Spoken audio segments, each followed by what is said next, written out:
Welcome to Novel Love Hearing. Get ready for heart-pounding action, thrilling adventures with fresh and unique elements, a touch of romance, and a dash of harem. Everything you're craving is right here. We're excited to have you join us on this journey. So come along to Novel Love Hearing, we're waiting for you. As a small favor, please consider sharing Novel Love Hearing with your friends, family, in YouTube comments, on Discord, Reddit, or anywhere else you hang out online. Happy listening, and enjoy the ride. Chapter 1, Transmigration. June 16, 2056, at 8 p.m., a young man with a handsome face lay unconscious on a computer desk in a somewhat dilapidated residential building.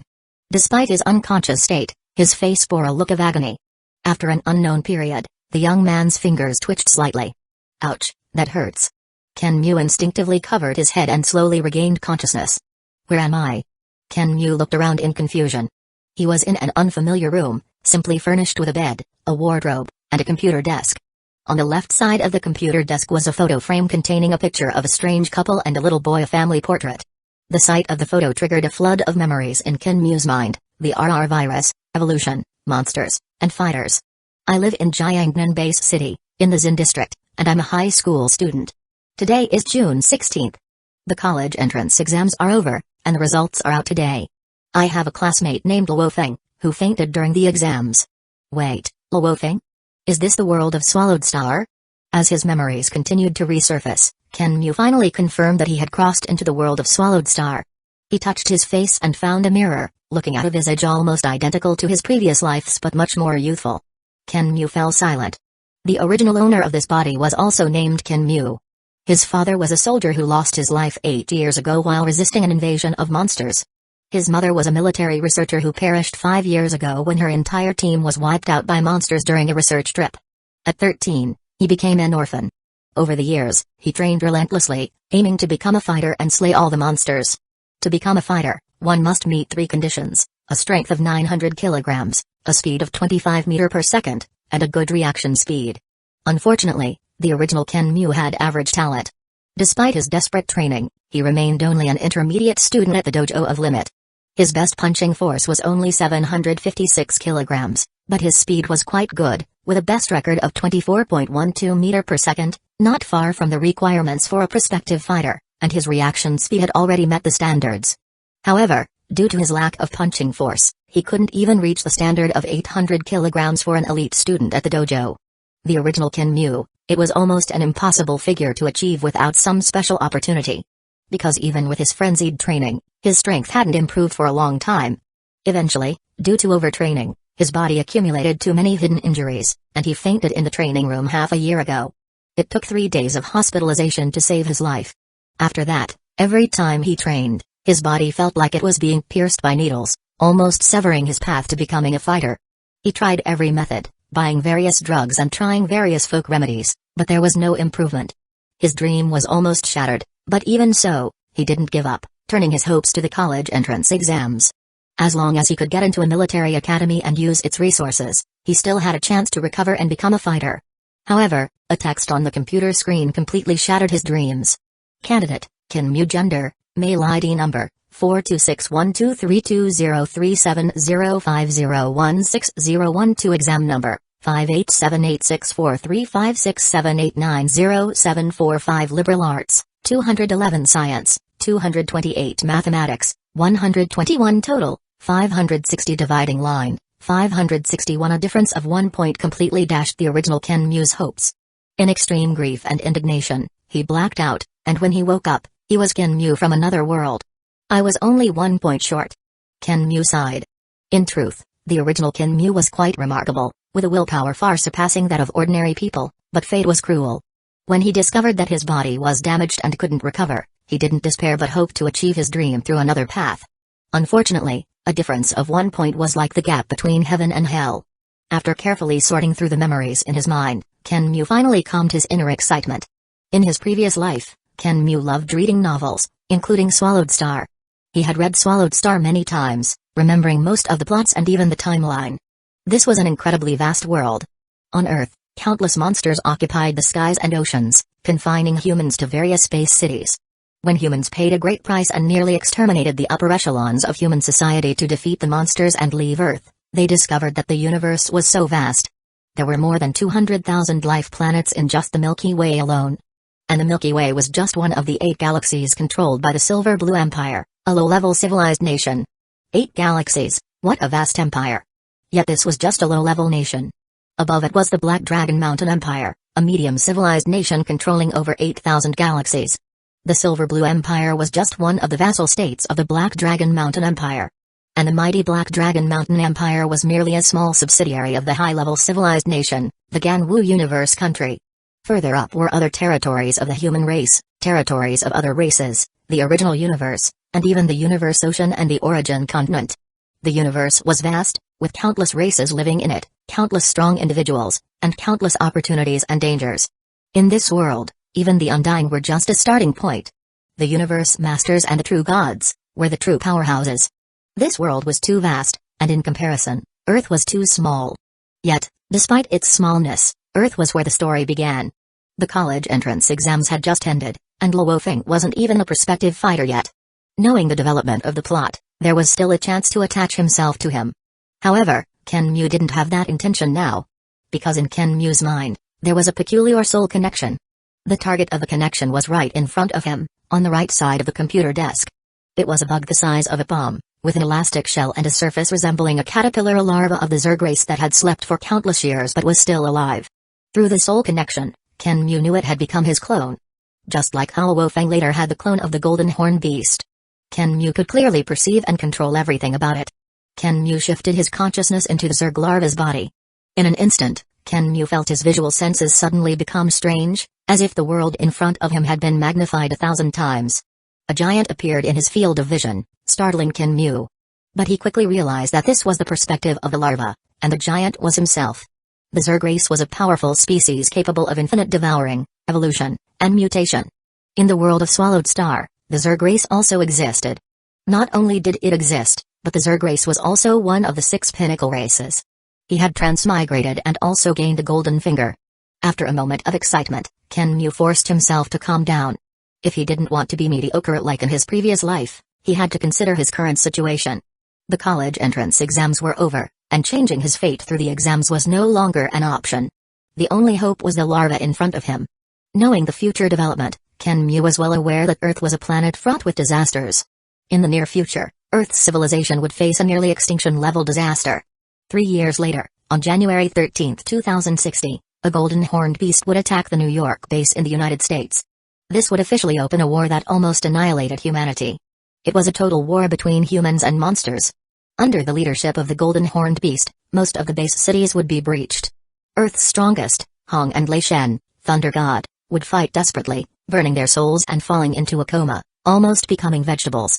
The protagonist Luo Feng would sacrifice 5 great fighters and burn everything, but he would still be no match. In the end, it would be thanks to the inheritance of Hueco that he would successfully possess the golden horned beast and survive the crisis. Without becoming a fighter, one wouldn't even qualify to be cannon fodder in such a war. In this world, to control one's destiny, one must have enough strength to do so.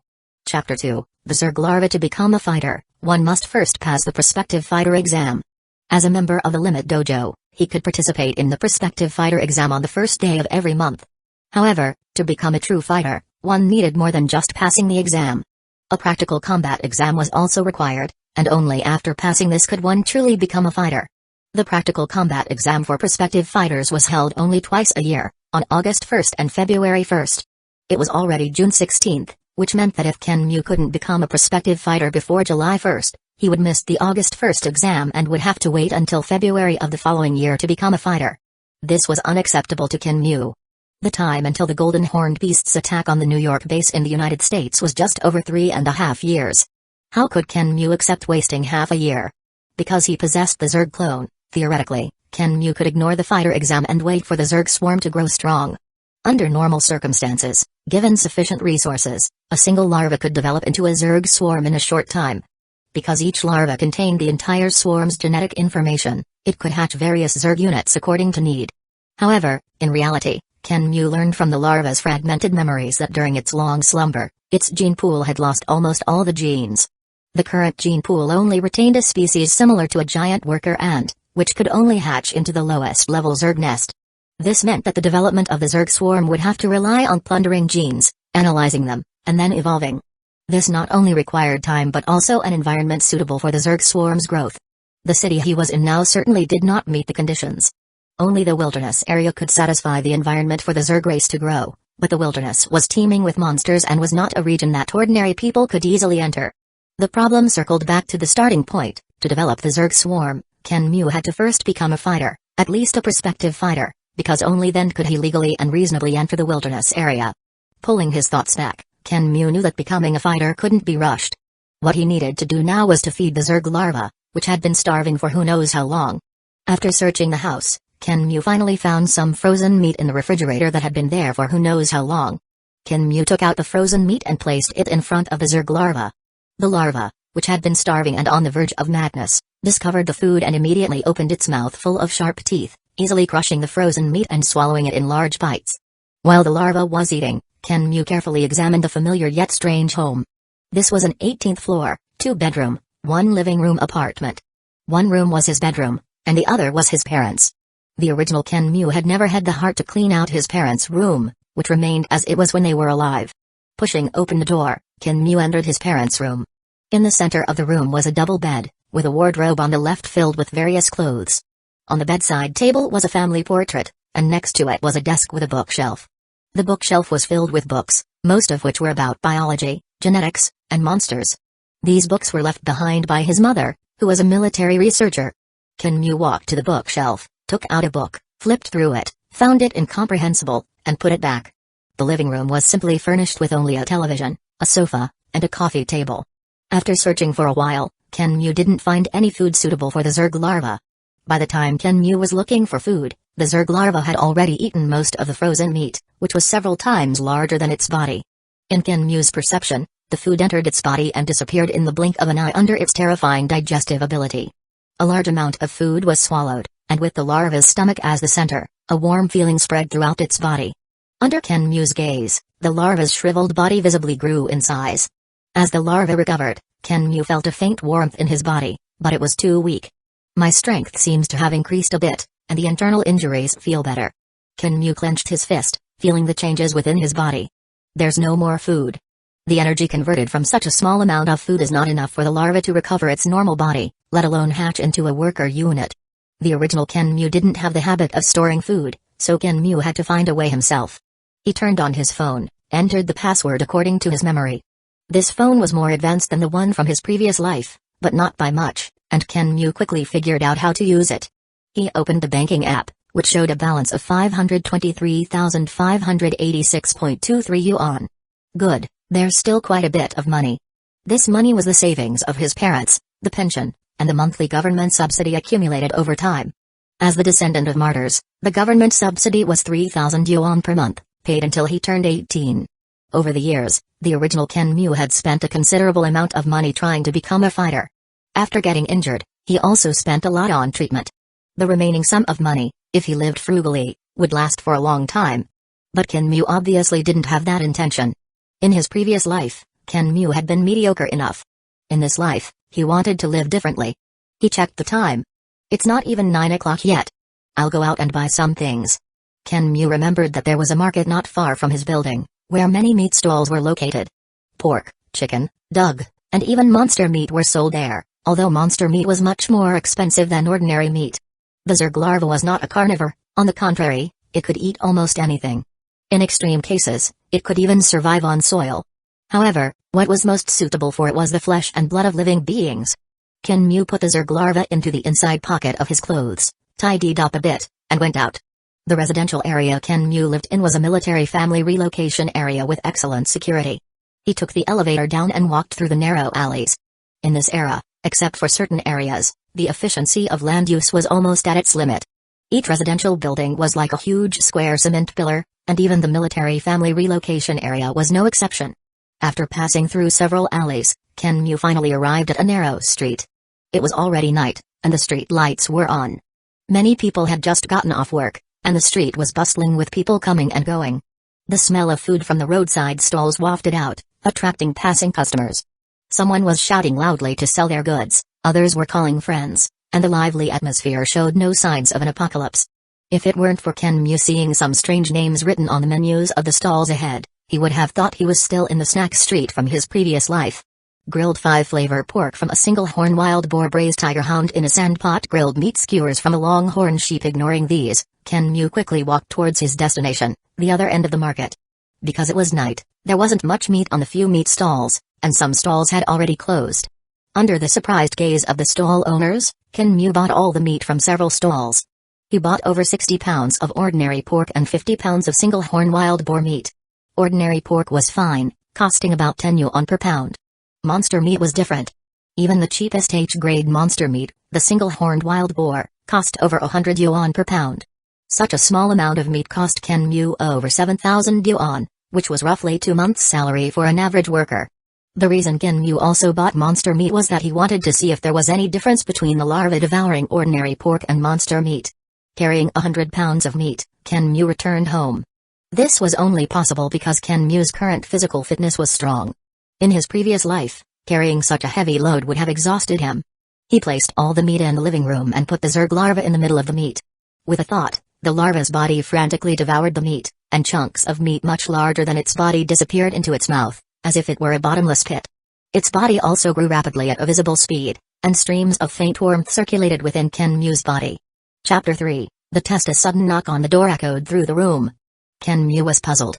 Who would come visiting at such a late hour? Despite his confusion, his actions were swift. He picked up the meat and larva from the living room and placed them in the kitchen. With a thought, the larva stopped its feeding to avoid detection. After tidying up, Kenmu approached the door and peered through the peephole. Standing outside was a middle-aged man with a square face, looking weary and missing an arm. "It's Uncle King," Kenmu murmured. Seeing the visitor, Kenmu quickly opened the door and welcomed him in, leading him to the living room to sit down. The visitor, Wang King, was a retired soldier and had been Kenmu's father's squad leader during his military service. 8 years ago, during a beast tide, Kenmu's father had lost his life, and Wang King had lost an arm. According to him, he had survived because Kenmu's father had saved his life, costing him only an arm. After retirement, Wang King had taken care of Kenmu over the years, especially after Kenmu's mother had also passed away. If it weren't for Wang King, Kenmu might not have been able to hold on. "Zhao Mu, have your results come out?" Wang King asked, his tired face showing concern. "They have. I scored 560 points, just 1 point short," Kenmu replied, his expression complex. 560? Wang King fell silent, sighed, and looked at Kenmu with a hint of heartache. After a moment, he said, "Are you planning to repeat the year?" Over the years, Wang King had been the one most concerned about Kenmu, handling almost everything for him as if he were his own nephew. "I haven't decided yet." Kenmu shook his head, still unsure about his future plans. Having just arrived in this world, Kenmu had too many questions. "This is something you need to consider carefully. Call me if you need anything. No matter what decision you make, I support you," Wang King said.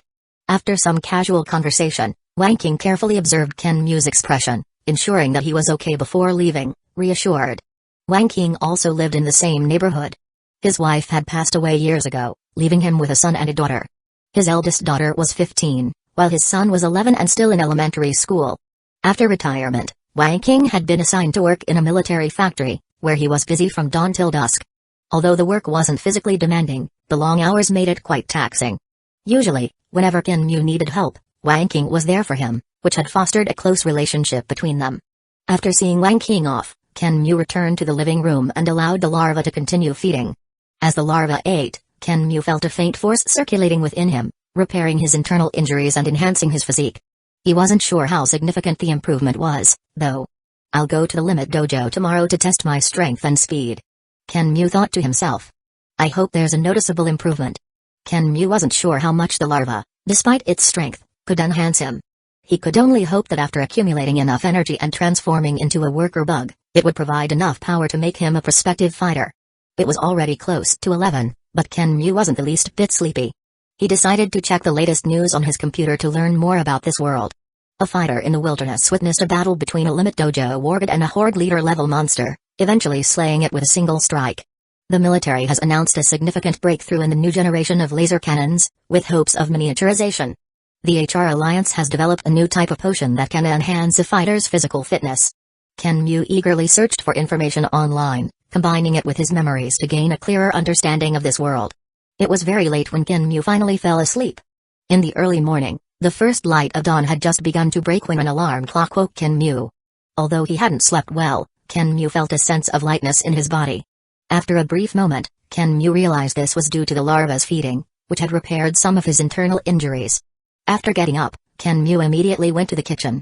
The hundreds of pounds of meat had been completely consumed by the larva.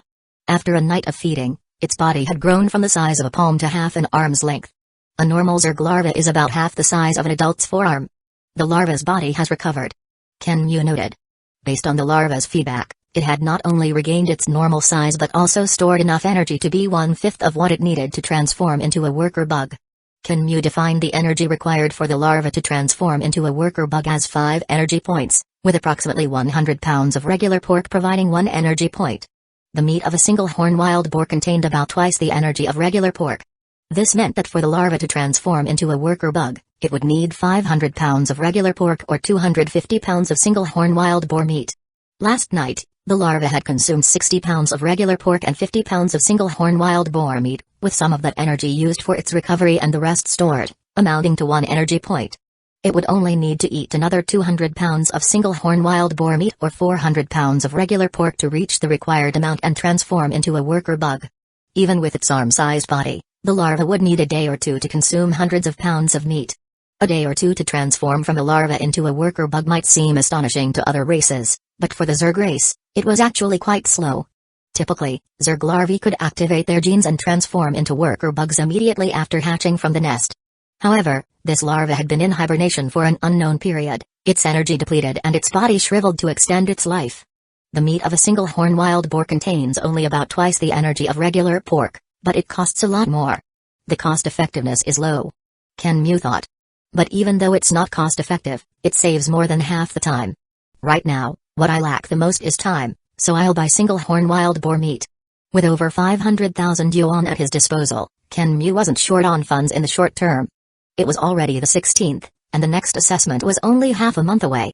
Kenmu had to find a way to help the larva accumulate energy quickly, transform into a worker bug, and enhance his strength while benefiting himself.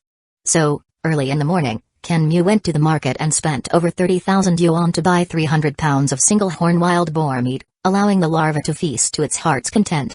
After completing these tasks, Kenmu headed to the limit dojo to test his strength. It was still early, and as Kenmu entered the hall, he saw others also heading there to start their day's training. He made his way to the training hall on the 3rd floor of the intermediate teaching building. There weren't many people in the hall yet. Kenmu went to a corner and turned on a punching machine.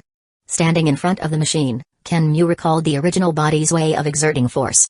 Taking a deep breath, Kenmu centered his strength around his waist and hips, arching his spine and mobilizing his entire body's strength to punch the target with all his might. 740 kilograms. That's not right. How is it only 740 kilograms? It's even less than before. And there's a stinging pain all over my body when I exert force. My internal injuries are affecting my strength. Kenmu's expression changed. Kenmu punched the target again. 738 kilograms. After several punches. I understand now. My way of exerting force is wrong. Kenmu's eyes focused. He realized that in his previous life, he was just an ordinary person with no training, unable to bring out the full potential of his body, which explained the current situation. Adding to that, the effects of his injuries, it wasn't surprising he had such results. Kenmu calmed his mind and exhaled deeply, enduring the discomfort of exerting force, continuously adjusting his technique. Thud 752 kilograms. Thud 767 kilograms. With each adjustment, Kenmu's numbers continued to rise. Chapter 4, Transformation. With the help of the original body's memories, Kenmu learned quickly, and his punching power improved significantly. After a day of repeated exploration, the best result in the punching test was 786 kilograms, with a speed of 25.26 meter per second. This performance was about 30 kilograms stronger than the original body's best, and the speed had already met the minimum requirement for a prospective fighter. The original body had been adept at speed, just a hair's breadth away from the prospective fighter standard.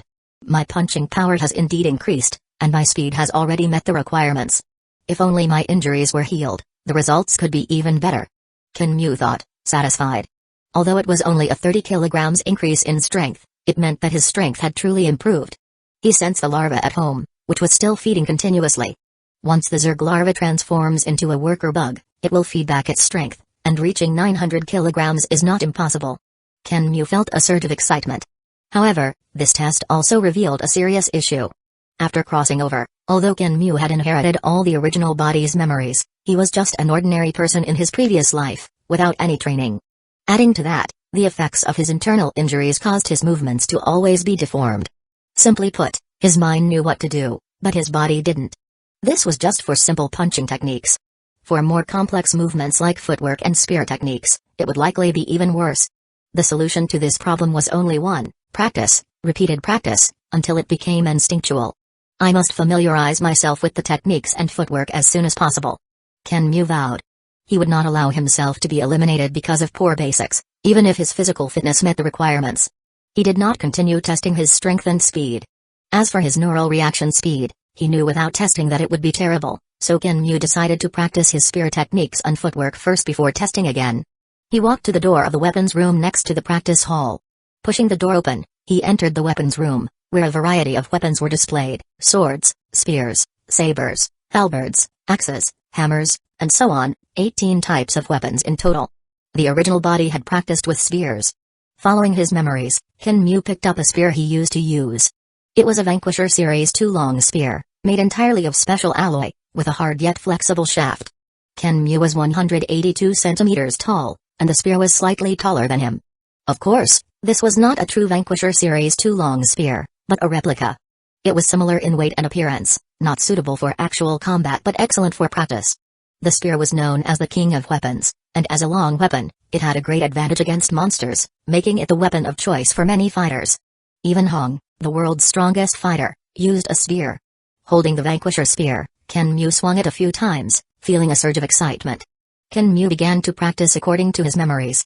There were many types of spear techniques, with basics including thrusting, stabbing, slapping, beating, wrapping, circling, blocking, grabbing, pouncing, pointing, parrying, and flourishing. Among these, blocking, grabbing, and thrusting were the fundamental movements. Kenmu practiced these 3 techniques. The words of the martial arts instructor from his memories echoed in his ears. Thrusting with the spear should be straight and swift, with the force reaching the tip of the spear, making it a single line of attack.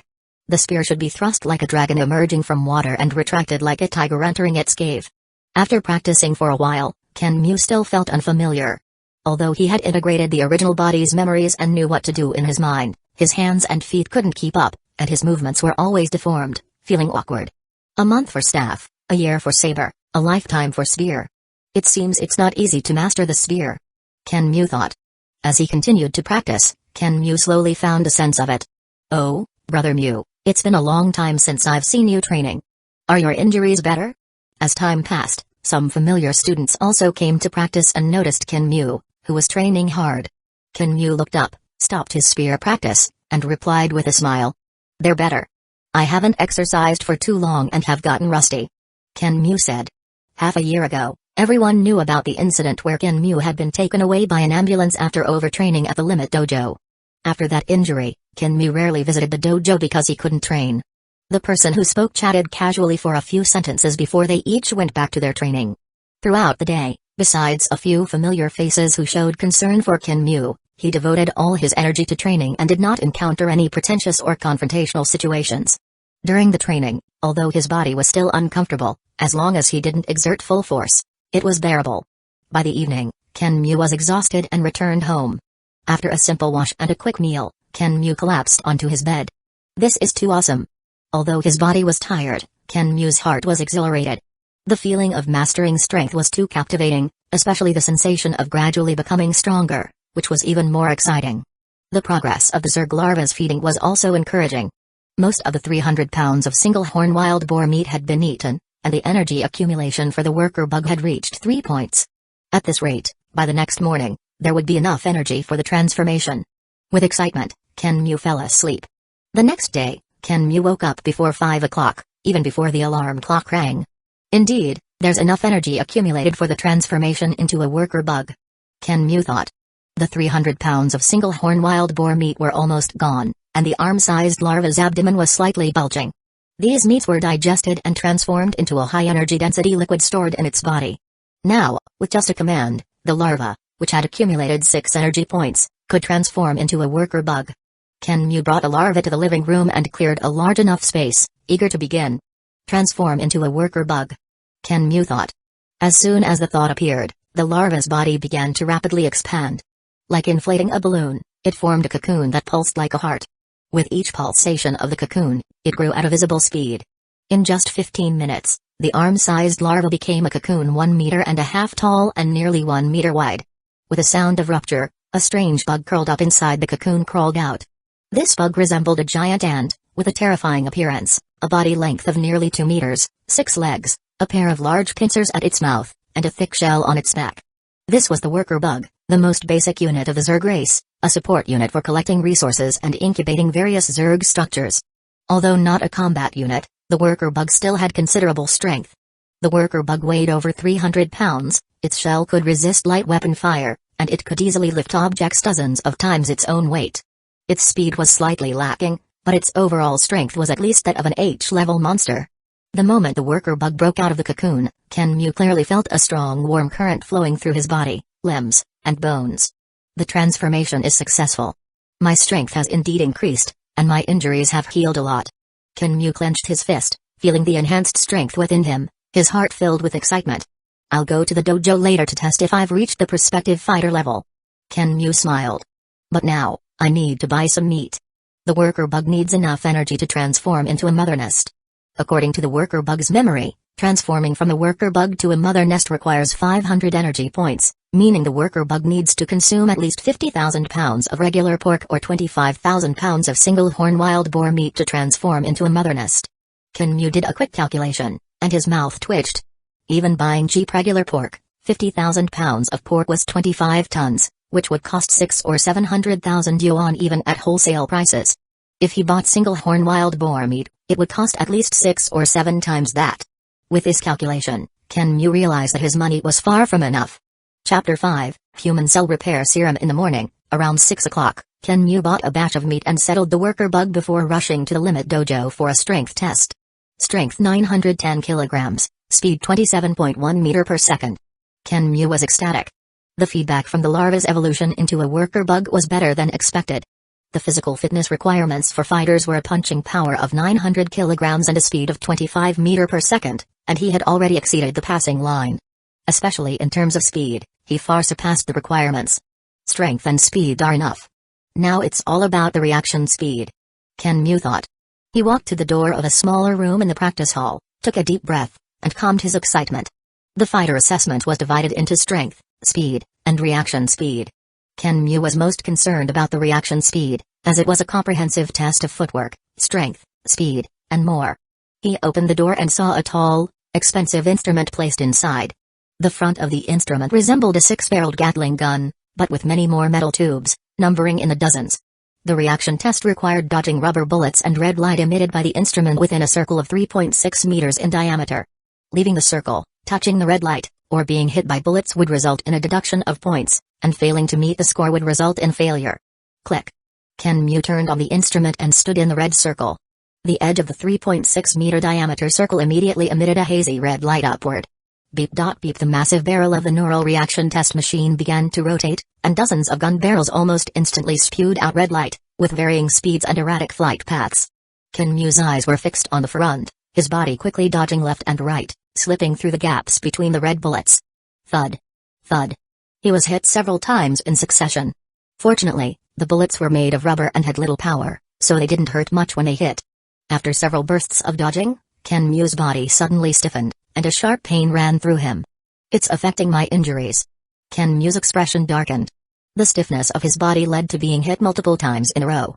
After a minute, the barrel of the test machine automatically slowed down and stopped rotating, and the central screen displayed the test data. In 60 seconds, hit 89 times, touched the red light 5 times. Failed. As expected, compared to the relatively simple strength and speed tests, the footwork aspect is not good enough. These injuries are a big problem. Ken Mu thought, looking at the results, which were far from passing. In the morning, after the larva evolved into a worker bug, some of his injuries had been repaired, but once he made continuous bursts of effort, he felt a sharp pain and stiffness in his body. For these hidden injuries, Ken Mu had no other solution but to rely on the worker bug's continuous feeding to slowly repair them. After several consecutive tests with unsatisfactory results, Ken Mu stopped to practice for a while. I wonder how long it will take for these injuries to fully heal. If they're not better by the time the assessment starts, it will be troublesome. Kinmu thought, feeling a headache. It's not just the injuries, my footwork and reaction speed are indeed very poor and need more training. For now, I'll focus on training my footwork and reaction speed. Recognizing his own shortcomings and weaknesses, Kinmu began to train specifically. During rest times, he occasionally sensed the worker bug at home through the soul link. Since evolving from a larva into a worker bug, its feeding speed had noticeably increased. Unfortunately, the worker bug's strength would no longer increase, and its feedback to Kinmu, aside from healing injuries, would no longer enhance his strength. Kinmu was not disappointed by this. It was just a worker bug, and it had already helped him reach the prospective fighter level, not to mention it could continue to heal his injuries. As long as he became a fighter and took it to the wilderness to incubate into a nest, his strength would undoubtedly improve significantly. Now, he needed to focus on preparing for the prospective fighter assessment. He had to pass the reaction speed assessment before the end of the month. Kinmu devoted all his energy to training, and time flew by in the high-intensity training.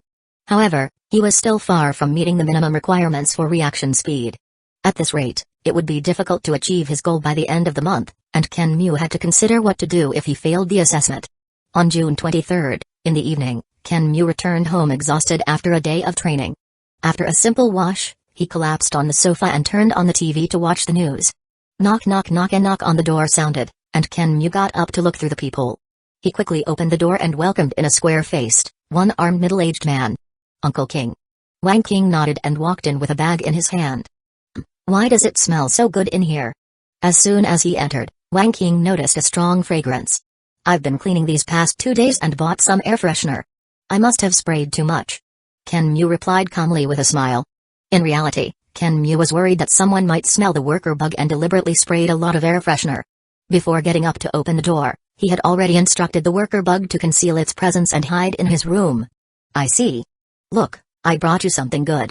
Wang King said, smiling as he took out a well-wrapped package. He opened the package to reveal an ordinary-looking box with the words Human Cell Repair Serum written on it. What's this? Kinmu was a bit taken aback. Human Cell Repair Serum, a good thing I got from a comrade in the military. It's a byproduct of gene serum research. It doesn't have much effect on fighters, but it's great for healing hidden injuries caused by training and can slightly enhance physical fitness. It's very simple to use, just inject it. Wang King explained, seeing Kinmu's confusion. Don't tell anyone about this. It's a rare item in the military, and there's hardly any on the market. Kinmu actually knew about the Human Cell Repair Serum because it was an excellent healing medicine, and the original body had wanted to buy it after being injured, but it was impossible to find. Though it was only available within the military and couldn't be bought on the market, even at several times the price. Haha, I asked many comrades to buy it for you, but I couldn't get it. Fortunately, one of my comrades who had been through life and death with me recently received a military award, and I was able to get it. Wang King said with a sense of relief. Uncle King, I can't accept this. It's too valuable. Kinmu instinctively declined. It was indeed too valuable.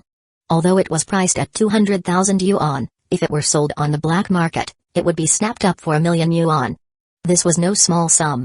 Kinmu knew Wang King's financial situation. Working at the military factory, he earned only 5,000 yuan a month. Even if he had a comrade help him buy it at the original price, it would still cost 200,000 yuan. Wang King would have to save for 3.5 years without spending a dime to save that much. Who else would I give it to if not you? I bought it specifically for you. I waited half a year to get it, just to help you recover from your injuries. Wang King's face sank, and he scolded. Hurry up and use it. I know you've been training at the Limit Dojo every day recently.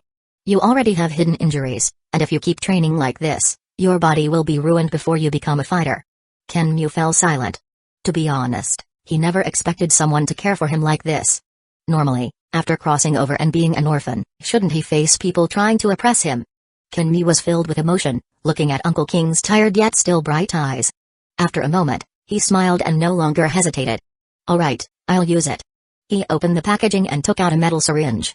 Following the instructions, he injected the transparent liquid into his arm. Chapter 6, Meeting the Requirements. Kinmu never imagined that since coming to this world, someone would treat him this way. To help him without expecting anything in return, without considering the cost. Although Kinmu had seen much in the original body's memories, he had never truly experienced it. After using the Human Cell Repair Serum, you'll fall asleep, and during your sleep, it will automatically repair the injuries in your body. This process will take a while, and when you wake up, Your internal injuries should be mostly healed," Wang King said with a satisfied smile as he watched Kenmu use the serum. He casually placed the bag he was carrying on the table. "I heard that this stuff consumes a lot of energy. When you wake up, you'll probably be very hungry. Here's some food. Heat it up and eat it when you wake up. I'll head back now. You should go to sleep soon." Wang King was very straightforward, with a strong military demeanor, not dragging things out. Once he finished what he needed to do, he left immediately. Kenmu wanted to mention that his strength had improved, but he didn't get the chance. "Alright, Uncle King, take care on your way back." The effects of the human cell repair serum were quick to take effect. Kenmu already felt a tingling sensation in his body, along with a strong urge to sleep. Without forcing himself to stay awake, Kenmu bid farewell to Uncle King and returned to his room, falling asleep as soon as he lay down. When Kenmu woke up again, it was already noon the next day. The first thing he did after waking up was to feel a surge in his stomach, and he rushed to the bathroom, immediately expelling a large amount of dark, unknown excrement. "Phew, I feel much better. My body feels lighter," Kenmu said happily, feeling a sense of clarity throughout his body, as if all the discomfort had disappeared. The hidden injuries had been there for days. Although the larva's evolution into a worker bug had repaired some of the injuries and the worker bug had been continuously healing him, the injuries had never been completely cured. Simple exercises were fine, but any slight burst of effort would cause pain and stiffness. His stomach rumbled loudly. "I'm so hungry." Kenmu opened the food that Uncle King had brought. Inside were several boxes of meals. The dish was a large portion of braised pork with potatoes and greens. The braised pork was made from single-horn wild boar meat, and the large chunks of meat looked particularly appetizing. Just this dish alone would cost hundreds of yuan. It was an excellent food for replenishing energy. It was clear that Uncle King had put a lot of thought into it. He definitely wouldn't have been willing to eat this monster meat himself. Kenmu didn't bother to heat it up. Although the food was cold, his heart was warm.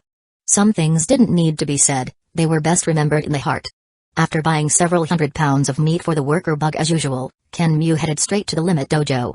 He didn't enter the building for intermediate students but instead went to the training room of the elite student teaching building. That's right, after his strength improved, Kenmu had already obtained a qualification certificate for elite students. "Zhao Mu, you're here." Along the way, people greeted Kenmu from time to time. In the past few days, Kenmu had gotten to know many elite students, although he wasn't very familiar with them, at least he knew their names. Others were very enthusiastic, and the reason was simple. Kenmu's training and test results were public, and everyone knew that his strength and speed had already exceeded the minimum requirements for a prospective fighter. Only his reaction speed was still lacking. With such strength and at Kenmu's age, the probability of becoming a fighter was very high. "Kenmu, let's spar later if you have time," a white-robed youth holding an iron spear said as he continuously practiced his swings.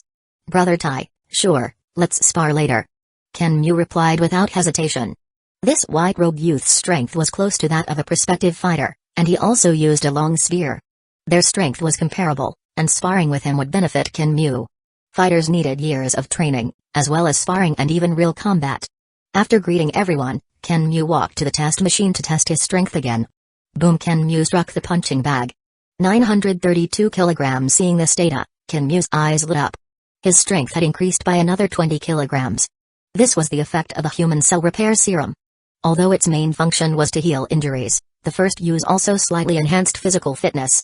After several consecutive strength tests, Kenmu tested his speed. 27.5 meters per second. His speed had also improved slightly. Kenmu once again walked to the door of the reaction test room, took a deep breath, and went in, turning on the instrument. The barrel of the instrument rotated. Kenmu's eyes were fixed on the barrel as he began to dodge continuously, trying his best to slip through the gaps.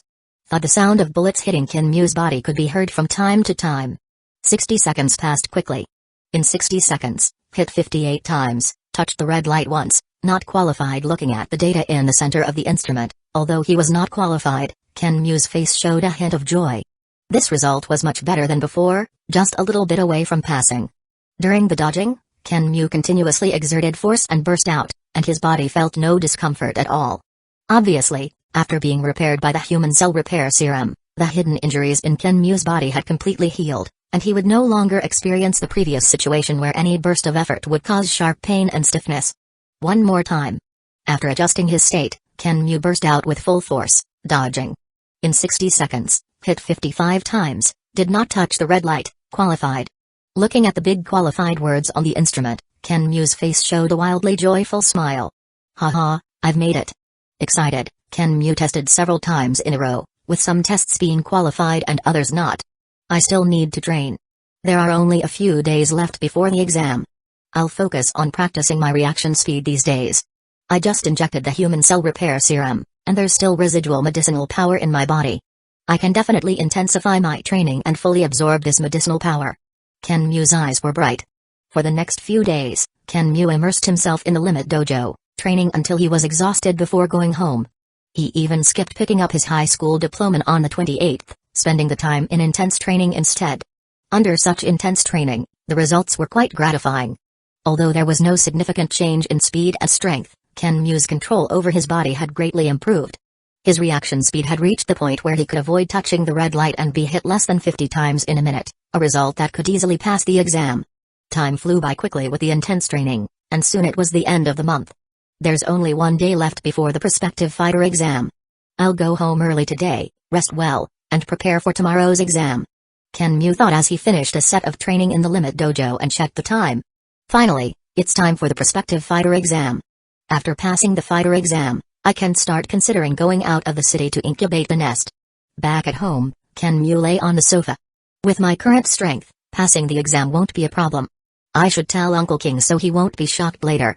Ken Mu thought, smiling. He took out his phone, found Wang King's number, and dialed it. Ring ring ring. The phone was quickly answered. Hello Zhao Mu, is something wrong? I'm still at work. Uncle King's voice came through, along with a roar of machinery. Uncle King, I have good news. I'm going to take the prospective fighter exam tomorrow. The chances of passing are pretty high, so I wanted to let you know in advance. What exam? Uncle King was clearly stunned. The prospective fighter exam. Ken Mu replied with a smile. Uncle King was shocked. What was going on? Just half a month ago, Ken Mu was only an intermediate student. Now he was going to be a prospective fighter? Although he had used a human cell repair serum, its main function was to heal injuries, not to enhance strength. Yes, Uncle King, I have to thank you for the human cell repair serum you gave me. Without that serum, I probably wouldn't have reached my current strength so quickly. Ha ha ha, it's all your hard work. Keep it up. You'll definitely pass the exam tomorrow. Wang King came to his senses and laughed heartily, his joy evident. After chatting for a few sentences, Uncle King was still busy with work, so they didn't say much more. After hanging up the phone, Ken Mu put down the last bit of concern in his heart. Once I pass the prospective fighter exam and obtain the title of prospective fighter, I can start preparing to enter the wilderness. Chapter 7, Prospective Fighter Exam. The next day, before dawn, Ken Mu was already up. After preparing food for the worker bug, Ken Mu took the subway, transferring several times, and spent over an hour before finally arriving at the entrance of the limit dojo in the central district of the city, also known as the famous Mingyu sector. At the entrance of the residential area, 6 armed soldiers stood guard. Without waiting for them to speak, Ken Mu said directly, I am Ken Mu, an elite student of the limit dojo, here to participate in the prospective fighter exam. The soldiers nodded and did not say much. Today was the day of the exam, and it was normal for people to come for the test.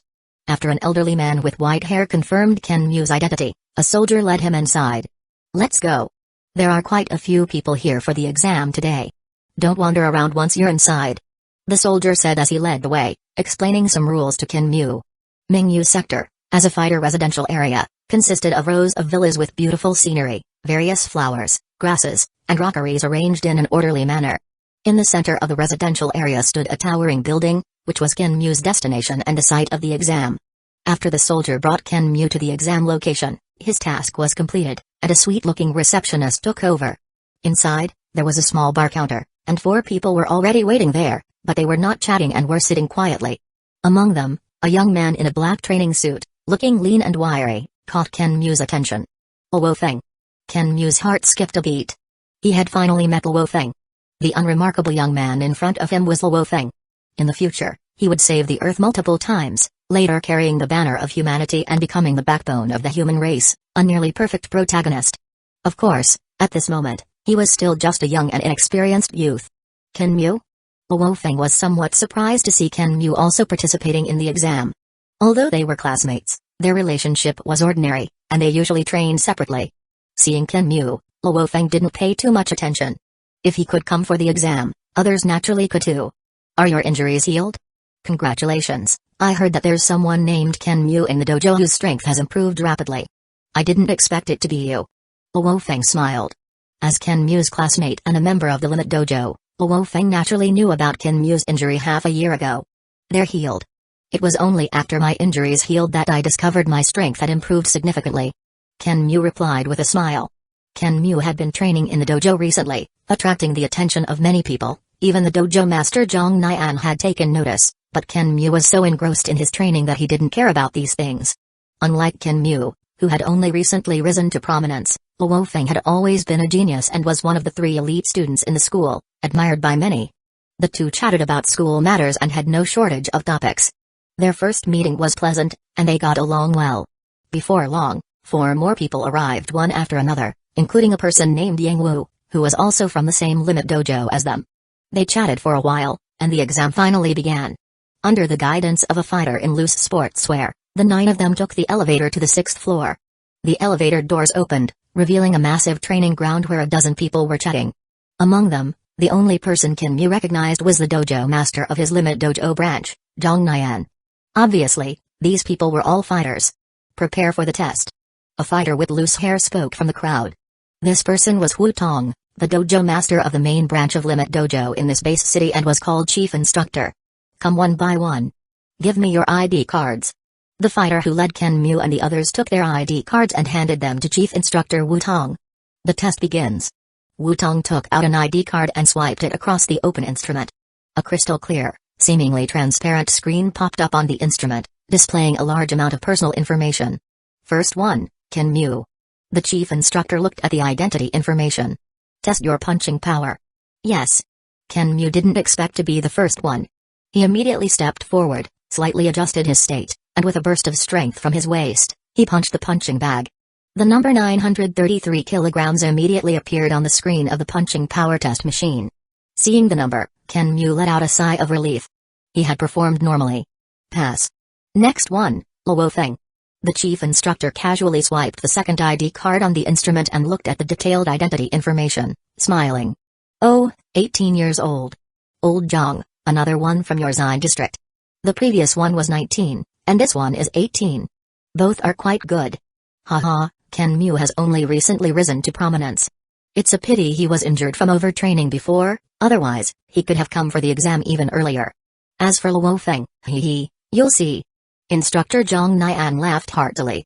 He was naturally aware of the people from his branch who came to participate in the exam and had even conducted investigations in advance.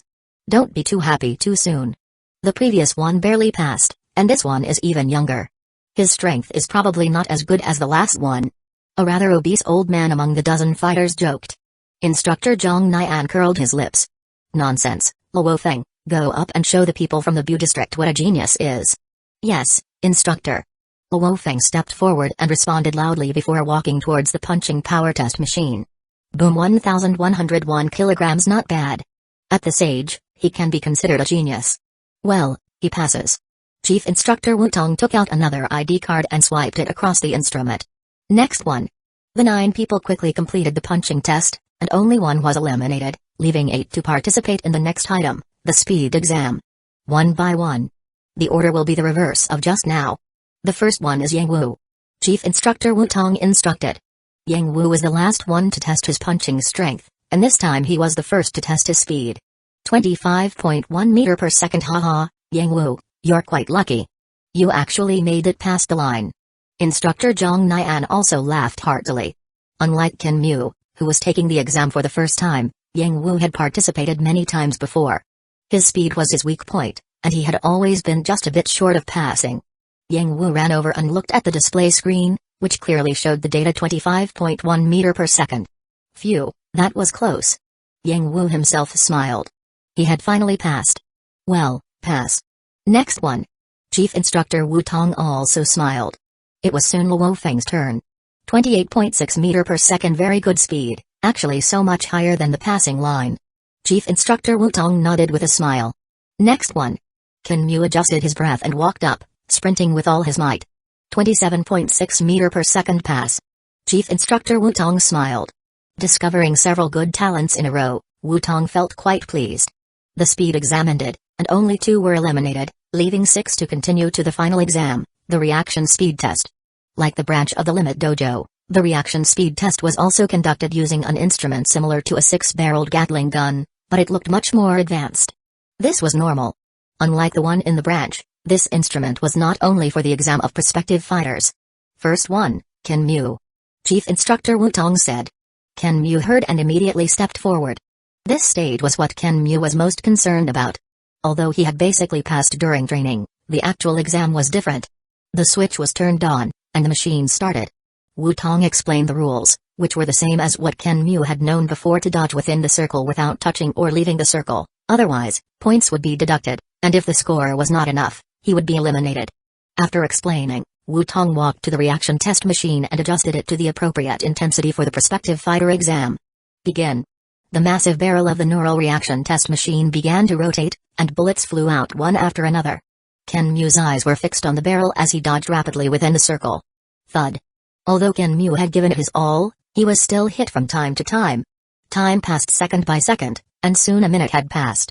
The barrel of the test machine quickly slowed down and stopped rotating, and a large amount of data appeared on the central screen. In 60 seconds, hit 50 times, did not touch the red light, pass Ken Mu, congratulations. Once the official document is issued and your information is recorded into the citizen identity information, you will be a prospective fighter. Chief Instructor Wutong smiled. After passing the exam, the official certificate would generally be issued within 7 days, and it would be recorded into the citizen identity information. I passed. Ken Mu's face showed a relieved smile. He had finally passed and could start preparing for the plan to enter the wilderness area. Chapter 8, Genetic Energy. Ken Mu, you have passed the prospective fighter exam. Next is the fighter practical exam on August 1st. I will notify you together with other prospective fighters. You will go outside the human base city to hunt monsters. Once you pass the practical exam, you will be a true fighter. Instructor Zhang Nian said with a smile. The first one to pass the exam has already appeared. You all need to work hard. Chief Instructor Wutong said with satisfaction. Alright, next one, as expected, Luo Feng easily passed the exam. In 60 seconds, hit 28 times, did not touch the red light. Excellent. This result was much better than Ken Mu's. Ken Mu had just passed, while Luo Feng achieved an excellent score. This was not surprising, after all, he was Luo Feng. In this prospective fighter exam, whether it was speed, strength, or neural reaction test, Luo Feng surpassed Ken Mu in every aspect. As for being completely surpassed, Ken Mu didn't feel much. As long as he passed, why bother with so much? Not only did Luo Feng pass, but Yang Wu also passed. Yang Wu's exam was different from Ken Mu and Luo Feng's. He only moved within a small range of 1 step forward, backward, left, and right, which was very concise. Although Yang Wu's movement range was small, his dodging efficiency was high. His body technique is much better than mine. Ken Mu nodded in secret admiration. In terms of speed, he was faster than Yang Wu, but in terms of dodging, Ken Mu was inferior.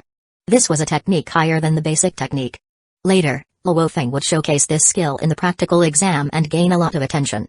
Of course, if used in actual combat, if done well, it could be dazzling, but if done poorly, it would be like sending flowers to your own funeral.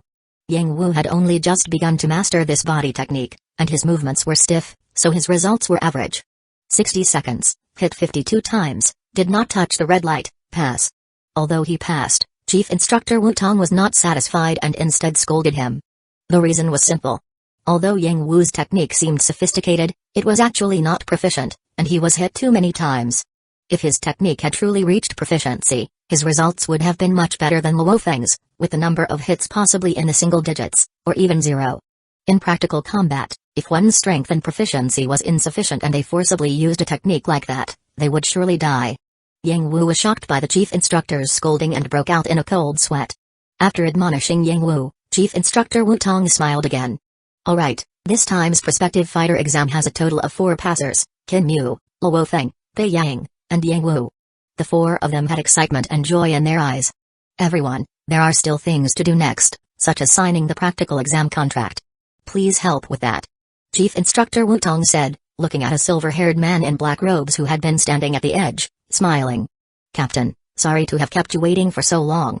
Let's go, we'll head out. Ken Mu was surprised to hear that this was the chief instructor's captain and subconsciously looked over. Coincidentally, the silver-haired man in black robes glanced over.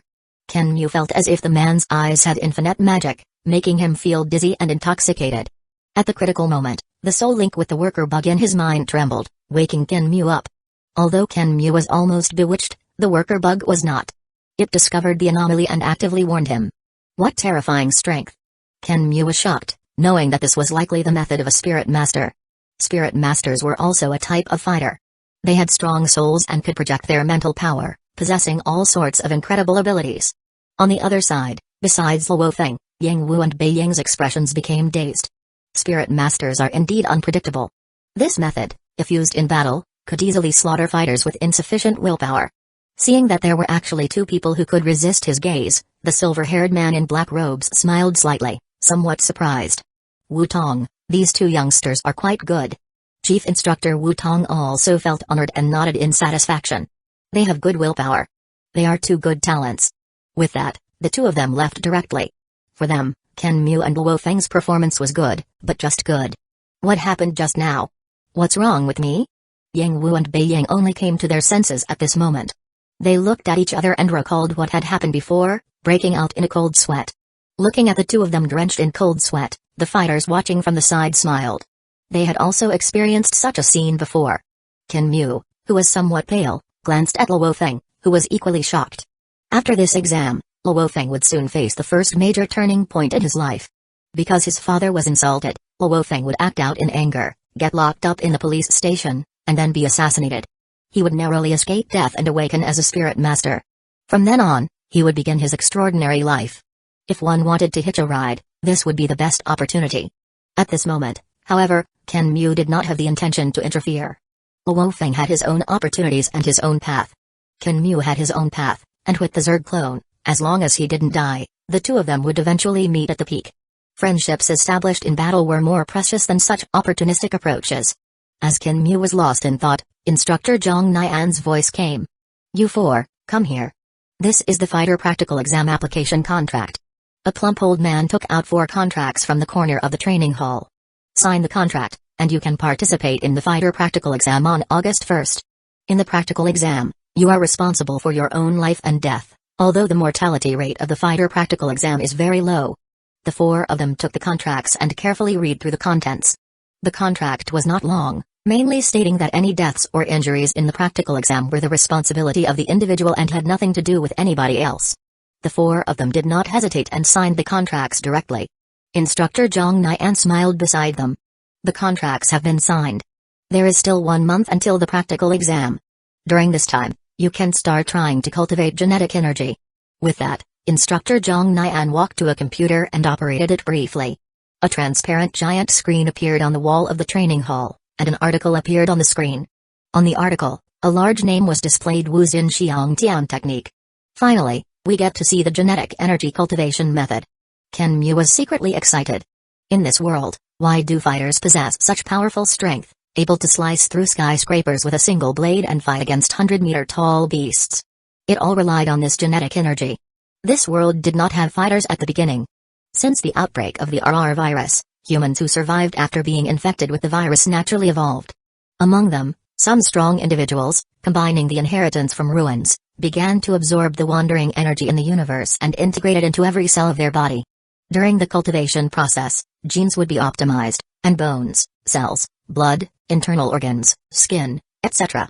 would continuously evolve and improve. Thus, fighters were born. The genetic energy cultivation method was the root of a fighter's strength. As Zhang Nian explained the genetic energy, he pointed at the article on the screen. This is the cultivation method for genetic energy. Wuzin Xiang Tian cultivation method. It is also the only method for cultivating genetic energy on the entire Earth. As Zhang Nian explained, Kenmu also truly understood the details of genetic energy cultivation. So that's how it is. After listening and watching, Kenmu finally understood. Why aren't ordinary people allowed to cultivate genetic energy? Why must they pass the prospective fighter exam? The reason was simple. Their gene optimization level was not enough. Only after reaching the passing line of a prospective fighter did they qualify to cultivate, and even then, not everyone could succeed. You can start trying to cultivate genetic energy this month. Instructor Zhang Nian smiled. What you are seeing now is only the most basic genetic energy cultivation method, which does not include the guiding technique. The guiding technique will only be available after you complete the practical exam, formally obtain the title of fighter, and join the various forces. So, work hard. Chapter 9, Conversation with Uncle King. Under Instructor Zhang Nian's explanation, Ken Mu gained a clear understanding of the guiding techniques. Unlike the genetic energy cultivation method, there were many types of guiding techniques, and their efficiencies varied greatly, with differences of several times or even tens of times. For example, the guiding techniques possessed by the Limit Dojo, the Thunder Dojo, and the military were top tier. This was also an important bargaining chip for them to attract fighters to join. After the exam ended, Ken Mu and the others chatted with several instructors for a while, carefully inquiring about the details of various matters such as guiding techniques and spirit masters. Ken Mu also listened attentively from the side. After a while, Instructor Zhang Nian said, "Alright, today's prospective fighter exam ends here. I still have other things to do. You four can go back now." Only then did they stop asking questions and obediently leave, heading towards the exit of Mingyu Sector. At the entrance of Mingyu Sector, Ken Mu, Luo Feng, Yang Wu, and Bei Yang were all smiling. Passing the exam, they were naturally happy. "My name is Bei Yang, and I'm from the 1st Military Academy in Jiangnan. Since it's summer vacation, I came here to take the exam nearby." Bei Yang introduced himself and shook hands with everyone. "I'm Ken Mu, a student of the Limit Dojo." Ken Mu also smiled and introduced himself to everyone. "Luo Feng, a student of the Limit Dojo. Yang Wu, a student of the Limit Dojo." In the end, they went to a restaurant for lunch and exchanged contact information before parting ways. On the subway, Ken Mu watched Luo Feng's receding figure and chuckled. Luo Feng would soon learn that his father had been insulted by a spoiled rich kid, then explode in anger and injure someone, get locked up in the police station, be assassinated, and awaken as a spirit master. As for himself, now that he had become a prospective fighter, it was time to start preparing for the plan to enter the wilderness area and hatch the bug nest. However, before that, he needed to make a phone call to Uncle King. "Uncle King, I passed the exam," Ken Mu said as soon as he opened his mouth. "Ha ha ha, well done. Passing is great. Come over for dinner tonight. I'll cook something delicious to celebrate properly." Wang King had been waiting for this call for half a day. Hearing the news, he couldn't help but grin from ear to ear. Taking the exam was one thing, but passing was another. "Alright, Uncle King, I'll be there in a bit." Ken Mu didn't stand on ceremony and immediately agreed. "Okay, I'll ask for leave today and go back early to have a good drink." Wang King was genuinely happy. After hanging up the phone, Wang King walked out with a smile, planning to ask for leave. "Old Wang, Zhao Mu really passed the prospective fighter exam?" a middle-aged woman with a curious face asked from the side.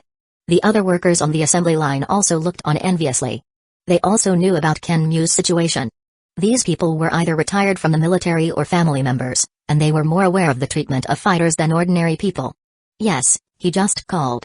He passed." Wang King replied with a smile. "Then hurry up and go. What are you still doing here? You can just wait to enjoy the good life now."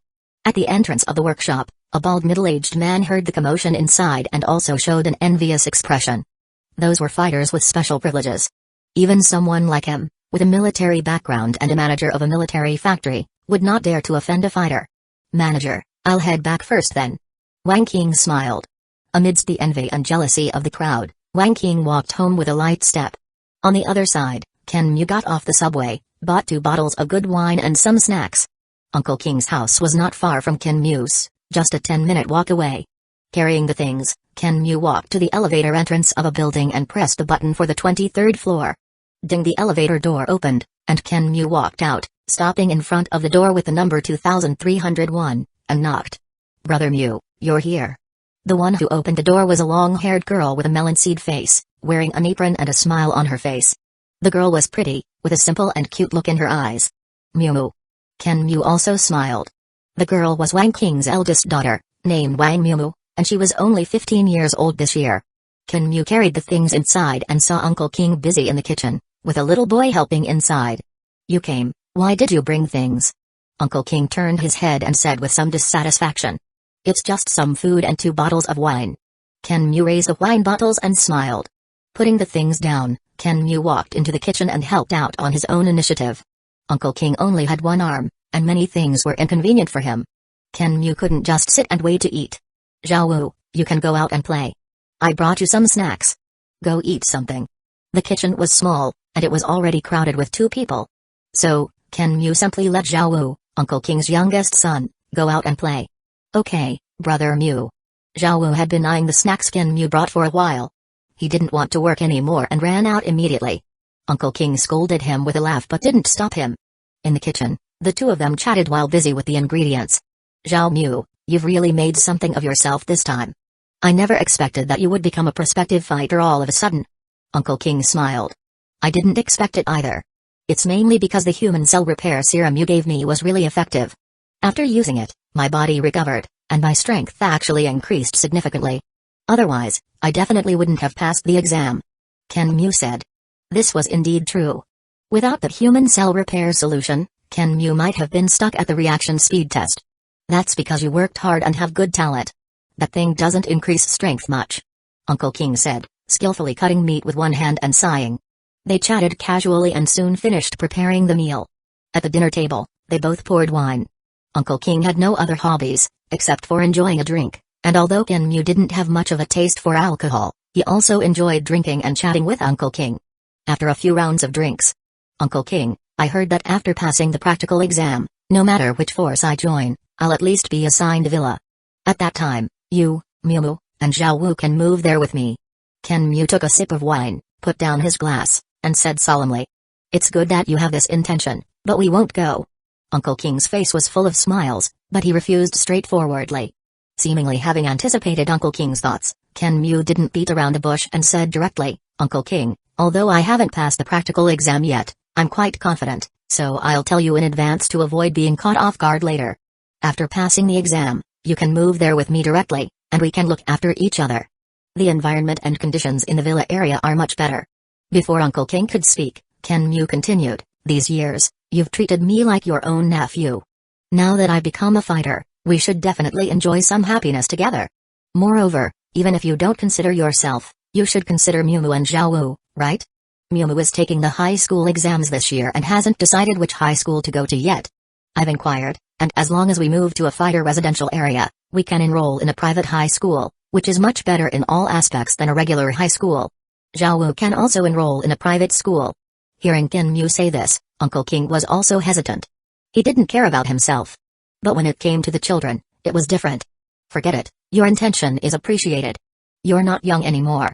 In 2 years, you'll be getting married and having children. It wouldn't be convenient for us to go. Moreover, although becoming a fighter will get you a villa, only relatives can move in. We won't go. Uncle King said, still rejecting the idea despite his hesitation. Ken Mu knew that Uncle King was tempted, so he added fuel to the fire. How can you not be my relatives? If I say you are, then you are. As for getting married and having children, that's still far off. Besides, the villa is so big, can it accommodate a few more people? Seeing that Uncle King wanted to refute, Ken Mu didn't say much and simply said, just move there when the time comes. It's settled. Uncle King, when you bought me the human cell repair potion, what did I say? Looking at Ken Mu's sincere expression, Uncle King didn't insist anymore. Chapter 10, Preparations July 10th, 9:00 p.m. Phew, this Wu Xin Xiang Tian method is too difficult. It's been 10 days, and I still haven't sensed the cosmic energy. Ken Mu felt somewhat helpless. The difference between people is just too big. Ken Mu remembered that Luo Feng had sensed cosmic energy on the very first night of his cultivation. Without forcing himself to sense it any further, Ken Mu stood up and moved around in the living room. After eating something, Ken Mu returned to the computer desk and turned on the computer. These days, Ken Mu had not been idle while practicing the Wu Xin Xiang Tian method. On the contrary, he had become even busier. Ken Mu had been preparing for his entry into the wilderness area, and there was too much to do. Since he planned to enter the wilderness alone, he couldn't rely on walking, so Ken Mu found a driving school and obtained a driver's license. With the identity of a prospective fighter and enough money, the driving school guaranteed that he could get his license within 20 days. In addition to learning to drive, Ken Mu also used Uncle King's connections to find a shooting club to learn shooting. Although hot weapons had little effect on high-level monsters, they were still very effective against low-level monsters. Generally, soldier-level monsters could not withstand attacks from hot weapons. Although Ken Mu was going to enter the wilderness, he wouldn't go too far and would unlikely encounter high-level monsters. Spending some time practicing the use of hot weapons would not be a mistake. For the past 10 days, Ken Mu had been practicing at the Limit Dojo in the morning, engaging in practical combat with some elite students. In the afternoon, he spent 2 hours practicing driving and 2 hours shooting. At night, he practiced the genetic energy the Wu Xin Xiang Tian method. Unfortunately, after 10 days, While he made rapid progress in obtaining his driver's license and shooting, he had no success with the Wuzin Xiangtian method. Opening the HR Alliance platform, Qin Mu entered his identity information. This was a very special platform that only fighters could log into. The HR Alliance, also known as the Underground Alliance by Fighters, was a coalition formed by the world's top super consortiums, super families, and other entities, controlling more than half of the global economy and infiltrating various industries. 3 days ago, Qin Mu's prospective fighter information had been recorded in his ID card, and he could now log into the HR Alliance platform, although his permissions were very low. As one of the most powerful forces on Earth, the information on the HR Alliance platform was very rich. After 3 days, Qin Mu had gained some understanding of the platform and, through the information available, had initially planned his route out of the city and the supplies he needed to purchase and prepare. To enter the wilderness, I can take a train to Jiangnan Base City and then board an HR Alliance train to enter the military supply base. The military will patrol the area around a supply base and clear out any monsters they encounter. Therefore, within 50 miles of the base, it is basically a safe zone with few monsters. Beyond 100 miles, it becomes a monster's paradise, where monsters can be encountered everywhere. The location I chose for the Zerg race incubation base should be between 50 to 100 miles from the military base. Within this range, the number of monsters is not large, and they are mostly low-level beast soldiers with very few mid-level ones, making it relatively safe and convenient for the Zerg nest to expand outward after incubation. After repeated comparisons and confirmations over the past few days, this location is quite suitable for breeding the Zerg race base. Qin Mu marked a point on a map, which was a villa area before the Great Disaster. The villa area was about 70 miles from the military base, with a section of the road severely damaged, making vehicle travel inconvenient. The military rarely patrolled this area. This place had a good geographical location, and every villa had a basement and a garage, which was convenient for hiding the mother nest. Considering the numerous flying beasts in the sky and the inherent satellite surveillance, Qin Mu's preliminary plan was to incubate the bug nest inside the villa, using the buildings to block and avoid the gaze of many monsters while also preventing satellite spying from above. As Qin Mu was lost in thought, his phone suddenly made a soft sound. Ding. Qin Mu picked up his phone, and there was a message on it. Bank, dear Qin Mu, your loan has been approved and your balance has successfully reached 3 million yuan. Please withdraw and use it in time and repay it on schedule. Qin Mu opened his mobile banking app, and sure enough, 3 million yuan had arrived. The money is finally here. I can buy everything now. A satisfied smile appeared on Qin Mu's face. Indeed, after passing the prospective fighter exam, Qin Mu immediately went to take a loan, using his identity as a prospective fighter and the property under his name to easily obtain a loan of 3 million yuan from the bank. If his plan succeeded and he returned from the wilderness smoothly, repaying these 3 million yuan would be easy. If he didn't return, then it wouldn't matter. With these 3 million yuan, things would be easier to handle. To enter the wilderness, Qin Mu had many things to prepare. Among the essentials were the Vanquisher series long spear, combat suit, communication watch, combat backpack, medicine, food, a light truck for travel, an off-road motorcycle for emergency escape, and a batch of backup hot weapons equipment. In addition to these items, he also needed to buy a large amount of meat for the worker bug to eat and accumulate energy. This 3 million yuan seemed like a lot, but in reality, it wouldn't last long if spent freely. Qin Mu opened the weapon and equipment page on the HR Alliance platform, where there were not only various cold weapons but also many hot weapons. Vanquisher Long Spear Series 2, A1 model price, 100,000 yuan. Vanquisher Long Spear Series 2, A2 model price, 500,000 yuan. Vanquisher Long Spear Series 2, A3 model price, 1 million yuan. Vanquisher Long Spear Series 2, A5 model price, 6 million yuan. Vanquisher Long Spear Series 2, A6 model price, 20 million yuan. That's really expensive. Qin Mu clicked his tongue. With 3 million yuan, he couldn't even afford a better weapon. I'll just buy the A2 model.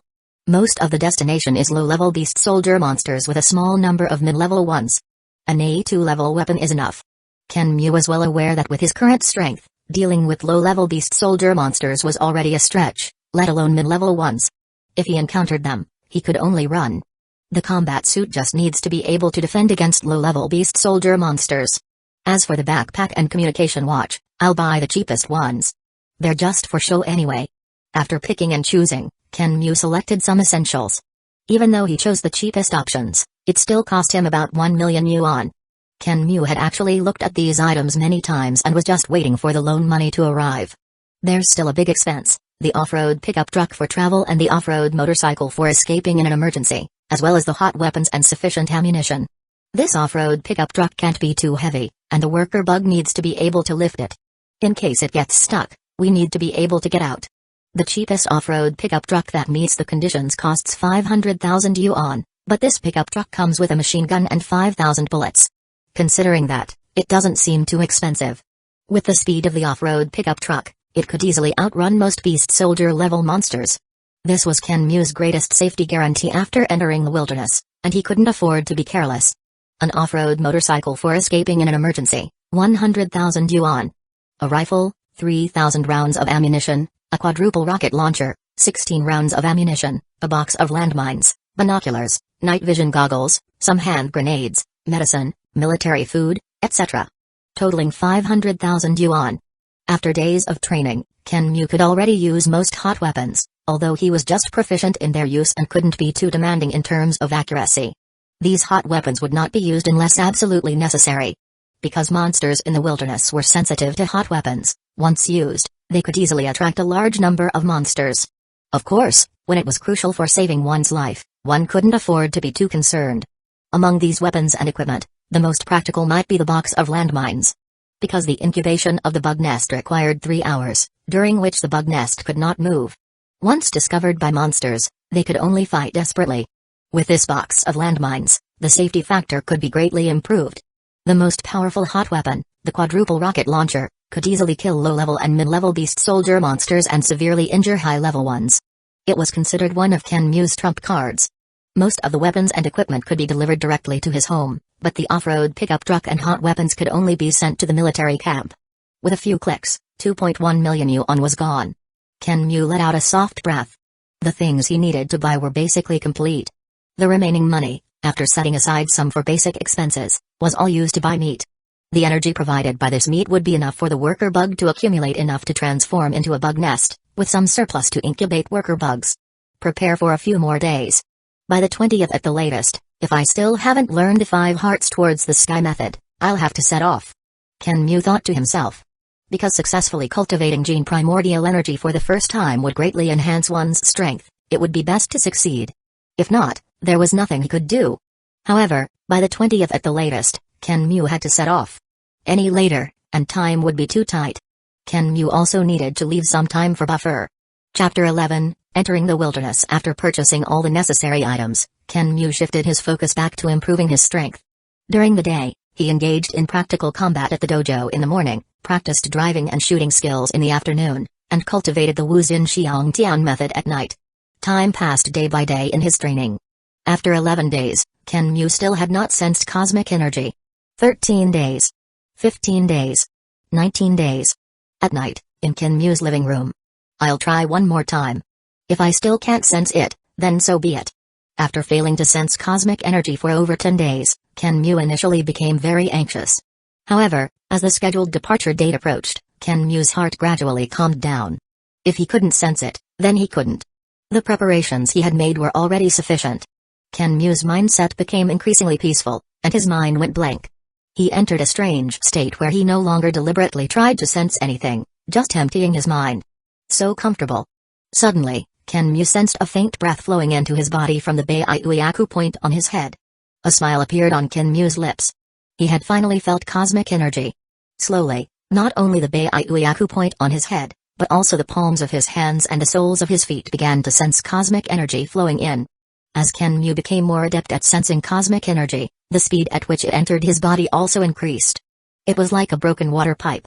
At first, only a trickle flowed out from the cracks, but as the crack grew larger, cosmic energy began to gush out.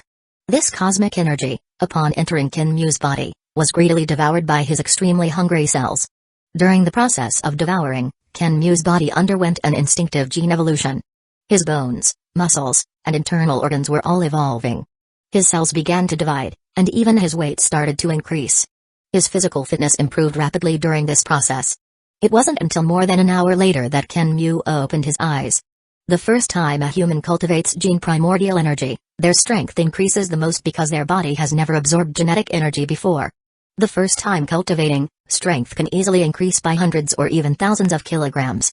The second time onwards, progress is much smaller, and one can only cultivate day by day. Generally, an ordinary martial artist can increase their strength by 300 kilograms. 600 kilograms is considered excellent, 1000 kilograms is considered elite, and above 2000 kilograms, one is a genius. Kenmu was well aware of his own talent. Among ordinary people, he could be considered excellent, but among fighters, he was just average. This time, his improvement should be between 300 to 400 kilograms, which could only be considered ordinary. However, Kenmu was already satisfied. All preparations have been completed, and I've already obtained my driver's license. I can set off tomorrow. Kenmu stood up and looked around his home, feeling a sense of accomplishment. In the living room, there was a large package containing a worker bug that had accumulated enough energy to transform back into a cocoon. Next to it was a weapon box containing a Vanquisher Series 2 long spear. The combat suit and other items were in another bag. The next day, Kenmu got up early, took a taxi to the station, and headed for Jiangnan Base City. With the identity of a prospective fighter, he didn't even need to go through ticket inspection. As planned, Kenmu easily brought his weapons and the bug cocoon onto the train. Is this Jiangnan Base City? Getting off the train, Kenmu carried a large backpack, held a small bag, and carried a weapon box. He looked around. It doesn't seem much different from Yangzhou City. Since he was carrying a lot of things, Kenmu took another taxi after leaving the station and went straight to the train station to board a train leaving the base city for the wilderness area. The transfer was smooth. The train to the wilderness area was different from the city trains. There weren't many people, with only about 10 people in each carriage. Besides Kenmu, there were obviously 3 small teams, and everyone was like Kenmu, carrying large and small bags. Kenmu didn't communicate with them unnecessarily, and they weren't interested in talking to Kenmu either. Hundreds of miles north of Jiangnan Base City, at the military garrison. The train slowly stopped, and one by one, fully armed fighters got off the train. This was already the wilderness, with soldiers armed to the teeth standing guard everywhere. Following the guide he had looked up in advance, Kenmu followed the crowd out and went straight to the military's fighter supply base. This was a very quiet small building, with a reception desk inside, welcoming fighters who had just entered the base. There were many service staff here, some from the military, some from the Limit Dojo, the Thunder Dojo, and the Underground Alliance. They not only provided services but also purchased precious materials from monsters from the fighters. Which team are you from? A man in military uniform asked without looking up. No team. The man looked up in surprise and asked, "Are you a lone wolf?" Yes. Kenmu replied affirmatively. Alright, register here. The wilderness is very dangerous. It's best to go in teams. The man handed a form to Kenmu and advised. He had been in this space for several years and had seen many young geniuses who became fighters early and thought they were very capable, only to disappear on their first trip to the wilderness. Kenmu carefully looked at the form, which mainly required him to register his identity information and strength certification. Picking up a pen, Kenmu quickly filled it out and handed it to the other party. Kenmu, a prospective fighter? Are you crazy?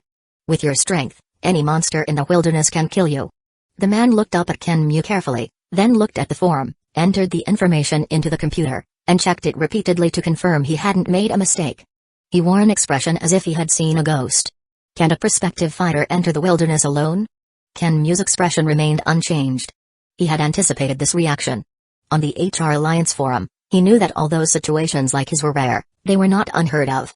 Every year, many prospective fighters would go to the wilderness to broaden their horizons or to train themselves. However, they would usually have someone leading the team to ensure their safety.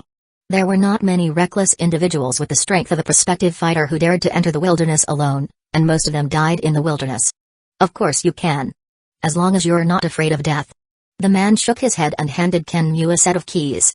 The room number is E8. Walk forward a bit, and you'll see it. Before you leave the supply base, this small building is at your disposal. Brother, take my advice. If you're alone, don't go into the wilderness. You can see if you can join a team or wait until you're stronger. You're still young. Thank you. Actually, I don't plan to go far.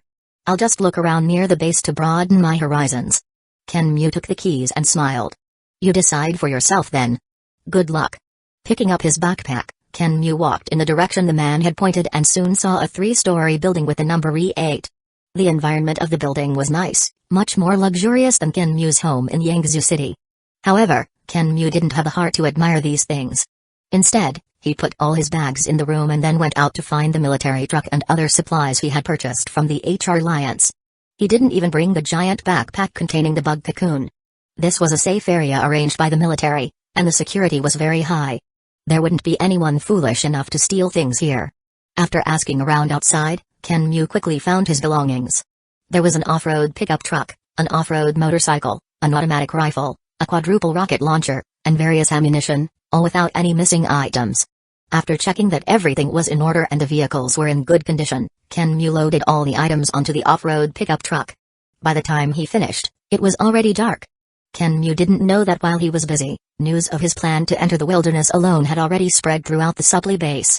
Everyone was very curious about this reckless individual and where he came from. Someone had even opened a betting pool, gambling on whether Kenmu would return alive after going out. Chapter 12, Hatching the Mother Nest, July 21, 2056, 6:00 a.m. Kenmu enjoyed a hearty breakfast at the supply base's cafeteria. The food here was indeed quite delicious. After finishing his meal, he noticed several people looking at him strangely. Although it was still early, there were already many people eating. As martial artists, most of them were diligent and disciplined. Thanks to their robust physical condition and the fact that they were deliberately avoiding him, Kenmu easily overheard their conversation. That guy who's going to the wilderness alone, is that him? His name is Kenmu, right? A fierce-looking fighter with a scar on his face curiously watched Kenmu and chatted with his teammate. He's just a reckless kid who doesn't know the dangers. I bet he won't last a day outside the city before he dies. A lean fighter with a long sword at his waist sneered disdainfully. I'm not so sure. Maybe he'll run back as soon as he sees a monster in the wilderness. Someone else shook their head and said, I heard that the Blood Wolf team has opened a betting pool in the camp, betting that he won't come back if he dares to go out. Kenmu listened to their discussion and smiled, walking up to the scar-faced fighter. Brother, can you help me with something? The scar-faced fighter looked at Kenmu warily as he approached, his hand instinctively reaching for his waist. Although fighting was strictly prohibited in the supply base, a greenhorn who dared to venture into the wilderness alone might not be able to control himself. Brother, I'm in a hurry to leave the city. Can you help me place a bet of 10,000 yuan? Just bet that I can stay in the wilderness for at least 5 days and return alive. How about it? Kenmu didn't make a move. Instead, he smiled and took out 10,000 yuan from his pocket, placing it on the table.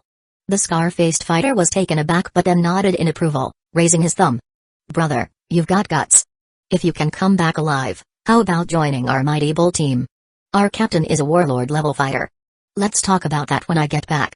Haha. Kenmu turned and walked away without looking back. Under normal circumstances, a newly minted prospective fighter rushing into the wilderness alone was no different from suicide. But with my Zerg clone, I'm not exactly an ordinary person, am I? Kenmu smiled to himself. At the camp entrance, Kenmu sat in the driver's seat of the off-road pickup truck, started the engine, and the truck roared as it charged into the wilderness. Following the highway, the pickup truck sped along. Although it was a highway, the road was in disrepair and full of potholes, making it difficult to navigate. On both sides of the road, there were countless broken vehicles and countless black blood stains. After leaving the base for about 10 miles, Kenmu sensed the soul link in his mind and commanded, Worker bug, hatch. In the back of the pickup truck, the worker bug, upon receiving the order, immediately broke out of its egg and lay prone in the cargo area. With the assistance of a worker bug with the strength equivalent to a primary beast soldier, Kenmu's safety was greatly enhanced. After driving for about 20 to 30 miles, Kenmu occasionally spotted traces of monsters, and various insect and bird noises could be heard. Kenmu's nerves tensed up. Fortunately, he didn't encounter any monster attacks. It wasn't until he had driven over 50 miles that Kenmu, following the map's guidance, exited the highway and took a small path toward the villa area. This stretch of road was difficult to traverse, and Kenmu drove slowly. The rustling sounds from the jungle on both sides of the road kept Kenmu on high alert. Several times, the off-road pickup truck got stuck. Fortunately, Kenmu had anticipated this and immediately ordered the worker bug to get out of the truck and push. Despite its small size, the worker bug was incredibly strong, capable of easily lifting things dozens of times its own weight. Moreover, the off-road pickup truck Kenmu had chosen wasn't too heavy, so the worker bug could lift it without difficulty. After some effort, Kenmu managed to reach his destination without any major incidents. This was the planned villa area. The villa area was vast, with over 100 detached villas and living facilities, each occupying an area of over 300 square meters. Unfortunately, most of these villas had collapsed and were overgrown with weeds and vines. A mile away from the villa area, the off-road pickup truck stopped. The worker bug got out of the truck to stand guard, and after confirming there was no danger, Kenmu opened the door and got out. The spot where Kenmu stopped was well chosen, with high ground that offered a clear view of the entire villa complex. Taking out a pair of binoculars, Kinmu began to observe carefully. There are monsters. Kinmu narrowed his eyes, staring intently at the ruins of the villas. A dog-like monster, about 1.2 meters tall at the shoulder, with spots and a streamlined body, was moving through the rubble. A tiger mastiff, judging by its size, it's a primary beast soldier. There's more than one. Kinmu was alarmed by what he saw through the binoculars.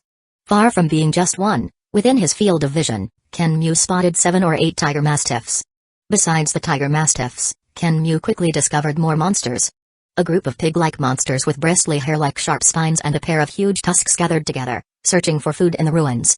They're iron-haired wild boars. After a thorough search, Kinmu found that there were at least hundreds of monsters in this villa area, including tiger mastiffs, iron-haired wild boars, and even traces of shadow cats.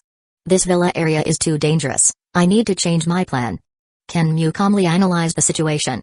Initially, Kinmu had considered that in the open wilderness, the mother nest would be easily discovered by monsters and human satellites, so he planned to use human buildings as cover. However, he had overlooked a serious problem. In densely built areas like this villa, there were too many monsters. In the years of fighting with humans, monsters had gradually shifted from open, desolate areas to human residential areas with various forms of cover. In the wilderness, it was too easy for them to be targeted and killed by human firearms from a distance. Especially since this place was close to the military base, the monsters roaming outside had almost all been killed by the military patrol teams.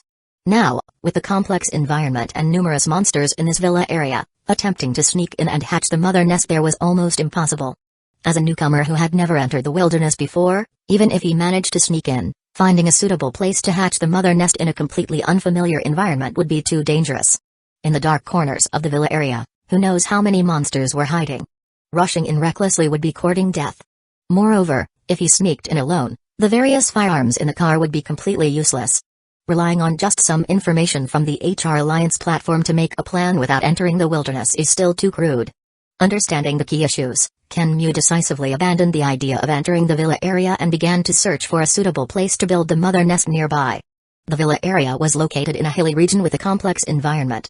After decades of neglect, the area was overgrown with trees and vines. Soon, Kinmu found a suitable location: a dense forest next to the road. The tall trees could block the view from the sky, making it less likely to be discovered by flying monsters. As long as he did some camouflage, no one would pay attention to this place before it caused a big commotion. Anyway, this mother nest was just a temporary measure. Once the swarm developed, it would definitely need to be relocated. Worker Bug, lead the way. Enter the forest and hatch the mother nest. Kinmu ordered decisively. At the same time, he took out a box of landmines, preparing to set up traps in the surrounding area. Following the order, the worker bug entered the forest, skillfully maneuvering through it, with Kinmu, fully armed, following closely behind. Crack! The worker bug in front suddenly waved its large claw, capturing a black creature.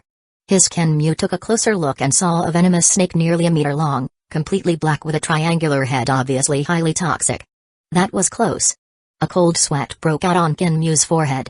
If the worker bug hadn't been leading the way, he might have stepped on it.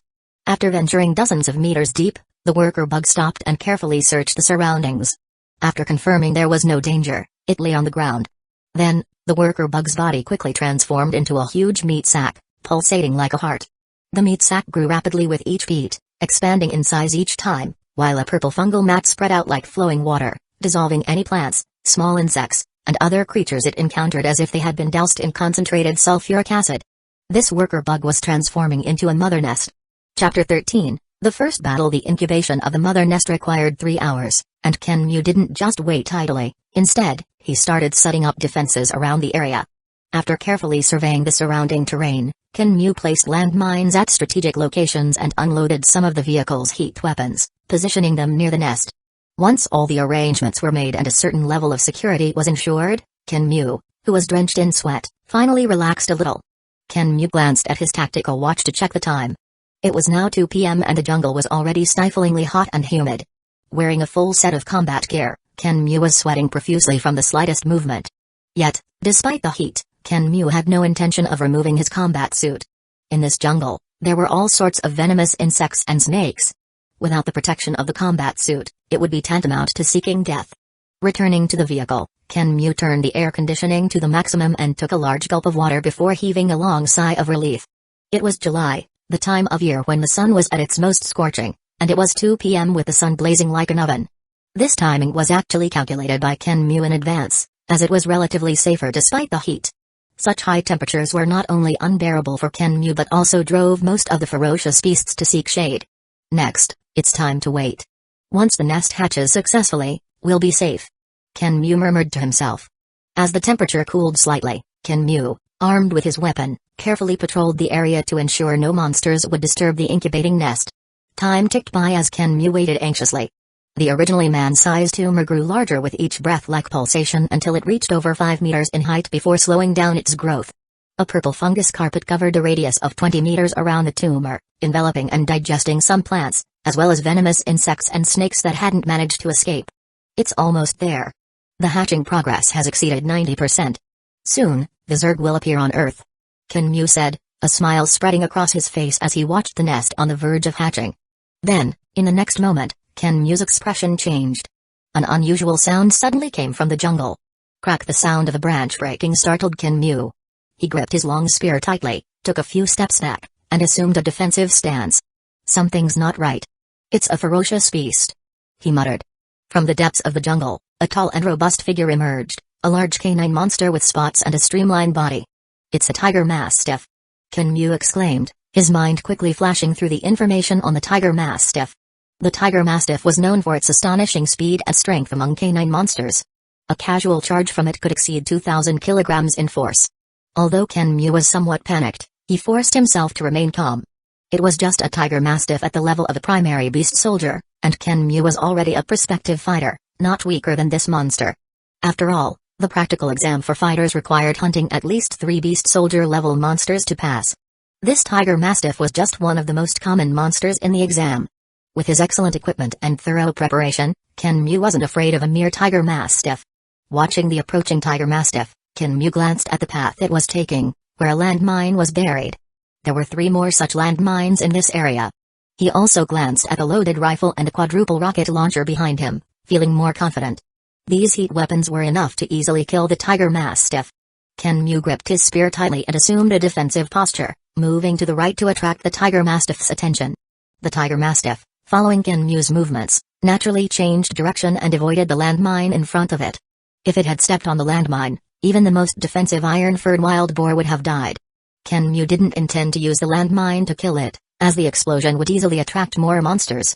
Suddenly, the tiger mastiff stopped and stared at the 5-meter-high giant meatball behind Kenmu, its expression turning tense with a hint of hesitation and struggle. Monsters were not mindless fools, they too feared the unknown. It had smelled a strange scent in the jungle and detected an extremely fierce and violent aura, which was growing stronger. It hadn't wanted to take the risk, but hunger drove it forward.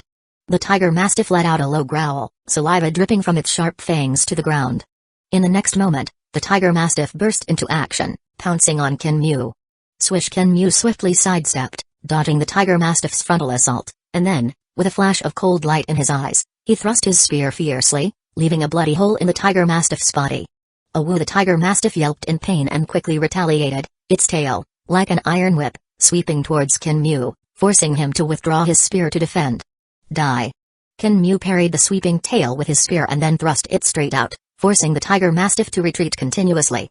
Awoo! The tiger mastiff let out an angry roar, twisted its body, and opened its blood-red maw, revealing sharp fangs and emitting a strong, foul stench. What incredible speed! Kenmu was alarmed, but his spear did not hesitate, striking fiercely at the tiger mastiff's head. Clang! The spear and the tiger mastiff's right claw collided intensely, producing a sound like metal clashing. A tremendous force transmitted through the spear, jolting Kenmu's wrist. The spear almost flew out of his grasp. Fortunately, Kenmu, who was well prepared, immediately swung his spear horizontally, pushing back the tiger mastiff, which was about to pursue. This beast has such great strength. Kenmu's eyes flickered with cold light as he pondered his strategy. The tiger mastiff was faster and stronger than him, but he was not without advantages. His spear was long and sharp enough. The tiger mastiff was only about 1.5 meters at the shoulder. How could its claw and tooth attacks compare to Kenmu's long spear? Weapons were one of humanity's greatest advantages against monsters. Dodging to the side and retreating several steps to avoid the tiger mastiff's attacks, Kenmu grew increasingly composed. The tiger mastiff couldn't reach him, and it had been injured from the start, bleeding profusely. The nest was about to hatch successfully, and Kenmu wasn't in a hurry at all. Time was on his side. After several failed attacks and the added injury, the Tiger Mastiff grew impatient. The Tiger Mastiff sprinted on all fours, circling Kenmu at high speed in the jungle. Kenmu didn't dare to be careless, keeping his eyes fixed on the Tiger Mastiff as he turned, not letting his guard down for a moment. Whoosh! A shadow, under the cover of the jungle, suddenly darted out from behind a large tree and pounced. "I've been waiting for you." Kenmu sneered, nimbly turning his body to dodge the pounce. When he turned again, his spear, like a venomous dragon, struck out fiercely. This strike sliced through the Tiger Mastiff's soft underbelly, opening a foot-long gash. A pile of intestines and internal organs spilled out from the wound. Thud! The Tiger Mastiff's body crashed to the ground, raising a cloud of dust. Kenmu didn't rush forward. He stood with his spear in hand, watching the fallen Tiger Mastiff for several minutes before stepping forward to thrust his spear into its neck, delivering the final blow. "Lucky I managed to injure it at the beginning, or it would have been quite difficult to kill it," Kenmu said to himself. Just as Kenmu finally killed the Tiger Mastiff, the giant cocoon behind him suddenly pulsated violently and exploded with a bang. The meatball transformed by the worker bug finally became a nearly 6-meter-high mound of flesh, which then contracted sharply before exploding with a bang, transforming into a massive nest that covered an area of dozens of meters. The nest looked somewhat terrifying, with a tower-like structure in the center that rose high into the air, adorned with several curved spikes. The entire nest was surrounded by spikes resembling the claws of some giant beast, and the surface of the nest was covered with various sized tumors and holes. These holes continued to twitch and wriggle. The moment the nest's surface exploded, it began to harden continuously, forming a thick shell. The mother nest had successfully hatched. Chapter 14, Awakening. The moment the nest hatched successfully, Kenmu felt a strong warm current flowing through his body. As it passed through his brain, it seemed to stimulate something. A sudden and intense headache struck without warning, causing Kenmu to cry out in pain. "What's happening?" Kenmu's long spear slipped from his grasp as he clutched his head tightly, screaming in agony. It hurts so much." The piercing pain made Kenmu wish he could bang his head against the surrounding trees. "Ah!" Kenmu's eyes rolled back, and he actually fainted from the pain. In the last moment before his consciousness faded, Kenmu used his soul link to command the nest to hatch worker bugs at full capacity to protect himself and the nest's safety. As Kenmu lay unconscious, his heart pounded violently, and his blood flowed rapidly, turning his skin a deep red. Blood seeped from every pore of his skin.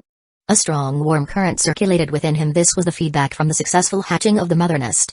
Under the continuous operation of this force, every part of Kenmu's body from his skin to his internal organs, blood, bones, and every cell underwent a drastic transformation. His body was evolving rapidly. This was a leap in the essence of life. As Kenmu lay on the fungus carpet, convulsing all over, 5 newly hatched larvae next to the nest received Kenmu's command before he fainted and quickly began to mutate.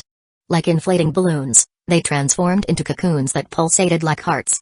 5 minutes later, 5 new larvae were hatched and quickly mutated into cocoons. This process repeated. 15 minutes later, 5 hideous worker bugs emerged from their eggs and began patrolling around the nest on their own, protecting the nest and Kenmu's safety. 20 minutes later, another 5 worker bugs successfully hatched. New larvae continued to be hatched and then mutated into worker bugs. Until all the energy accumulated in the nest was consumed, there were already 50 worker bugs hatched around the nest. These worker bugs began to collect resources around them. First, they dealt with the tiger mastiff that Kenmu had killed. A worker bug wielded its large claws, grabbed the tiger mastiff, lifted it, and transported it to the nest's side. The worker bug found an opening on the nest and threw the tiger mastiff's corpse directly inside. Its body was instantly devoured and digested, converting into the energy needed by the Zerg swarm. Next were the surrounding plants, trees, and anything else that contained rich energy. As the most basic and arguably the most important unit of the bug race, worker bugs could find all the resources suitable for the nest to digest and convert into energy. The nest's digestive ability was extremely strong, capable of digesting almost all resources. Flesh, plants, and all organic matter, even inorganic matter without restrictions. An entire planet could be devoured in a short time. This was one of the reasons why the Zerg were considered a calamity and feared across countless universes. Time passed minute by minute. Lying on the ground, Kenmu's fingers twitched slightly. In a daze, Kenmu sat up. Surrounded by darkness, the sky was filled with stars, and a bright moon cast its light, allowing Kenmu to see that he was in a dense forest. In the jungle, one could vaguely see shadows resembling giant ants patrolling and guarding the nest. What's happening to me? Kenmu's consciousness finally cleared, and everything he looked at was clear, even in the dark. Kenmu could see the appearance of the worker bugs in the distance. The rustling of leaves in the wind, the chirping of insects and birds, were all crystal clear, as if the entire world had been wiped clean of haze, or like a severely nearsighted person suddenly wearing glasses, everything became extraordinarily clear. Kenmu got up and instinctively grabbed a nearby tree for support. Crack! The tree was actually dented by Kenmu's grip, leaving a deep palm print on its trunk. My strength has increased so much. Kenmu clearly felt that his vision, hearing, sense of smell, and overall physical fitness had improved dramatically. Kenmu stared at the tree he had inadvertently marked, and an idea struck him. An invisible force erupted from his mind, spreading outwards, causing all the surrounding plants and fallen leaves to levitate. The long spear that had fallen to the ground automatically flew up and returned to Kenmu's hand. Have I awakened the power of a spirit master? Kenmu was ecstatic. As a transmigrator, how could he not know about spirit masters? This was a rare and powerful ability that could only be awakened through one's own talent. On Earth, once a spirit master was awakened, they could easily defeat fighters of the same level and were sought after by major powers. It's the feedback from hatching the nest. That's right, the Zerg race's talent in the soul aspect is one of the peaks in the universe. Any Zerg queen is a master of the soul. Since I possess a Zerg race clone, I am essentially the ruler of the swarm, naturally inheriting such talent. Kenmu sensed the exceptionally robust soul light in his mind and dozens of weaker ones. He discovered that he could easily manipulate them to perform precise actions simultaneously without feeling the slightest discomfort. This was far beyond multitasking, it was multitasking on a scale of dozens. Not only had his strength increased, but Kenmu also felt that his comprehension and talent had improved significantly. His brain's processing speed was many times faster than before, like upgrading from a regular computer to a supercomputer. This feeling is too powerful. Kenmu effortlessly controlled over a dozen worker bugs to walk in front of him, performing various actions in unison, which made Kenmu smile. Go. The long spear beside him levitated and then shot out fiercely, piercing through several trees in succession. This power, this destructive force, is far beyond that of a high-level fighter. My physical fitness has at least tripled or quadrupled, reaching the level of a high-level fighter. My spirit power has also reached the limit of my body. After awakening as a spirit master, Kenmu's past memories became clearer. Many things he had forgotten could now be recalled. I remember Luofeng awakened and reached the level of a mid-level fighter. A spirit master's power can be 2 levels higher than their fighter rank, which is the level of a primary warlord. My strength should have reached the high-level fighter, meaning my spirit strength is at the mid-level warlord. A flash of light shone in Kenmu's eyes. Was this improvement terrifying? Of course, it was terrifying. Yet, it was also normal, because this was the feedback from a nest that consumed a full 500 energy points to hatch, along with dozens of worker bugs. As the ruler of the swarm, it would be abnormal to be too weak. After testing his strength for a while, Kenmu shifted his attention to the swarm. When Kenmu's consciousness transferred to the nest, something astonishing happened. Kenmu had thought that his body's transformation had made his computational abilities strong enough, but compared to the nest, it was still insignificant. Countless data and information flashed by, with dozens of worker bugs constantly feeding back various information, whether it was collecting resources or patrolling the surroundings. The fungus carpet centered on the nest was spreading, devouring all the insects and plants it encountered and collecting their genetic information to store in the gene bank. Vast amounts of data and information were flowing every moment, yet the nest's consciousness could handle it with ease.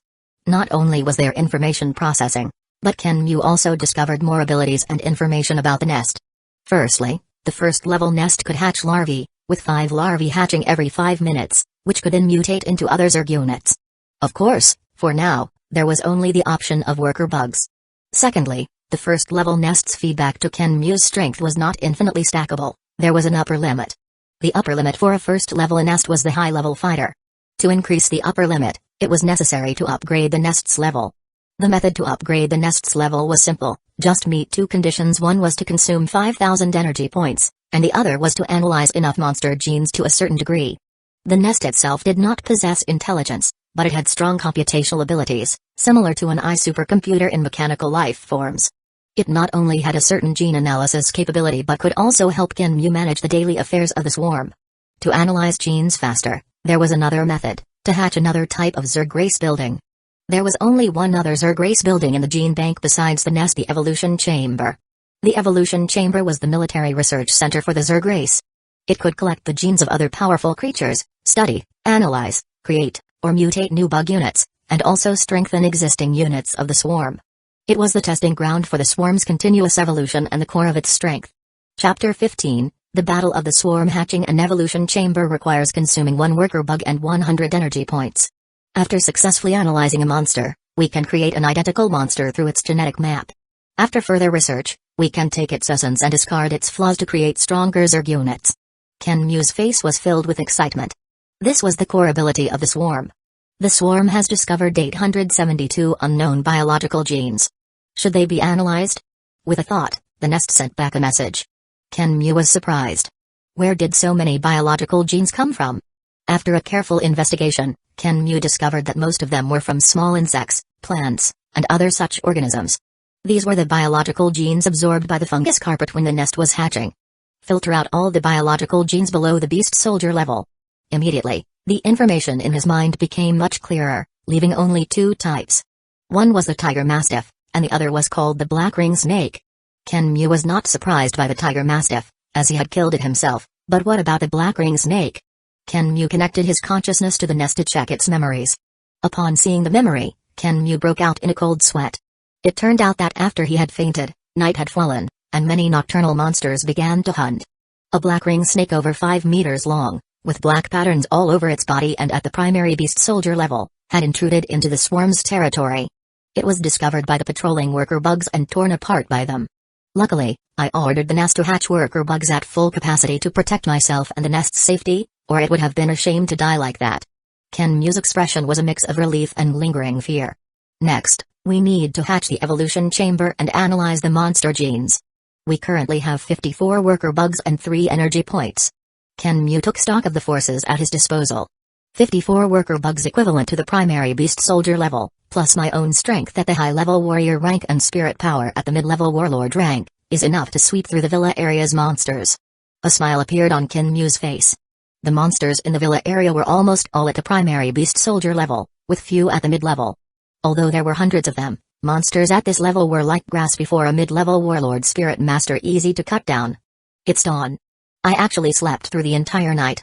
The sun rose in the east, and a golden light pierced the darkness, illuminating the sky. Swarm. Leave 10 worker bugs to protect the nest, and the rest, assemble. Our target is the villa area. Kenmu waved his hand with great spirit, and under his command, the swarm quickly assembled, forming a vast team centered around Kenmu, marching towards the villa area in a grand procession. This A2-grade Vanquisher spear is too light and doesn't match my strength anymore. Kenmu shook his head after swinging it a few times. However, there were no other weapons at the moment, so he had to make do with it. I regret not considering this when preparing weapons. If I had known, I would have bought some throwing knives, short spears, or other such weapons. The mainstream attack methods of spirit masters generally fall into 2 categories. One is skilled in manipulating objects for attack, known as controllers. The other is direct soul attack, adept at mental and illusion-based attacks, known as illusionists. Of course, there are also some other less common methods, such as beast taming and potion making. After awakening as a spirit master, Luo Feng chose the path of the controller. Kenmu didn't understand illusion attacks, but simple and brutal object manipulation was no problem for him. There's a way. Kenmu had an idea. He wrapped his spirit power around the tip of the Vanquisher spear and twisted it forcefully. With a click, the spearhead was detached. The spearhead circled around Kenmu before hovering near his right shoulder. Kenmu swung the spear shaft, which now lacked a head, and grinned. The spearhead can be used for object manipulation attacks, and the shaft can serve as a staff for defense. Surrounded by the swarm, Kenmu was full of vigor. In the villa area, after a night of hunting, many nocturnal monsters, such as shadow cats, had returned to their nests. Another group of monsters that preferred daytime activity became lively. As Kenmu led the swarm closer to the villa area, he saw a group of 13 iron-haired wild boars foraging for food at the edge of the villa area. These iron-haired wild boars were sturdy, over 1.5 meters at the shoulder, with bristles like sharp thorns and 2 massive tusks in their large mouths, resembling small elephants. If it were yesterday, Kenmu would have turned and fled upon encountering a group of iron-haired wild boars, but now things were different. Swarm. Destroy them. Kenmu waved his hand, and except for 10 worker bugs protecting Kenmu, the remaining 34 worker bugs spontaneously formed a hunting formation and charged at the iron-haired wild boars. One iron-haired wild boar, which was lowering its head to forage, twitched its nose. Despite their clumsy appearance, their sense of smell was extremely sharp. Suddenly, it let out a loud howl. It had discovered a group of giant ant-like monsters charging at them with no attempt to hide their strong hostility. The alerted iron-haired wild boars reacted quickly. Several strong males rushed to the front, protecting the younger boars. Led by the strongest wild boar, which had reached the mid-level beast soldier rank, the angry boars exhaled rough breaths from their snouts and charged fiercely at the worker bugs. The iron-haired wild boars were like speeding heavy trucks, and the momentum they unleashed was no less than that of the worker bugs, which outnumbered them twofold. Just as the two torrents were about to collide, a stream of light shot out from behind the worker bugs, piercing the head of the strongest iron-haired wild boar leading the charge. The stream of light was none other than the spearhead. After killing the strongest boar, the spearhead drew an arc in the air before plunging down again, piercing the heads of two more iron-haired wild boars in succession. The remaining charging iron-haired wild boars, finding their leader dead for no apparent reason, panicked, and their originally orderly formation scattered. In the next moment, the two torrents collided with a bang. Boom! An iron-haired wild boar lowered its head, galloped on all fours, and viciously rammed into a worker bug with its tusks. The worker bug, also in the midst of charging, was stopped in its tracks and knocked flying by the wild boar's ferocious impact, its shell shattering. Crack! The iron-haired wild boar didn't fare well either. The worker bugs were equally powerful. Although it was knocked flying due to its size, the wild boar's speed also decreased.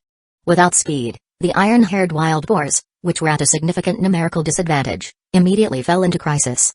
A worker bug opened its large claws and bit fiercely into the neck of an iron-haired wild boar. The boar's tough fur was torn apart by the claws, and large chunks of flesh were ripped off. The iron-haired wild boar, driven mad by the blood and pain, thrashed its body, trying to break free. But another worker bug seized the opportunity to climb onto its body and bite furiously, causing the wild boar to emit painful cries. Some iron-haired wild boars went berserk, their tusks like daggers, stabbing into worker bugs, throwing them into the air, and trampling them fiercely. Both sides engaged in a frenzied and bloody battle. In just a moment, the ground was littered with severed limbs, and blood flowed everywhere. Whoosh! The sound of the spearhead piercing the air came, and one by one, the entangled wild boars were penetrated through the brain, dying on the spot. In just a few breaths, more than 10 iron-haired wild boars were easily killed. Before a mid-level warlord spirit master, they had no power to resist and were slaughtered with ease. Bring their corpses back and convert them into energy. The swarm needs to expand. Chapter 16, Sweeping through. After easily annihilating more than a dozen iron-furred wild boars, Kenmu ordered some worker bugs to transport the boars' corpses back to the nest. The remaining worker bugs continued to advance under his leadership. It's a pity that I only have one spearhead. With my spirit power, I could easily control more weapons. Kenmu shook his head regretfully. At the moment of collision between the worker bugs and the wild boars, one worker bug was hit head-on and trampled to death, while several others were severely injured. Although the worker bugs were powerful, they were not combat units. Given the significant difference in size between them and the wild boars, it was normal for them to be at a disadvantage in a head-on confrontation. My spirit power is strong, but my control is still lacking. I aimed for the wild boar's eyes, but I hit its skull instead. After the battle, looking at the spearhead floating beside him, Kenmu summarized the experience of this battle. It was his first time using spirit power in combat, and there were indeed many issues. The solution was simple: more training and more practical experience. Next, I'll use you all to train. Surrounded by worker bugs, Kenmu continued to push towards the villa area. Inside the villa area, a tiger mastiff cautiously moved through the ruins, searching for prey. Suddenly, it stopped and sniffed the air, seemingly sensing danger. Before it could react, a spearhead gleaming with a cold light pierced its head. The tiger mastiff, which Kenmu would have previously struggled to defeat, now seemed insignificant. A giant rat over half a meter long, with grayish-black fur, was caught by a worker bug's claws and torn apart. This rat could not be considered a monster, only a stronger-than-average beast. A shadow cat hiding among the ruins was discovered by a worker bug and leaped up. Swish! The shadow cat darted out of the shadows and into a dilapidated room, trying to use the complex environment of the villa to escape. However, in the next moment, a spearhead pierced its body, opening a large hole. Its prideful speed was meaningless before the floating spearhead. There are about 300 monsters in this villa area. I need to slaughter them before most of them realize what's happening. A hint of killing intent and coldness appeared on Kenmu's face. Yes, this was not a battle but a massacre. Under Kenmu's leadership, all the worker bugs pushed forward directly. When they encountered opponents that the worker bugs could not defeat, a spearhead would whistle through the air in the next moment, killing them. Before Kenmu, a spirit master with the strength of a mid-level warlord, these monsters, whose strongest were only mid-level beast soldier, were all killed in one hit, without any power to resist. One by one, The monster corpses were transported back to the nest by the worker bugs. The nest's digestive organs worked frantically, digesting the various monster meats inside it. As the cleanup progressed, some monsters noticed something was amiss. A portion of them charged at Kinmu, only to become corpses even faster. Under the interception of the surrounding worker bugs, not a single monster could get within 20 meters of Kinmu. They were easily killed by Kinmu manipulating the spearhead from afar. Some smarter monsters, seeing the situation was not good, fled immediately. Unfortunately, even if they ran, where could they go? They were only delaying their deaths by a little. In just an hour, most of the monsters in the villa area became corpses, and the dozens of worker bugs couldn't transport them all back. After confirming that the monsters in the villa area were no longer a threat, Kinmu returned to the vicinity of the nest and ordered the worker bugs to clean up the remaining stragglers. One by one, the monster corpses were thrown into the nest's openings. The nest's digestive ability worked at full capacity, digesting these bodies as quickly as possible and converting them into energy. Returning to the nest, Kinmu discovered several injured worker bugs lying on the fungus carpet around the nest. The fungus carpet produced tendrils like threads, wrapping around them and transferring energy through the threads to them. With the energy supplement, the worker bugs' wounds healed at a visible speed. The Zerg race itself possessed strong vitality and regenerative abilities. As long as they were not killed on the spot, returning to the fungus carpet and consuming some energy would allow them to recover. One worker bug had its limbs severed, yet they were still growing back at a visible speed. For the Zerg race, regenerating limbs was a very simple matter. To have such powerful regenerative abilities. Kinmu's expression was one of surprise and joy. I wonder if it can heal human injuries? If so, Uncle King's arm might have a chance to be restored. Seeing this scene, Kinmu immediately thought of Uncle King. Not only for Uncle King, but this ability was also important for Kinmu himself. Because if this ability could be used on him, wouldn't he not need to fear getting injured in battles? Kinmu connected his consciousness to the nest and conveyed this idea. The feedback from the nest made Kinmu's heart leap with joy. The answer was yes. Ordinary injuries could be healed directly, while more severe injuries like limb regeneration would require the prior analysis of the target's genetic information, followed by targeted recovery. It just needs the analysis of genetic information? That's too simple. It's not difficult to analyze Uncle King's genetic information, collecting some hair or nails will do. But should I bring Uncle King into the wilderness and have him recover in the nest? Oh, that's not very realistic. I still need to plan this out. Although there were some difficulties, Kinmu was still very happy. Because the genetic database of the larvae was incomplete, and much knowledge about the bug race, even common sense, was lost. Kinmu could only explore slowly. However, the fact that the Zerg race could heal injuries and regenerate limbs was an undeniable surprise. It's time to hatch the evolution chamber. With only one type of auxiliary worker bug, it's impossible to support the expansion of the swarm. The bug race needs a real combat unit. Kinmu's thoughts returned to the development of the swarm. In the villa area, we hunted more than 200 monsters. After digesting them all, we should be able to gain at least 3,000 to 4,000 energy points. Different monsters, due to their size, body structure, strength, and other factors, convert into different amounts of energy. Taking the primary beast soldier level as an example, the largest iron-furred wild boars, even the smallest adult ones weighing over 1,000 pounds, generally convert into more than 20 energy points. Monsters like the tiger mastiff generally convert into around 10 energy points. The shadow cat, due to its small size, generally provides around 6 energy points per conversion. There will be some fluctuation based on their strength. Currently, the nest has 4 types of beast soldier level monster genes that can be analyzed. Tiger mastiff, iron-furred wild boar, shadow cat, and black ring snake. Often, people's understanding of the Zerg race is that they are various giant insects. In fact, this is not the case. The Zerg race can take any form as needed. It's just that bug-like appearances often possess greater combat power. Kinmu obviously did not have the conditions to breed bug units, so he could only make do with the monster genes he had collected. Among them, the tiger mastiff was a suitable choice as a basic combat unit for the swarm. The tiger mastiff had excellent capabilities in all aspects, with strong power and speed, and no obvious weaknesses. As a canine monster, it had a keen sense of smell and was good at cooperative combat. Moreover, the potential of the tiger mastiff was not bad. Although most of the tiger mastiffs in the villa area were at the primary beast soldier level, with a few reaching the mid-level, this widely distributed monster could actually reach the warlord level in strength. Kinmu had even seen rumors of lord-level tiger mastiffs on the HR Alliance platform.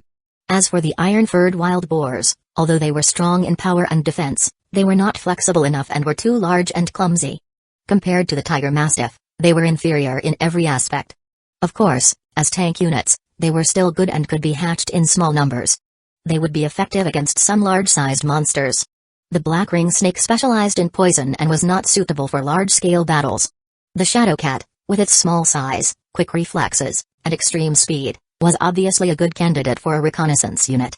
After a careful analysis, Kenmu decisively ordered, hatch the evolution chamber and prioritize the research on the Tiger Mastiff. Chapter 17, Further Understanding of the Zerg Clone. Around the nest, 3 biological structures covered in chitinous shells and bristling with spikes rose and fell like human breathing. These were the newly hatched evolution chambers. If one got closer, they could hear a buzzing sound from within, as if something was spinning at high speed. This was the sound of the evolution chambers operating at full capacity, analyzing the monster's genes. Through feedback from the nest's consciousness, Kenmu learned that although the nest's computational abilities were powerful, they were not infinite. It could only maintain 3 evolution chambers running at full capacity to analyze the monster's genes. If more were built, it would actually reduce efficiency. Therefore, Kenmu only hatched 3 evolution chambers. Depending on the needs, the 3 chambers could either analyze one type of monster's genes simultaneously or multiple types.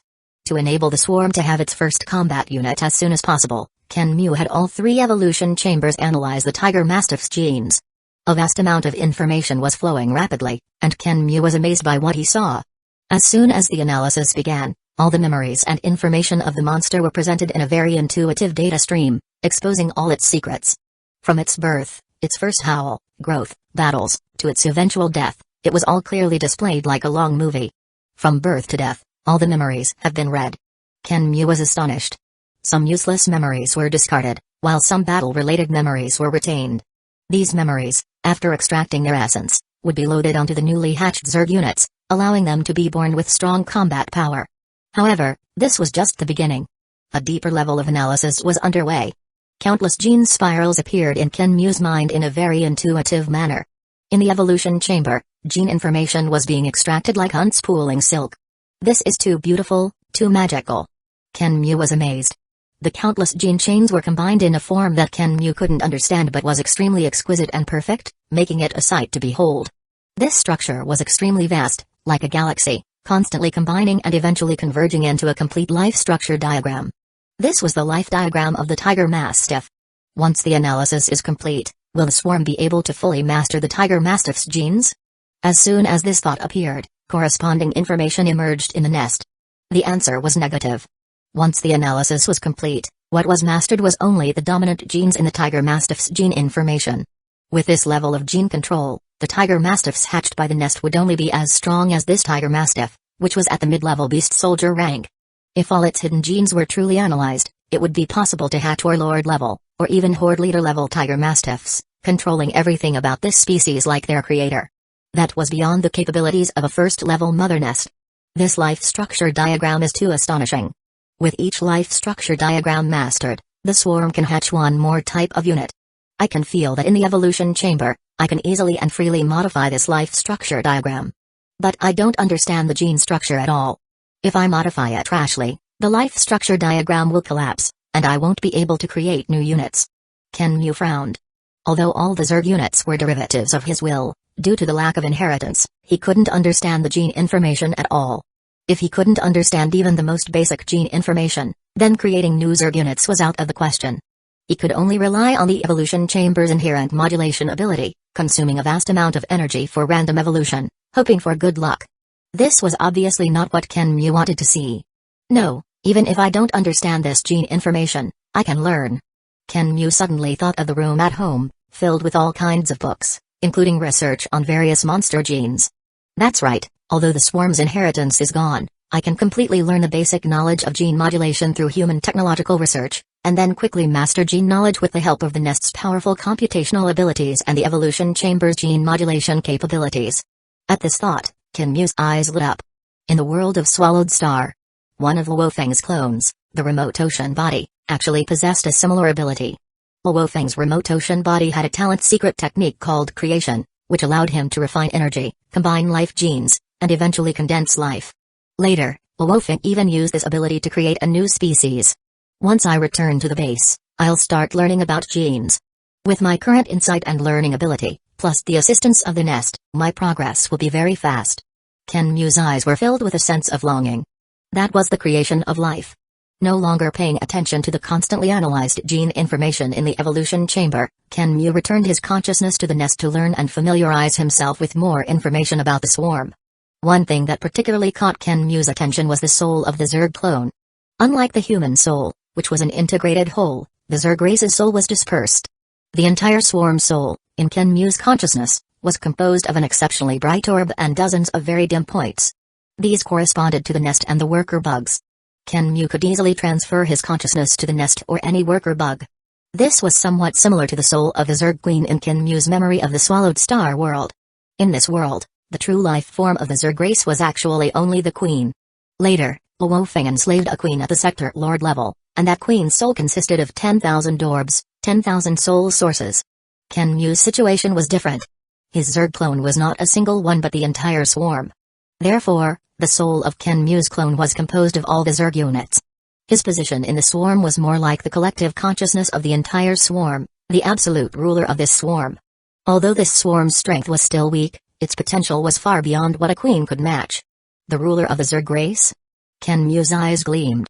This was too interesting. Having a Zerg clone also had another advantage: it was hard to die. In this universe, most strong individuals with clones were not afraid of death because if a clone died, it could be reborn. Like Luo Feng, his Ma Sha clone had died countless times, and each time it died, it could be easily reborn. Kenmu discovered that he could do the same thing. For the Zerg clone, as long as the genes of his human self were analyzed, the nest could easily incubate a human body. He could do the same as Luo Feng. To truly kill Kenmu's Zerg clone, all the Zerg units had to be killed. Only then would the clone be considered truly dead. Kenmu was excited. If this guess was correct, then once the swarm developed, it would be difficult to kill him. Let me see what other surprises there are. Kenmu happily browsed through the information in the nest, and indeed, there were more surprises. The fungus carpet, this seemingly inconspicuous thing, is also quite powerful. The fungus carpet can grow in most environments and can extract nutrients from the ground through its underground tendrils.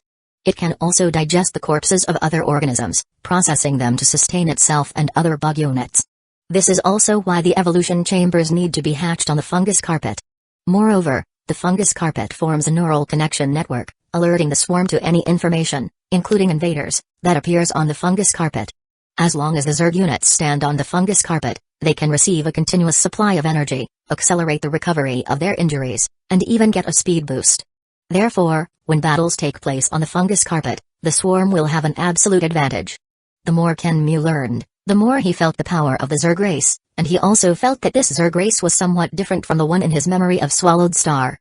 However, Kenmu didn't dwell on it too much. The world of Swallowed Star was too vast, and anything could happen.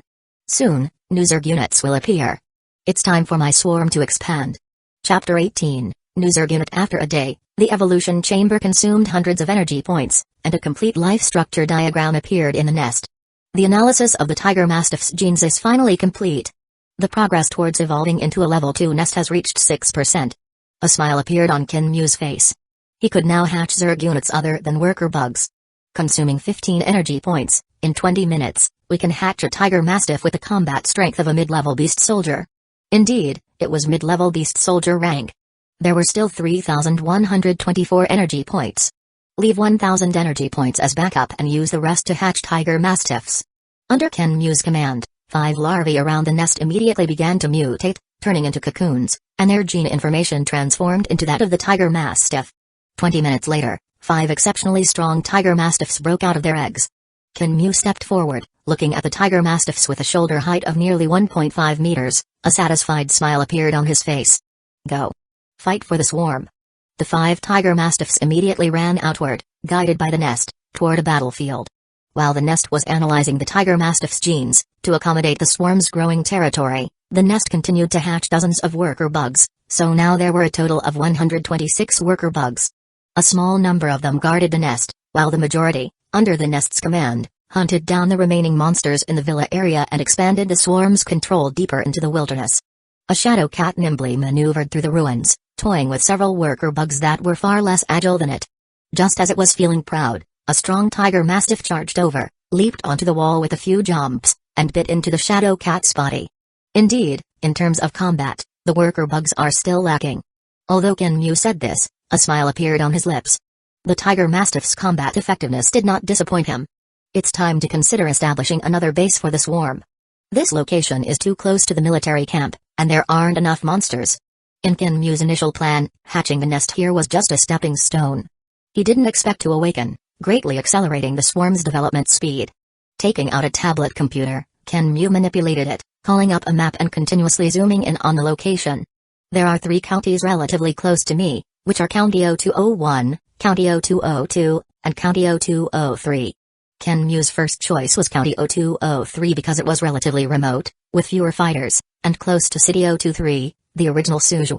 With County 0203 as the base, the swarm could expand to City 023 after growing stronger. There were numerous monsters there, enough for the swarm to hunt and grow. More importantly, there was a huge lake there, Taiyu Lake, which was filled with countless aquatic monsters.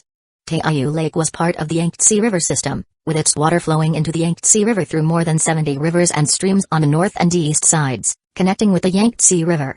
In Kinmu's plan, once the swarm developed to City 023, it would start cultivating aquatic Zerg units. Once the aquatic Zerg units reached a certain strength, they could enter the Yangtze River along the river and go downstream into the ocean. The ocean was the true paradise for monsters, with countless sea monsters for the swarm to devour, analyze, and evolve. There was the swarm's true battlefield on Earth. The same was true on land. Once established in City 023, the swarm would advance to City 003, the original Shanghai, with the ultimate destination still being the ocean. Among the 3 counties, Kinmu did not consider going to County 0201 for the time being because this city was the first place Luo Feng went after becoming a fighter. Before reaching a certain level of strength, Kinmu did not plan to contact Luo Feng, because contacting the protagonist often meant trouble. If possible, Kinmu still wanted to develop peacefully. It would be best if the swarm could directly develop to the point of sweeping through global monsters before going out to roam. For the swarm to become stronger, the core was to strengthen the nest. The current level 1 nest could hatch the strongest Zerg units at the high-level beast soldier rank. For the nest to advance to a level 2 nest, the most important thing was to reach 100% gene progress for the level 1 nest. After analyzing a mid-level beast soldier ranked Tiger Mastiff, the progress had already reached 6%. At this rate, it would take about half a month to reach 100%. Today is already July 23rd, time is getting a bit tight. Kinmu took a deep breath. It would take 2 to 3 days to travel from the villa area to County 0203. Initially, Kinmu only planned to establish the nest in the villa area, stabilize the foothold, and then return to the base city to participate in the fighter practical exam, obtaining the official fighter title before considering advancing to the county.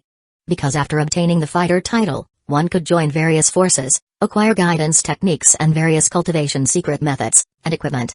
For Kinmu, who did not have the Zerg race's inheritance, this was very important. But plans couldn't keep up with changes, and staying in the villa area was just a waste of time. Today, we will focus on hatching Tiger Mastiffs. After nightfall, we will directly march towards County 0203 to establish the nest. With my and the swarm's strength, there should be no major dangers along the way. Kinmu pondered. To be safe, I'll send out several Tiger Mastiff teams to scout ahead. The main force will set out at night. By nightfall, the number of Tiger Mastiffs should exceed 150. 150 Tiger Mastiffs with the strength of mid-level beast soldiers, plus me, a mid-level warlord ranked spirit master, is enough. Once we reach County 0203, the iron-furred wild boars and shadow cats will also be analyzed. By then, we will have 3 types of units that can be hatched. With such strength, the new nest can barely establish a foothold in the county. Kinmu carefully calculated the swarm's combat power and time. There are still 8 days until the fighter practical assessment. Subtracting 6 days for the journey, we can stay in County 0203 for 2 days, which is enough time. After setting the development strategy, the swarm immediately began to act. A team of 10 Tiger Mastiffs started to explore and advance in the direction of County 0203. The Tiger Mastiffs were fast and didn't take long to leave the villa area and enter the wilderness. Along the way, they encountered monsters from time to time, but they were not threatening. Until the Tiger Mastiffs traveled dozens of miles, the number of monsters in the wilderness increased, and their strength also became noticeably stronger, occasionally encountering high-level beast soldier-ranked monsters. Adhering to the principle of not seeking trouble, this team of Tiger Mastiffs did not engage in battles with the monsters along the way but instead avoided them from a distance, recording the information of various monsters they encountered. Half an hour later, the second Tiger Mastiff team set out. After successively sending out 3 scout teams, Kenmu began to accumulate forces, preparing to lead the main force to migrate. The reason for continuously sending out reconnaissance forces was simple: there were too many uncertainties in the wilderness. If they encountered powerful monsters, they could discover them in advance and avoid being wiped out in one wave. After arranging the swarm's affairs, Kenmu did not rest but took the time to train his movement techniques, spear techniques, and his spirit master power. Because Zerg units were constantly being hatched, Kenmu was growing stronger every moment, and he needed to master his strength as soon as possible. Before the nest awakened, Kenmu had experienced a practical battle, and his spear and movement techniques had greatly improved. But after awakening, his strength surged, making Kenmu's control over his body regress. Whoosh! Kenmu picked up his long spear and swung it freely, his moves gradually becoming skilled. After awakening, my talent and insight have greatly improved. Many problems that I didn't notice before are now obvious at a glance. A look of joy appeared on Kenmu's face. The spear was like a swimming dragon, one move after another, continuous and unending. No, this move is wrong. The spear is an inch too high. No, this move, I was just relying on brute force before, I should use skill instead. The more he practiced, the more Kenmu felt that his spear and movement techniques were far from perfect, with too many flaws. Every practice session revealed new problems. Especially when Kenmu connected his consciousness to the nest, using the nest's powerful computational abilities to practice his spear and movement techniques. A new world opened up. Chapter 19, The Journey. When Kenmu attempted to use the nest to deduce his spear techniques and movement skills, the nest's powerful computational abilities easily identified the inaccuracies or mistakes in Kenmu's movements and marked them one by one. The nest's calculations could even directly mark which muscle's activation method was incorrect or which movement skill had deformed. When using spirit power to attack, the nest could assist in calculating and controlling the weapon's attack angle and force. This discovery delighted Kenmu. It was like having a cheat code, allowing his combat effectiveness to soar. Take movement skills as an example. A solid foundation, basic level, proficiency, micro level, and being able to use them effortlessly, perfection level, were considered the three levels of movement skills. Kenmu's movement skills weren't even at the basic level, yet in less than a day, he reached micro level. This improvement was greater than a months of even years of training in the past. Immersed in the enhancement of his strength, Kenmu didn't notice the passage of time until the nest reminded him. It's already night, we need to prepare to set out. Looking at the sky, which had darkened without him realizing, Kenmu transferred his consciousness to the nest to check the current number of units and the energy storage situation. The results gave Kenmu a small surprise. The number of tiger mastiffs was more than expected, totaling 175. As for the worker bugs, there were originally 126, but 5 were killed in battles with monsters, leaving 121. The remaining energy was not much, only 1,003 points. Under the efforts of these Zerg units, monsters within a 10-mile radius centered around the villa area had almost suffered a devastating blow. Their flesh and blood became energy for the swarm, which was also the reason why there were more tiger mastiffs than expected. However, this was the limit of what the villa area could develop because there were no more monsters for the swarm to hunt. They could only continue to venture deeper into the wilderness. Because the swarm's activities also consumed energy, if they didn't move out, not only would the swarm scale not expand, but they would also have to resort to cannibalism due to food shortages. Leave 50 worker bugs and 20 tiger mastiffs to guard the nest. The rest will assemble and prepare to head to Conquest 203. Excluding the 3 teams of tiger mastiffs that had already set out to scout, and the guard force left to defend the nest, a total of 125 mid-level beast soldier level tiger mastiffs and 71 primary beast soldier level worker bugs set out. The entire swarm did not gather in a swarm but spread out under the nest's control, with scouts in the front and protection on the flanks. Kenmu did not drive the off-road pickup truck but instead leaped onto a tall tiger mastiff. With a shoulder height of nearly 1.8 meters, this tiger mastiff was much larger than many warhorses, like the wolves Kenmu had seen in fantasy movies in his previous life. It could easily serve as a mount. Some necessary luggage and equipment were taken out of the car by the worker bugs and carried by them. One of the worker bugs was particularly noticeable, with a round belly storing a large amount of high-energy liquid. Upon reaching the destination, it would hatch a new nest. The reason for not driving was that Kenmu did not plan to advance along the highway but to follow the path scouted by the tiger mastiffs. Hundreds of monsters marching on the highway would be too conspicuous and easily encounter human martial artist teams. The swarm was not ready to be exposed yet. With the swarm's speed, advancing through the wilderness was not slower than an off-road vehicle, enough to reach the destination within the expected time.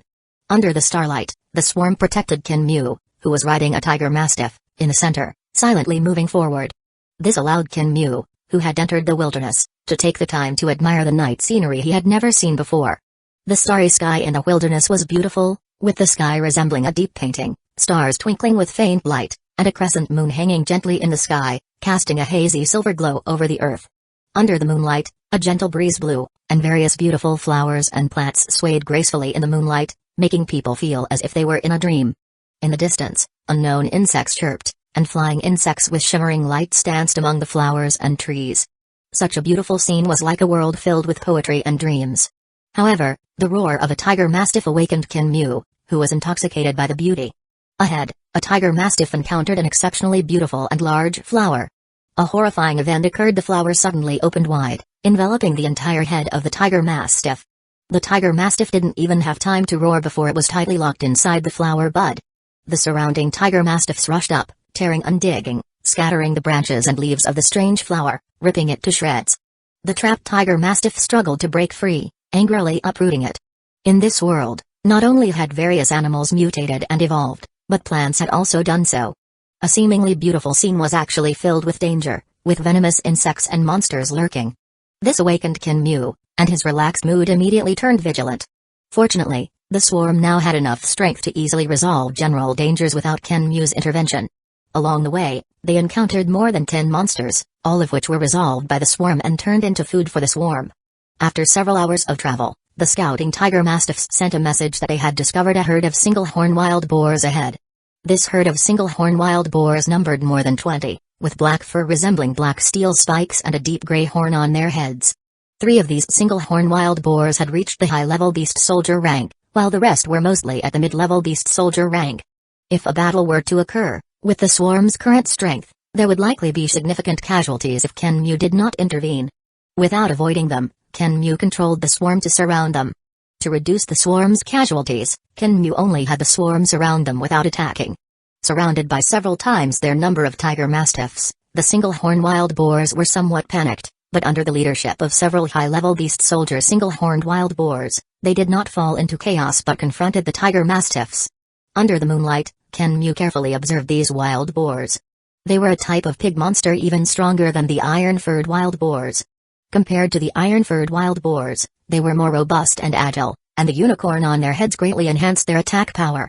Without hesitation, a spearhead suspended above Kinmu's head shot out. Whoosh! The spearhead turned into a stream of light, rushing straight towards a high-level beast soldier single-horned wild boar. The attacked single-horned wild boar noticed the anomaly, but the spearhead was too fast.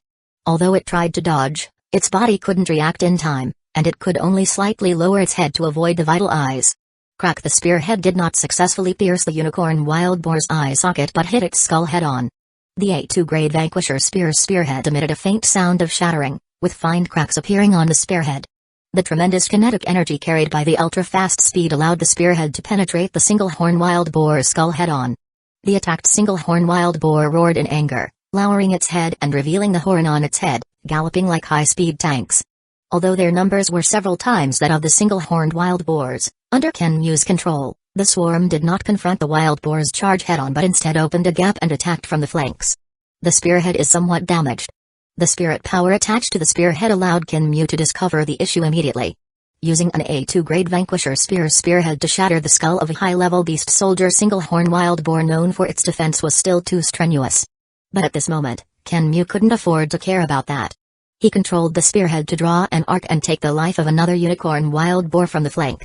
This time, under Kinmu's precise operation, the spearhead entered the eye socket of the galloping wild boar and flew out from the other side. The tiger mastiff beneath Kinmu also began to run, not confronting the single-horn wild boars head-on. In terms of speed and agility, the single-horn wild boars were far from being the tiger mastiff's opponents. During the wild chase, a spearhead continuously danced and shuttled through the herd of unicorn wild boars, attacking their eyes, throats, mouths, abdomen, and other vital points. The 3 high-level beast soldier single-horn wild boars were killed one by one. Without the deterrence of the 3 high-level beast soldier single-horn wild boars and surrounded, their fate was already doomed to be tragic. Chapter 20, Commander-level monster Kinmu played with a dagger-like horn in his hand, which the worker bugs had collected from the head of a high-level beast soldier single-horned wild boar. This horn was indeed the essence of the single-horned wild boar. In terms of hardness, it surpassed even Kinmu's A2 grade Vanquisher spear. With a light toss, the horn steadily hovered in midair. 3 identical horns were lined up in front of Kinmu, performing various intricate maneuvers under his control. The spearhead of the Vanquisher spear had been damaged in the battle and was difficult to adapt to high-intensity combat, so Kinmu turned his attention to these horns. While Kinmu was training to operate the horn daggers, the surrounding Zerg units, except for those on patrol and guard duty, were feasting on the bodies of the single-horned wild boars, devouring their flesh and blood. The bodies of more than 20 single-horned wild boars were enough for the swarm to have a hearty meal. Zerg creatures also needed to eat. In fact, this was also a way for the Zerg to evolve. After countless bloody battles, devouring the flesh and blood of enemies had a small chance of breaking through their own strength and evolving. The swarm had been traveling for several hours, and they were now eating and resting. When I return to the base, I must buy several suitable spirit weapons, otherwise, I won't be able to unleash my true combat power. Kinmu sighed. Although the horns were hard, manipulating them was still inferior to real weapons, and they could only be used as a makeshift solution. While the swarm was eating, the farthest team of scouting tiger mastiffs encountered a crisis. In the darkness, the tiger mastiffs formed a battle formation, warily watching the surrounding jungle. Just moments ago, they were attacked by some kind of monster, and one of the tiger mastiffs had a large wound on its body, with blood flowing freely. Swish, a shadow flashed through the jungle, too fast for the tiger mastiffs to see the monster's appearance. Crack, the sound of flesh being torn and bones breaking echoed. The back of a tiger mastiff was suddenly slashed by a monster that leaped out, creating a large wound. The monster looked similar to a fierce tiger, with spots on its body but 2 tails. When Kinmu transferred his consciousness to the scene, he carefully identified it and discovered that it was not a tiger at all, but a 2-tailed tiger cat. The tiger cat clan was a very powerful type of feline monster, and their strength was easily recognized mainly by their tails. A single tail indicated a high-level beast soldier rank, a 2-tail was a primary-level commander, a triple tail was a mid-level commander, and so on. The strongest 8-tailed tiger cat had surpassed the horde leader level and was an undisputed king-level monster. The 2-tailed tiger cat in front of him was a primary-level commander monster. Facing a commander-level 2-tailed tiger cat, the tiger mastiffs were powerless to fight back. As the 2-tailed tiger cat attacked, strange roars that sounded like both tigers and cats echoed through the jungle. A dozen single-tailed tiger cats slowly emerged from the jungle, surrounding the tiger mastiffs. These tiger cats, led by the 2-tailed tiger cat, continuously launched attacks but did not go for the kill. They only injured the tiger mastiffs, causing them to bleed all over, but did not rush to kill them, as if they were toying with them. A 2-tailed tiger cat? You're courting death. Kinmu's expression turned grim when he saw this. Many feline monsters had vicious natures. When they had overwhelming strength, they often liked to torment and kill their opponents, similar to how many cats before the Great Nirvana would not kill the mice they caught but play with them until they died. I never expected the first beast commander-level monster we encountered in the wilderness to be a 2-tailed tiger cat. Kinmu quickly recalled the information about the 2-tailed tiger cat he had seen on the HR Alliance platform. The tiger cat clan was a type of monster that did not like to live in groups. Even a commander-level 2-tailed tiger cat only had a dozen tiger cat monsters around it. It was known that once monsters reached the commander level, their intelligence greatly increased, and they often gathered many of their kind around them. Having tens, hundreds, or even thousands was very common. The fact that the 2-tailed tiger cat only had a dozen was quite rare. At this time, the swarm had almost finished eating, and the more than 20 single-horn wild boars had become a pile of broken bones and tattered fur. Kinmu decisively ordered, "Swarm, stop eating and support the scouting team." The swarm began to run, sprinting towards the location of the 2-tailed tiger cat. At the same time, he ordered the other 2 tiger mastiff scouting teams to quickly move closer to the attack site but not join the battle. Instead, they were to monitor from a distance. With the strength of these tiger cats, throwing both scouting teams into the fight would be futile, but tracking and monitoring them was not a problem. At our current speed, it will take an hour to reach the attack site. I hope it's not too late. Kinmu was somewhat annoyed, not because of the casualties of the Zerg units, but because of the way they died. As Zerg warriors, death was their destiny, but it was not to be tormented and killed like this. We're almost there. There are still 3 tiger mastiffs alive. Kinmu's expression was filled with anger. During this time, he had watched helplessly as one tiger mastiff after another was tormented to death, and his heart was already filled with rage. However, the closer he got to the battlefield, the calmer Kinmu became. The backpack behind him was opened by an invisible force, and more than 20 horns like daggers flew out, rotating and flying around Kinmu. Connecting his consciousness to the nest, he began to calculate the best attack angles with the nest's assistance. Kinmu wanted to kill all the tiger cats with one strike if possible. Even if he couldn't kill them, he would severely injure them to create an opportunity for the swarm. Thud, thud, thud. The momentum of more than 100 tiger mastiffs and worker bugs running was astonishing, causing the ground to tremble. The tiger cats, who were still toying with their prey, noticed the swarm from afar and tried to avoid them. However, the 3 already dying tiger mastiffs suddenly erupted, entangling the two-tailed tiger cat that wanted to escape. At some point, 20 scouting tiger mastiffs also surrounded them, launching a frenzied attack. The two-tailed tiger cat instantly flew into a rage, unleashing its full strength, easily killing the 3 severely injured tiger mastiffs, and then killing several more tiger mastiffs, but it still couldn't break free from the entanglement. While they were entangled, the swarm finally arrived from several hundred meters away. More than 20 horns like daggers shot out into the air, each aiming at a vital spot of a tiger cat under the nest's assistance. The leading two-tailed tiger cat was even targeted by 3 high-level soldier-ranked horns. Thud thud, the sound of horns piercing flesh rang out in succession. The tiger cats, which had been wantonly tormenting their prey, were now panicking and trying to scatter and escape. The face of the two-tailed tiger cat, which was originally ferocious, actually showed a human-like expression of fear. Its intelligence was already no less than that of humans, and it knew what the horns flying through the air meant. This was the method of a spirit master. In the face of death, the two-tailed tiger cat erupted. Its body dodged rapidly, and its huge claws even left after images, actually managing to hit a horn dagger. Crack, the force transmitted by the horn dagger was not as immense as imagined and was easily deflected. When hit by a horn dagger on its back, it only managed to pierce its fur with difficulty, getting stuck in the muscles and bones. It should be noted that tiger cats were not known for their defense, yet this attack only broke the skin. However, before it could rejoice, the two-tailed tiger cat watched helplessly as the bodies of the dozen or so ordinary tiger cats around it stiffened and collapsed to the ground simultaneously. This strike was not aimed at it but at those high-level soldier-ranked ordinary tiger cats. Kinmu's psychic power was strong, but when dispersed into more than 20 parts, it was naturally not enough to kill a primary commander two-tailed tiger cat. Therefore, Kinmu's initial target was not it. As long as he killed those dozen tiger cats, without their cover, it was just one monster. More than 100 tiger mastiffs could wear it down to death.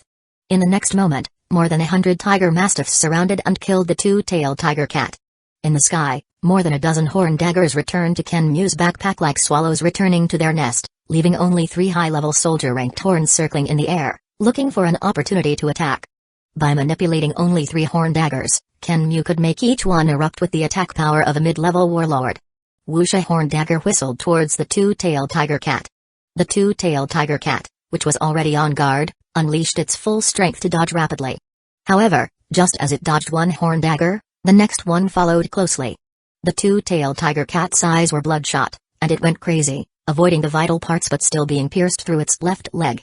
The moment its left leg was injured, its speed suddenly dropped, and a tiger mastiff seized the opportunity to pounce on it. The two-tailed tiger cat was furious. Its head turned, and it roared, biting the tiger mastiff and throwing it more than 10 meters away. But in that brief moment, several more tiger mastiffs bit its body.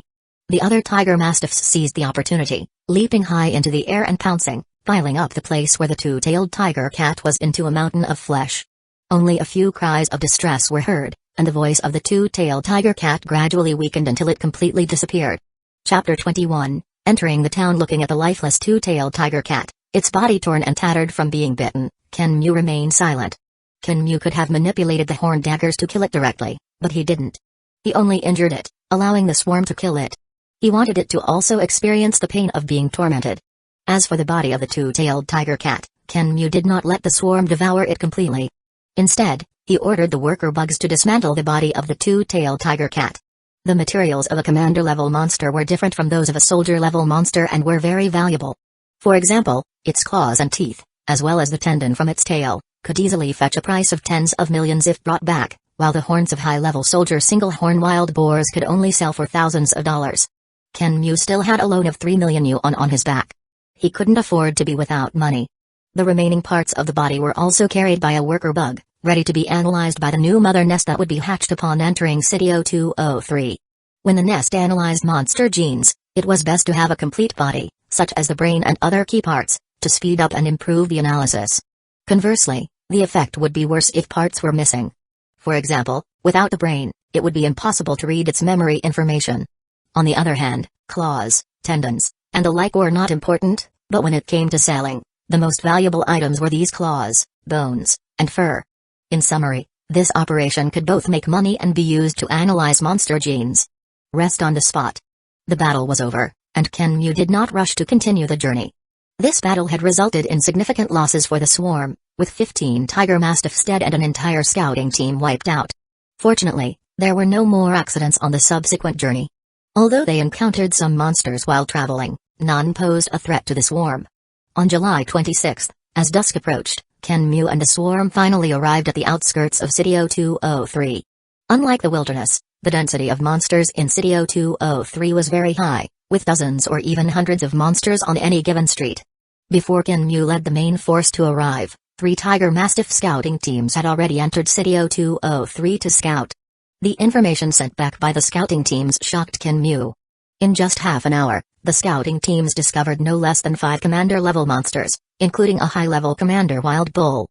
Moreover, each commander-level monster was surrounded by a large number of soldier-level monsters.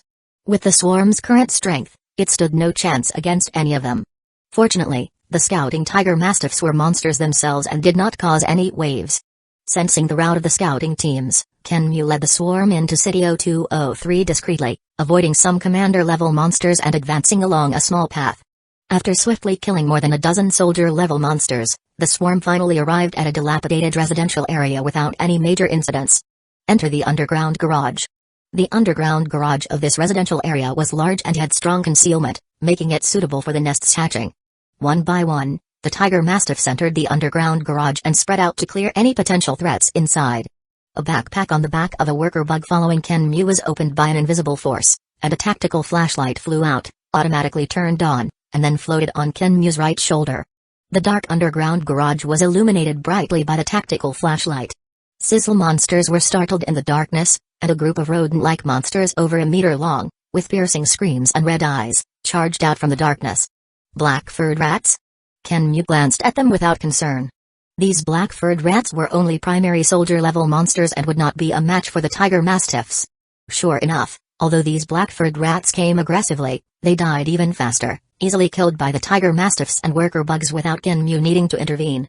It wasn't until several high-level soldier-level black-furred rats appeared that Kenmu manipulated the horn daggers to kill them instantly. Is this underground garage a rat's nest? There are actually hundreds of black-furred rats.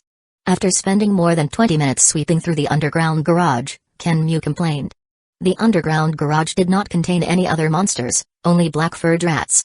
After continuously killing hundreds of black-furred rats, the underground garage became extremely foul-smelling due to the stagnant air, filled with a nauseating stench. After confirming safety, Kenmu, enduring the stench, walked to the center of the underground garage. In the center of the underground garage, dozens of worker bugs gathered, waving their large claws to break through the concrete floor and dig out a deep pit. The height of the underground garage was only a little over 3 meters, not enough to accommodate a nest, but digging down a bit would suffice. The black-furred rats that had gathered here originally liked to dig holes, and there were many rat holes on the concrete floor, so it wasn't difficult for the worker bugs to dig. Begin hatching the nest. Upon receiving the order, one worker bug crawled into the freshly dug deep pit, its body quickly transforming into a huge meat sack that pulsed like a heart. Purple carpets spread out like water in all directions, wrapping and devouring the black-furred rat corpses that filled the air with a foul stench. The surrounding worker bugs also began to clean up the soil dug out from the underground garage and the countless black-furred rat corpses on the ground. When it came to fighting, the worker bugs might not be good, but they were top-notch at work. The tiger mastiffs were not idle either. Some guarded the 2 exits of the underground garage tightly to prevent monsters from intruding. Other tiger mastiffs scouted the distribution of monsters near the residential area, gathering intelligence for the swarm's future development. Kenmu did not go out. He found a relatively clean spot and sat down. Several days of traveling and fighting had exhausted Kenmu. But Kenmu did not immediately fall asleep. Instead, under the guard of several tiger mastiffs, he began to practice the cultivation method. In the past few days, Kenmu discovered that practicing the genetic energy cultivation method was more efficient when he was utterly exhausted. Although as the master of the swarm, Kenmu's strength was steadily increasing even without practicing, he did not become complacent. Because Kenmu was well aware that in this world, relying solely on the swarm was not enough. Personal strength was equally important. While Kenmu was cultivating, the nest was also continuously hatching. This time, the hatching of the nest did not encounter any accidents and succeeded normally. When the new nest appeared, there was still a warm current flowing through Kenmu's body. The appearance of this nest did enhance Kenmu's strength, but not as dramatically as the first time. He remained at the high-level rank, but his strength was more stable. Bring up the nest information. Kinmu connected his consciousness to this newly hatched nest, temporarily calling it Nest Number 2. The data feedback from Nest Number 2 showed that the swarm could now hatch 3 types of combat units: tiger mastiffs, iron-furred wild boars, and shadow cats. That's right, during the past few days of traveling, the first nest in the villa area had successfully analyzed the iron-furred wild boars and shadow cats. The genetic information between nests was interconnected. As long as one nest analyzed the monster genes, all nests could hatch them. Iron-furred wild boar consumes 50 energy points. In 30 minutes, it can hatch an iron-furred wild boar with mid-level soldier-level combat strength. Shadow cat consumes 10 energy points. In 20 minutes, it can hatch a shadow cat with mid-level soldier-level combat strength. Looking at the newly appeared units, Kinmu nodded in satisfaction. The energy consumption of the iron-furred wild boar was twice that of the tiger mastiff, not because the iron-furred wild boar was stronger. In a one-on-one fight, it was hard to say who was stronger. However, the iron-furred wild boar's body was much larger, far surpassing the tiger mastiff. It was not comparable in terms of frontal charging and confrontation, akin to the difference between a warrior and a tank. Similarly, the shadow cat took the path of an assassin. Therefore, the hatching of swarm units also required consideration of a reasonable structure and combination. Then, begin hatching. Chapter 22, Flying Monsters in the ruins of the residential area above Nest Number 2 in City 0203, a shadow cat was shuttling back and forth through an 18-story residential building, scouting. Soon, it discovered a high-level soldier rank lion mastiff resting on the 7th floor. Without rushing to attack, it waited for a while, and soon, a commotion came from downstairs as 10 tiger mastiffs charged up in formation. After a series of roars and chaotic fighting, the tiger mastiffs dragged the dead lion mastiff into the underground garage. At the edge of the residential area, more than 30 ironclad bulls were wandering in the green belt, surrounded by a group of tiger mastiffs at some point. Surprisingly, this group of tiger mastiffs included some iron-furred wild boars. These tiger mastiffs and iron-furred wild boars were living in an eerie harmony, not fighting but cooperating extremely well. As soon as the battle began, when the ironclad bulls charged, the group of iron-furred wild boars fiercely countercharged. The most brutal and bloody slaughter began, with the two tank-like teams colliding violently, causing pandemonium. The tiger mastiffs took advantage of the situation to kill the ironclad bulls one by one. On the rooftop of a high-rise building, Kinmu stood observing the battles within the residential area. The 3 types of units cooperated seamlessly, and their strength was not simply additive but multiplied geometrically. With the swarm's current strength, as long as we don't provoke those few commander rank monsters, ordinary monsters won't be a match for the swarm. Kinmu pondered the swarm's future development. After arriving in City 0203, the number of swarm units had truly begun to surge. The resources here were too abundant, with monsters everywhere. Just this city had roughly estimated tens of thousands of monsters, which was simply outrageous. While the swarm was clearing out the monsters in the residential area, Kinmu was not idle either. He joined the sweeping forces, killing hundreds of monsters by himself. Thanks to the abundant energy, the nest did not stop hatching Zerg units. Now, the number of tiger mastiffs in the entire nest had exceeded 600, the number of iron-furred wild boars reached 80, and the number of shadow cats exceeded 100. These numbers were still increasing at an astonishing rate, and the energy stored in the nest had exceeded 2,000 points, which could be considered a substantial reserve. Around Nest Number 2, 3 evolution chambers had also hatched and were working at full capacity to analyze monster genes. Under the operation of the 2 nests, the progress of evolving into a level 2 nest had reached 23%. Everything was developing in a positive direction. Unfortunately, there are no suitable psychic weapons, otherwise, I would have taken down that primary commander rank tiger mastiff first. Kinmu looked somewhat regretfully at a building in the eastern part of the residential area, where hundreds of wild tiger mastiffs were resting, ruled by a primary commander rank tiger mastiff. As a spirit master, not having a suitable weapon was a significant disadvantage, which further strengthened Kinmu's determination to buy some good spirit weapons after returning to the base city. However, this commander rank tiger mastiff could not escape, because under the control of the nest, several tiger mastiffs hatched by the nest had successfully infiltrated the group of tiger mastiffs ruled by it. Several horn daggers were hovering and flying around Kinmu. These were not the original 3 horns but new ones. These horns, after all, were not real weapons and wore out quickly in battle. So, what is the swarm most lacking now? Kinmu pondered carefully. The swarm's gene pool now included over a dozen types of soldier rank monsters and 1 type of commander rank monster gene. Flap, flap, Flap in the sky, a group of flying monsters flapped their wings and flew past with a whoosh. Kinmu looked up, a smile appearing on his face. The current units of the swarm were all land-based and lacked aerial units. Whether it was for combat, reconnaissance, long-distance raids, or support, flying monsters had significant advantages. Compared to land monsters, flying monsters had many advantages, and just the ability to fly made many fighters and monsters unable to compete. It should be noted that among fighters, unless they were beyond the warped level, they could not fly. Moreover, flying monsters were extremely fast, and the speed of the same level flying monsters was usually several times that of land monsters. Breaking the sound barrier was common, and ordinary fighter jets were no match for them.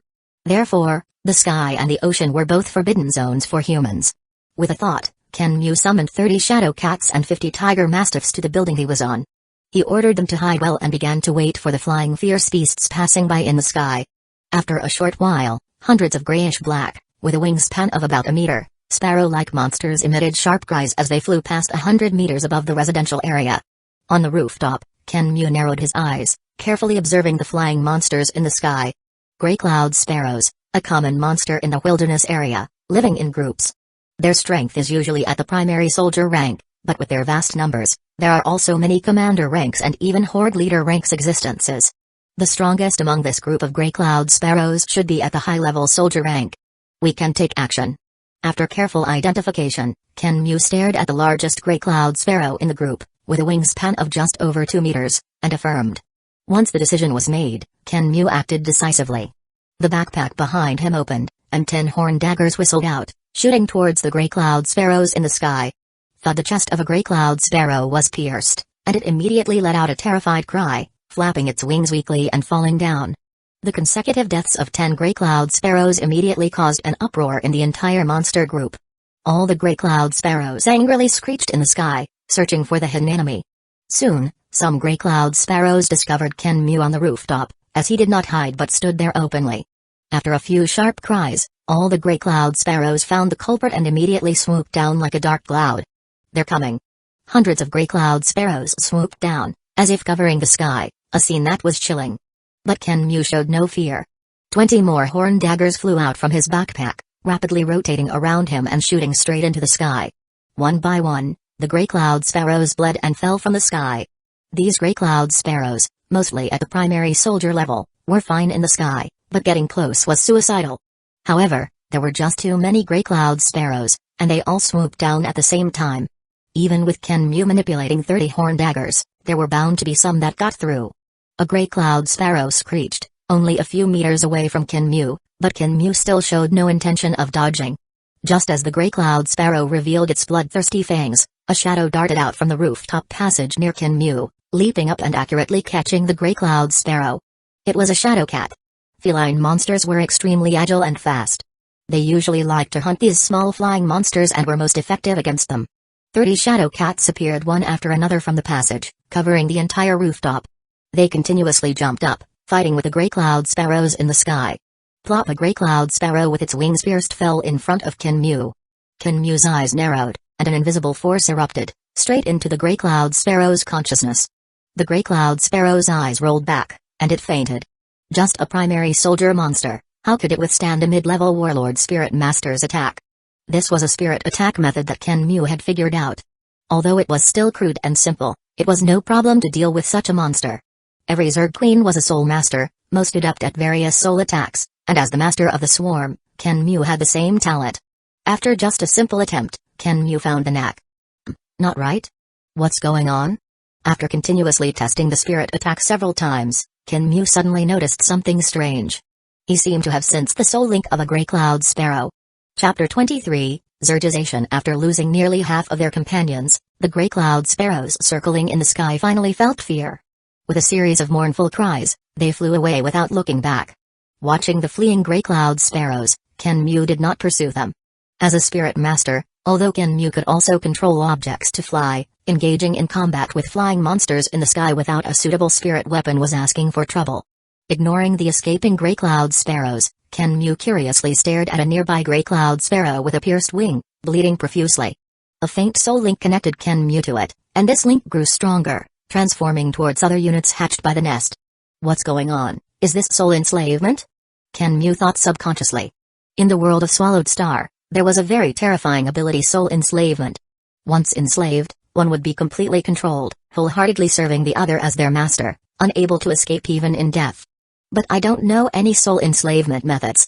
Is this some kind of talent ability of the Zerg race? In fact, up to now, Kenmu had not discovered any talent abilities as the master of the Zerg. Most of the abilities were those of the nest. Like Luofeng's golden horned beast clone, it had 3 talent techniques: enhance, clone, and swallow. Each talent technique was extremely powerful, with all sorts of incredible powers. I used spirit power to attack several Grey Cloud Sparrows, but only this one showed such a reaction. After studying for a while and finding nothing, Kenmu simply ordered the worker bugs to bring the injured Grey Cloud Sparrow to the underground garage and place it on the fungus carpet around the nest to treat its injuries. He also ordered the swarm to capture several monsters alive for his research. After the order was given, it wasn't long before a group of injured monsters was carried over by the worker bugs. Kenmu walked up to a lion mastiff. The lion mastiff was covered in wounds and bleeding profusely, but it still roared in defiance. Ignoring the lion mastiff's resistance, Kenmu condensed his spirit power and stabbed it into the lion mastiff's consciousness. Huh, still resisting? Kenmu's psychic power stabbed fiercely. Crack! Kenmu seemed to hear a sound of something breaking. The lion mastiff's eyes rolled back, and it foamed at the mouth, collapsing on the ground. Dead? Kenmu was speechless. It seemed he had used too much force. He ordered the worker bugs to carry the lion mastiff's corpse away and walked up to the next lion mastiff. This time, Kenmu carefully controlled his spirit power and probed into its consciousness. The lion mastiff instantly collapsed in front of Kenmu, wailing in pain, as if enduring great suffering. Kenmu's spirit power easily suppressed this lion mastiff, which was only at the mid-level soldier rank. After completely controlling the lion mastiff, Kenmu's spirit power gradually invaded its soul and consciousness, like an infection. After a while, a faint soul link appeared between Kenmu and the lion mastiff. It seems to have worked. Kenmu's face lit up with joy. He sensed the lion mastiff, and although the soul link was still weak, it was continuously strengthening. A few more times. Kenmu brought over several more monsters and continued his experiments. I think I understand. To establish a soul link with a monster, I need to first subdue it and make it lose the ability to resist. Then, my soul power will automatically invade and infect it. Once infected to a certain extent, a link can be established, completely controlling it, just like other Zerg units. Transferring his consciousness into the body of the lion mastiff in front of him and manipulating its limbs, Kenmu concluded. The lion mastiff in front of him could, to some extent, be considered a member of the swarm. Controlling mid-level and high-level soldier rank monsters is still easy, but controlling commander rank monsters probably won't be so simple. Continuous experiments allowed Kenmu to grasp some of the methods. This doesn't seem like soul enslavement. I remember Luofeng inherited the legacy of Huyanbo, who was proficient in soul enslavement. That master had 9 undying servants under his command. But soul enslavement is different from my situation. This isn't soul enslavement, it should be called Zergization. Kenmu confirmed, but what was the use of this ability? Controlling commander rank monsters or enslaving other strong individuals? Any Zerg queen was a soul master and also adept at soul enslavement. As the master of the Zerg race, being proficient in soul enslavement was normal, and if this ability was used well, it could also be very powerful. However, in this case, it seems I can disguise myself as a beast tamer. Kenmu muttered to himself. Beast tamers were a very niche classification among spirit masters, and there were only a handful on Earth. Moreover, those beast tamers were different from Kenmu, who directly controlled monsters and transformed them into the Zerg. They communicated with monsters through a form of mental exchange, becoming friends with them, which was very inefficient. Of course, this might be due to the lack of corresponding techniques on Earth. But that wasn't important. The sudden emergence of this idea was just a cover-up, to conceal the existence of the swarm.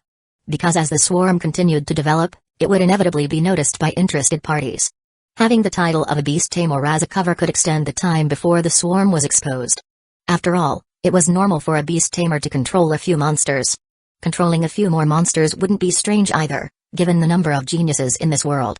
As for the day when the disguise couldn't hold anymore, the swarm would have grown up, and it wouldn't matter if it was exposed. There, plan approved. This ability can be explored slowly. The current priority is still the development of the swarm. Kenmu did not forget the purpose of his attack on the Grey Cloud Sparrow. In fact, while Kenmu was studying how to transform monsters into Zerg, a large number of Grey Cloud Sparrow corpses had already been dragged into the underground garage to be digested and analyzed by the nest. Moreover, under Kenmu's arrangement, The analysis of the Grey Cloud Sparrow was prioritized. One of the high-level soldier-rank Grey Cloud Sparrows had already begun to be analyzed, and it was prioritized over the analysis of the two-tailed tiger cat, along with the high-level soldier-rank tiger mastiffs, iron-furred wild boars, and shadow cats. The second priority was the two-tailed tiger cat and Kenmu's own genes. Why was the two-tailed tiger cat a secondary priority? Because even if a level 1 nest analyzed it, it couldn't hatch a commander-rank two-tailed tiger cat.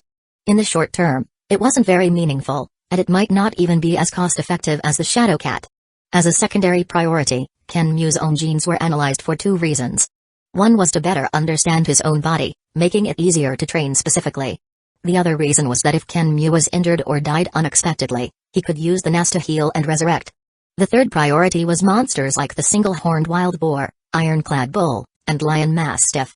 The reason for prioritizing the analysis of high-level beast soldier-rank tiger mastiffs and other first-batch bug combat units was simple. Under the premise that the mid-level soldier-rank tiger mastiffs had already been analyzed, analyzing the high-rank tiger mastiff would progress much faster compared to other high-rank soldier-rank monsters. As the primary combat unit of the Zerg at this stage, analyzing the tiger mastiff and other beasts could rapidly enhance the overall strength of the swarm. The swarm is Kenmu's foundation. In fact, the analyzing progress of the high-rank soldier-rank tiger mastiff is nearly complete, and soon the swarm will be able to hatch them. I hope to be able to get Grey Cloud Sparrow units before I return. The advantage of having an aerial unit is immense. Even its wide area reconnaissance ability is crucial. This thought was prompted because the transformed Grey Cloud Sparrow, having recovered from its injuries, was already demonstrating its usefulness under the control of the mother nest. As the only aerial unit of the swarm at present, the Grey Cloud Sparrow soared into the sky, observing the ground from hundreds of meters above. From the sky, most of the 0203 town was clearly visible, with countless monsters in sight. This scene was shared with the entire swarm through the soul link, transmitted back to the mother nest. Chapter 24, The War of the Swarm. Roar howl. Over 1,000 monsters were fiercely battling in the city, with flesh covering the ground and countless mutilated monster corpses everywhere. The two sides of the battle were, on one hand, more than 500 tiger mastiffs, led by a nearly 3-meter-tall, particularly robust primary commander tiger mastiff.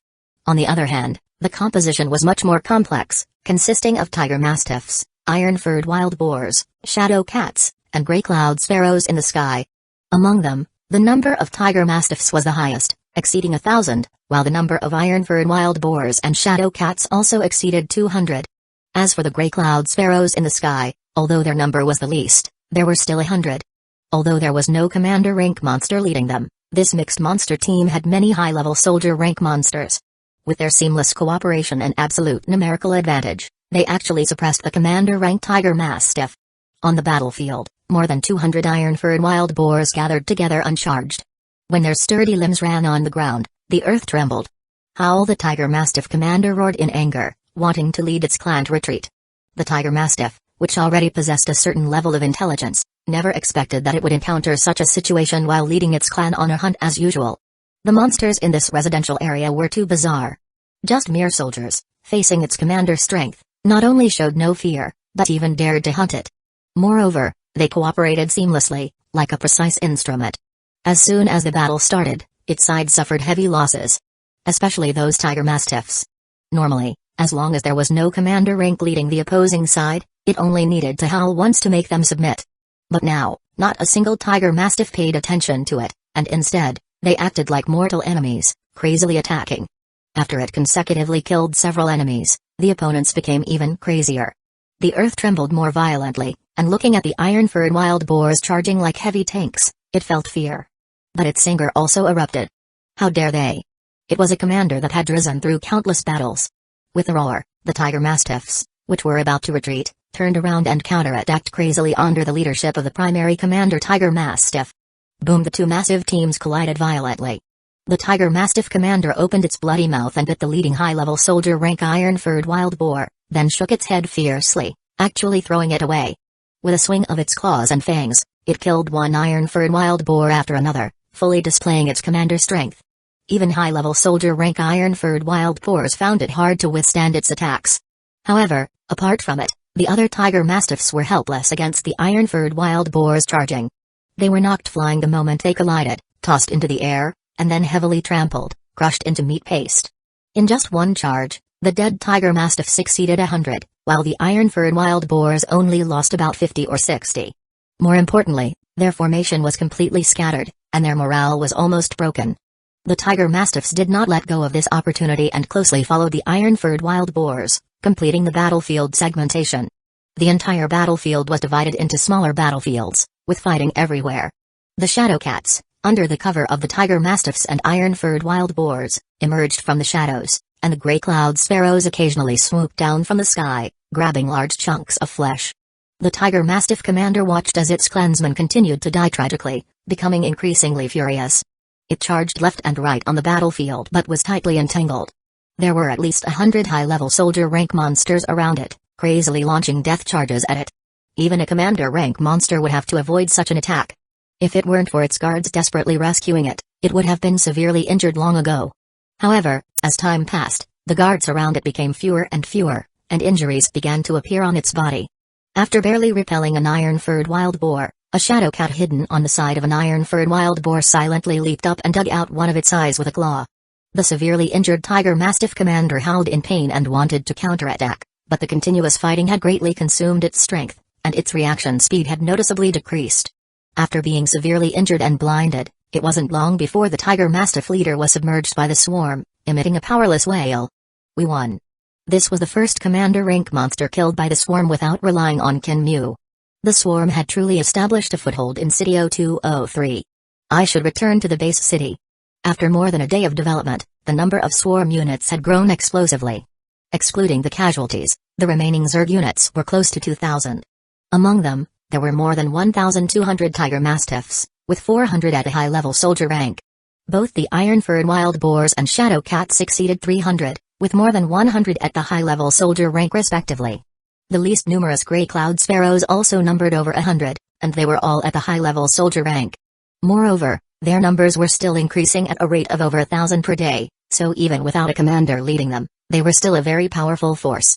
The swarm's ability to produce troops had begun to show, and although the current swarm could not yet be called a Zerg, it was starting to resemble one. It's a pity that the commander-ranked tiger mastiff died too quickly. Otherwise, I would have liked to try and subdue it, transforming it into a Zerg unit to serve the swarm. Kinmu shook his head regretfully. However, this battle also gave Kinmu a clear understanding of the swarm's strength. Although commander rank monsters were powerful, facing the siege of over 100 high-level soldier rank Zerg units, they would also have to kneel. Of course, Kinmu would not underestimate commander rank monsters because of this. The swarm could achieve such results because they were fearless, cooperated seamlessly, and were unafraid of the commander's pressure. If it were ordinary soldier rank monsters in the wilderness, they would only scatter and flee at the first sight of a commander rank monster, not daring to resist. Kinmu ordered the swarm to clean up the battlefield and return to the underground garage to pack up his belongings. He also had the worker bugs bring over the commander tiger mastiff, which had been dissected and dismantled into materials. Kinmu now had materials from 2 commander rank monsters, the 2-tailed tiger cat and the tiger mastiff. Bringing them back to the base, he could easily sell them for over 20 million, which was not a small sum for Kinmu at the moment. When Kinmu walked out of the underground garage, a team of 100 tiger mastiffs, 50 iron-furred wild boars, and 50 shadow cats was already waiting to greet him. These Zerg units were all at the high-level soldier rank, and there were gray cloud sparrows circling in the sky. They would escort Kinmu back to nest number 1, ensuring his safety along the way. Kinmu leaped onto a tiger mastiff and threw a package filled with monster materials onto a following tiger mastiff. He shouted energetically, "Let's go home." Chapter 25, Supply Base July 31st, evening, at the entrance of the supply base. A 4-wheel drive pickup truck, accompanied by the last rays of sunlight, entered the supply base. When Kinmu got out of the car, many people in the supply base recognized him. I'll be damned. This kid actually came back. Didn't I hear he was already dead? He, a prospective fighter, actually stayed in the wilderness for 11 days all by himself. Someone exclaimed in surprise. Look at his backpack, it seems to be filled with monster materials. Someone else was full of curiosity. Do you know that the Blood Wolf squad opened a betting pool in the camp, betting on whether he would return? Someone else had a sorrowful expression. Of course I know. I even bet a lot of money. Carrying a backpack filled with monster materials and listening to the surrounding fighters' discussions, Kinmu smiled. When he left the supply base, it caused quite a stir, and most people in the base had heard about him. However, the vast majority of people only regarded him as an ignorant fool, a joke. But now, Everyone was shocked. How could they know that Kinmu had undergone a metamorphosis during this trip? When he left, he was just a small prospective fighter, but now he had leaped to become a high-level fighter and an intermediate warlord spirit master. Hey, I heard that the Blood Wolf squad just returned to the supply base too. It seems they suffered a considerable loss in the wilderness. I wonder if Kinmu will clash with the Blood Wolf squad. Ignoring these onlookers, Kinmu headed straight for the area where the HR Alliance's local representative was located. As he walked, Kinmu turned on the communication watch on his wrist. After entering the wilderness, Kinmu had turned off this communication watch. Because Kinmu knew that this device actually had a back door. As long as one had the authority, they could track the wearer's location. Kinmu was going to hatch the nest, so he certainly wouldn't let others know where he had been. However, now that he was going to sell monster materials and had already returned to the base, he naturally had to turn it on. The reason he went directly to sell the monster materials to the HR Alliance was that they generally offered the highest prices. Of course, selling to the HR Alliance only meant getting money. If sold to the Limit Dojo, one could earn contribution points, but that was only if you were a member of the Limit Dojo.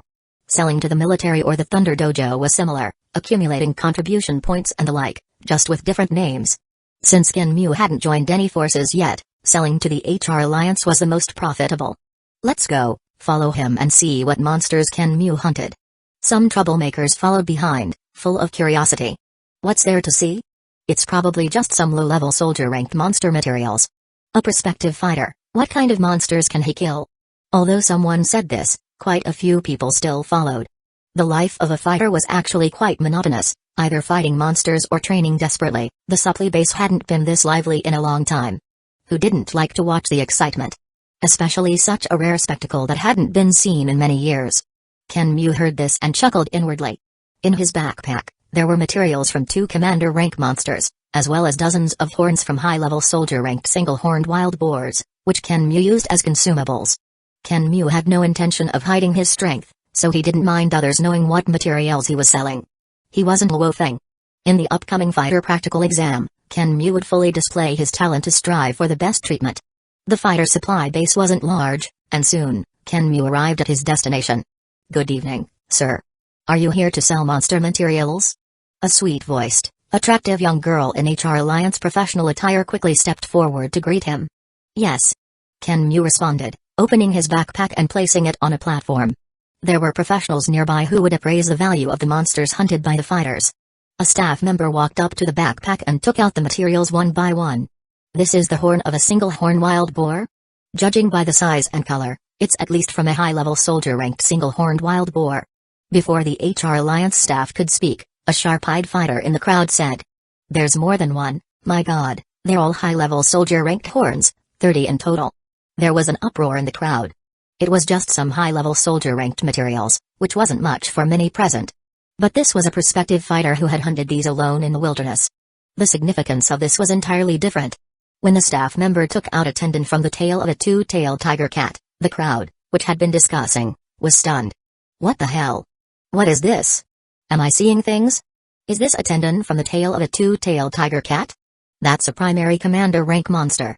Can a prospective fighter really kill such a monster? Impossible. Absolutely impossible. It must have been hunted by someone else. When the staff member took out the materials from the 2 commander rank monsters, everyone looked on in disbelief. Mr. Kin, the monster materials you collected include these high-level soldier-ranked single-horn wild boar horns. According to the price, we can offer you 8,000 per horn, totaling 240,000. The materials from this 2-tailed tiger cat, due to some severe damage, we can offer 11 million. The materials from this tiger mastiff, we can offer 10 million. That's a total of 21.24 million. Soon, the HR Alliance staff finished the appraisal and gave the quote. No problem, transfer the money to this account. Kinmu provided a card number to the staff member. Okay. Seeing the transaction completed, the crowd erupted into intense chatter. They really are commander rank monsters. And 2 of them. Even a fighter squad led by a warlord entering the wilderness wouldn't earn much more than this, right? Everyone was shocked. Brother, these monsters were really hunted by you alone? A middle-aged burly man in the crowd couldn't help but ask. Hearing this question, everyone curiously stared at Kinmu, waiting for his answer. Hee, what do you think? Kinmu chuckled, not answering directly. Seeing the balance change information on his communication watch, Kinmu was in a great mood. Although there was no direct answer, Looking at Kenmu's expression, one could guess the truth, but this truth was a bit hard to accept. Brother Kenmu. Suddenly, a bald, one-eyed burly man stepped out of the crowd and shouted at Kenmu. Brother Kenmu, I'm Zhao Yong, the captain of the Blood Wolf squad. Previously, one of our squad members was immature and opened a betting pool about you. I was in training at the time and didn't know about it. Later, when I found out, many people had already bet money, and you had already entered the wilderness, so I couldn't handle it. The bald burly man apologized with a face full of regret, transferring money to Kenmu through his communication watch. Brother Kenmu, here's 1 million. You bet 10,000, gambling that you could stay in the wilderness for 5 days, with odds of 1-5, so here's 50,000 for you. The rest is our Blood Wolf squad's apology. I hope you don't mind. Kenmu raised an eyebrow, not expecting this person to be the captain of the Blood Wolf squad. Without refusing, Kenmu accepted the money. It's fine, I didn't suffer any losses. Kenmu didn't hold a grudge. To be honest, at first, Kenmu was a bit angry about this, but since the other party had already said so, Kenmu just laughed it off, and the matter was over. As for the truth, whether it was his squad member being immature or seeing Kenmu's extraordinary strength and finding a way out, it didn't matter. The other party had already shown weakness and didn't want to make an enemy, and Kenmu wasn't the kind of person who would kill someone's entire family over a disagreement. If there's nothing else, I'll be on my way. Kenmu waved at the crowd and left gracefully. He still had to rush back to Jiangnan Base City, return to Yangzhou City, and participate in tomorrow's fighter practical exam. What Kenmu didn't know was that as he turned and left, countless people were contacting their families, superiors, and investigating his identity information. A prospective fighter who hadn't even participated in the practical exam could hunt commander rank monsters. What kind of genius was this? Of course, even if Kenmu knew, he wouldn't care, or rather, this was the message he wanted to convey to the outside world. Chapter 26, The Exam Begins. Uncle King. In the dead of night in Yangzhou City, Kenmu dialed Uncle King's number. Despite the late hour, the call was quickly answered. Kenmu? Where are you? You said you were going to train, but no one could find you, and your phone wasn't picking up. If you hadn't mentioned you were going for a closed-door training session, I would have called the police. Uncle King's voice was tinged with urgency. I'm at home. I was training, so I didn't have my communication devices on. Kenmu hurriedly explained. He certainly wouldn't tell Uncle King that he had gone to the wilderness. If he did, Uncle King would never allow it. As a former soldier, Uncle King was well aware of the dangers lurking in the wilderness. Alright, it's good that you're back. You should rest now, the practical exam starts tomorrow. Okay, you should rest early too. After hanging up with Uncle King, Kenmu collapsed onto the sofa, his body completely relaxed. For days, his nerves had been on high alert, and only now did he truly unwind. After freshening up, Kenmu didn't rush to bed but instead went to his parents' room, scanning the shelves filled with books. Finally, on a shelf marked with basic knowledge, Kenmu found several books as thick as bricks, titles such as Cellular Engineering, Gene Engineering, Bioinformatics, and Biotechnology Pharmaceuticals. Kenmu picked up Gene Engineering and returned to the sofa. Starting from the first page, Kenmu read carefully. Gene Engineering was not a very advanced book, merely a first-year university course for gene engineering majors, covering basic concepts, so Kenmu could understand it without too much difficulty. Especially after awakening his spirit powers, Kenmu's comprehension in various areas had improved significantly. After a brief skim, he also glanced through the other books. Just a few flips, and Kenmu knew this was what he needed. For instance, gene engineering, also known as gene splicing and DNA recombination technology, involved using technical means to construct hybrid DNA from different gene sources according to a pre-designed blueprint, then introducing them into living cells to alter the original genetic characteristics of organisms and create new varieties. Wasn't this exactly what he and the swarm needed? This technology had already emerged before the Great Nirvana period and had flourished even more afterward. If he could systematically study these technologies and leverage his talent as the Zerg Overlord and the powerful computational abilities of the Mother Nest, it wouldn't be long before he could attempt to breed true Zerg species. He wouldn't be like now, unable to fully comprehend the life structure diagrams that the Mother Nest had already analyzed. He could also try using the abilities of the Zerg Overlord to adjust the genes of his human body, increasing his life gene. In the universe, the genetic lineage of humans from Earth is actually quite poor. Take the top 10 human bloodlines, such as the Mangekyō, their infants were planetary level, childhood star level, adolescence universe level, and adulthood domain lord level, a stark contrast to Earth humans. Of course, Earth humans had their own advantages, just not in physical fitness. After passing the fighter practical exam, when deciding which faction to join, knowledge related to genetics must be considered an important factor. Kenmu closed the book, not looking at it anymore. Kenmu was clear that his foundation was the Zerg race. Genetic research knowledge was extremely important and crucial for the Zerg swarm that had lost its heritage. Time to sleep, time to sleep. Kenmu stretched lazily. After spending days in the wilderness without a good night's sleep, he naturally wanted to rest well and prepare for the next day's fighter practical exam.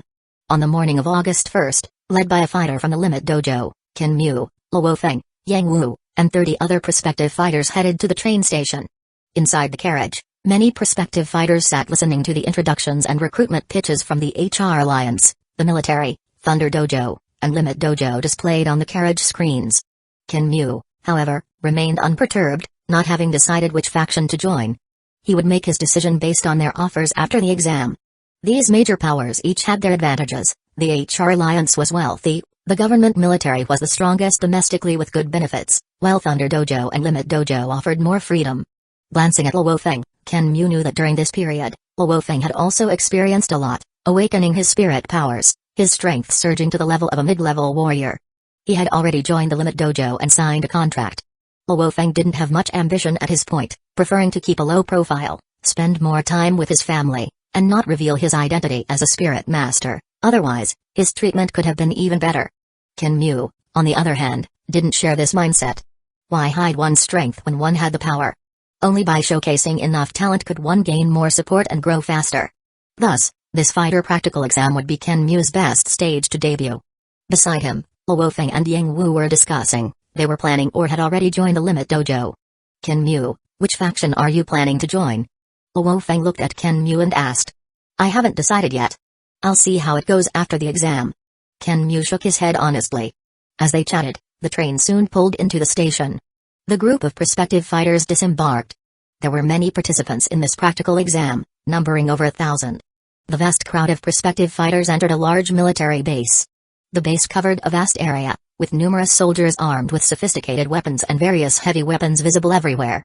Unfortunately, in this area dominated by fighters, these seemingly sophisticated equipments were less effective against monsters than fighters. In the afternoon, over 1,000 prospective fighters stood in an open square, receiving their equipment, preparing to enter the monster town to hunt monsters. On the stage in front of the square stood high-level officials from the northern military region of Jiangnan City, as well as some high-level figures from Thunder Dojo and Limit Dojo. Kenmu also received his equipment. Besides the full set of combat gear, he still chose a long spear as his weapon, with an additional selection of 12 throwing knives. While choosing his weapons and equipment, Kenmu's powerful spirit powers allowed him to sense that many people on the stage were observing him. Obviously, news of his trip to the wilderness, especially the report of him hunting commander rank monsters, had reached some people's ears. This was part of the preparation Kenmu had made for his debut this time. However, he had returned too recently, and everyone was too late to approach him before the practical exam began. Otherwise, someone would have came to verify his strength and sign a contract with him like Luofeng. After receiving their weapons, everyone was chatting happily, even Luofeng, who was entering the wilderness for the first time, was quite excited. Especially when everyone learned that Luofeng had been specially recruited by the Limit Dojo in advance, it caused quite a stir. After all, among the thousands of prospective fighters this time, only 3 had been specially recruited in advance. As they were talking, a group of more than 10 people from the 4 top factions, including the Limit Dojo, came over from the stage to where Kenmu was standing. Among them was Kenmu's acquaintance, Wu Tong, the chief instructor of the Mingyu district. Kenmu? You went into the wilderness alone to hunt monsters recently? When the group stopped in front of Kenmu, Wu Tong asked a question that surprised the surrounding prospective fighters. Yes. Kenmu smiled slightly and confirmed. What? Into the wilderness? Beside him, Luofeng and the others were shocked. A prospective fighter going into the wilderness alone to hunt monsters? What kind of divine operation was this? Did you really hunt dozens of high-level soldier rank monsters and 2 primary commander rank monsters by yourself? A fighter in a black metal combat suit with the Thunder Dojo emblem on his body stared intently into Kenmu's eyes and asked. Before Kenmu could answer, the surrounding prospective fighters who had already gathered were in an uproar. Even Luofeng's eyes showed disbelief. What kind of joke was this? They were all prospective fighters, and you secretly went into the wilderness to hunt monsters, and you even killed 2 commander rank monsters. Under everyone's gaze, Kenmu's lips curled up. Yes. Instantly, the entire place was in an uproar. Chapter 27, Displaying Strength. As night fell, the only gate of the monster town closed, and the long-awaited fighter practical exam finally began. All the prospective fighters quickly dispersed to hunt for their prey. This monster town was specially designated by the military for the fighter practical exam. It contained only monster soldiers of the primary level, but there were many of them. The passing rate for the fighter practical exam was 60%. Based on past experience, usually one needed to hunt at least 3 monsters to be sure of passing. Everyone was racing against time, trying to hunt as many monsters as possible. Brother Mew, we're also going to hunt monsters. This exam should be a breeze for you. I need to hone my skills too, I can't fall too far behind you. Yang Wu looked at Ken Mew with a sense of admiration. Until now, he still found it hard to believe, and his tone became respectful. Initially, the 3 of them had participated in the exam together, with similar strength. Yet, in just a short month, Ken Mew's strength had become completely incomprehensible to him. Not just Yang Wu, even Luo Feng's eyes were filled with admiration. Differently, Luo Feng was also secretly wondering if he could kill a commander rank monster if he encountered one. Luo Feng had also awakened as a spirit master, with his fighter's strength reaching the level of an intermediate warrior and his spirit master's strength at the level of a primary warlord. However, since he had never actually seen a commander rank monster, he naturally didn't have much confidence. Let's split up here. See you tomorrow morning. Yang Wu and Luo Feng scanned their surroundings, confirmed there were no hidden monsters, and each dashed off into the distance. Although it was already night, the edges of the town were illuminated by numerous large searchlights, making many areas quite bright. Many surveillance cameras were also installed throughout the town, monitoring every move within the monster town in real time. This monster town was home to many monsters, but mainly 3 types, the tiger mastiff, the shadow cat, and the iron-furred wild boar, which were also the main combat units of the Zerg swarm at this stage. Ken Mew was all too familiar with these 3 types of monsters. After bidding farewell to Luo Feng and Yang Wu, Ken Mew walked onto the street. Soon, a tiger mastiff appeared in his line of sight at a street corner. Glancing at a surveillance camera on the side of the street, Ken Mew knew that many people were watching his every move through the monitors. Not wanting to disappoint them, Ken Mew held his long spear, its tip lowered, and suddenly, the 12 throwing knives on his thigh flew up, hovering and rotating around him. One of the knives shot towards the tiger mastiff, easily piercing its eye socket and killing it instantly. When the throwing knives on Ken Mew's thigh flew up and suspended in the air around him. In a large building not far from the sealed town, numerous surveillance screens displayed everything happening in various parts of the town. The largest screen was playing this very scene, and a dozen or so people gathered in the room exclaimed in surprise. He's a spirit master. Ken Mew has awakened as a spirit master. No wonder he could kill commander rank monsters, he's awakened as a spirit master. Everyone felt relieved, as this was the most reasonable explanation. Otherwise, it was impossible to explain how Ken Mew, a newly minted prospective fighter, could kill commander rank monsters. After awakening as a spirit master, their strength could be 2 levels higher than their physical strength.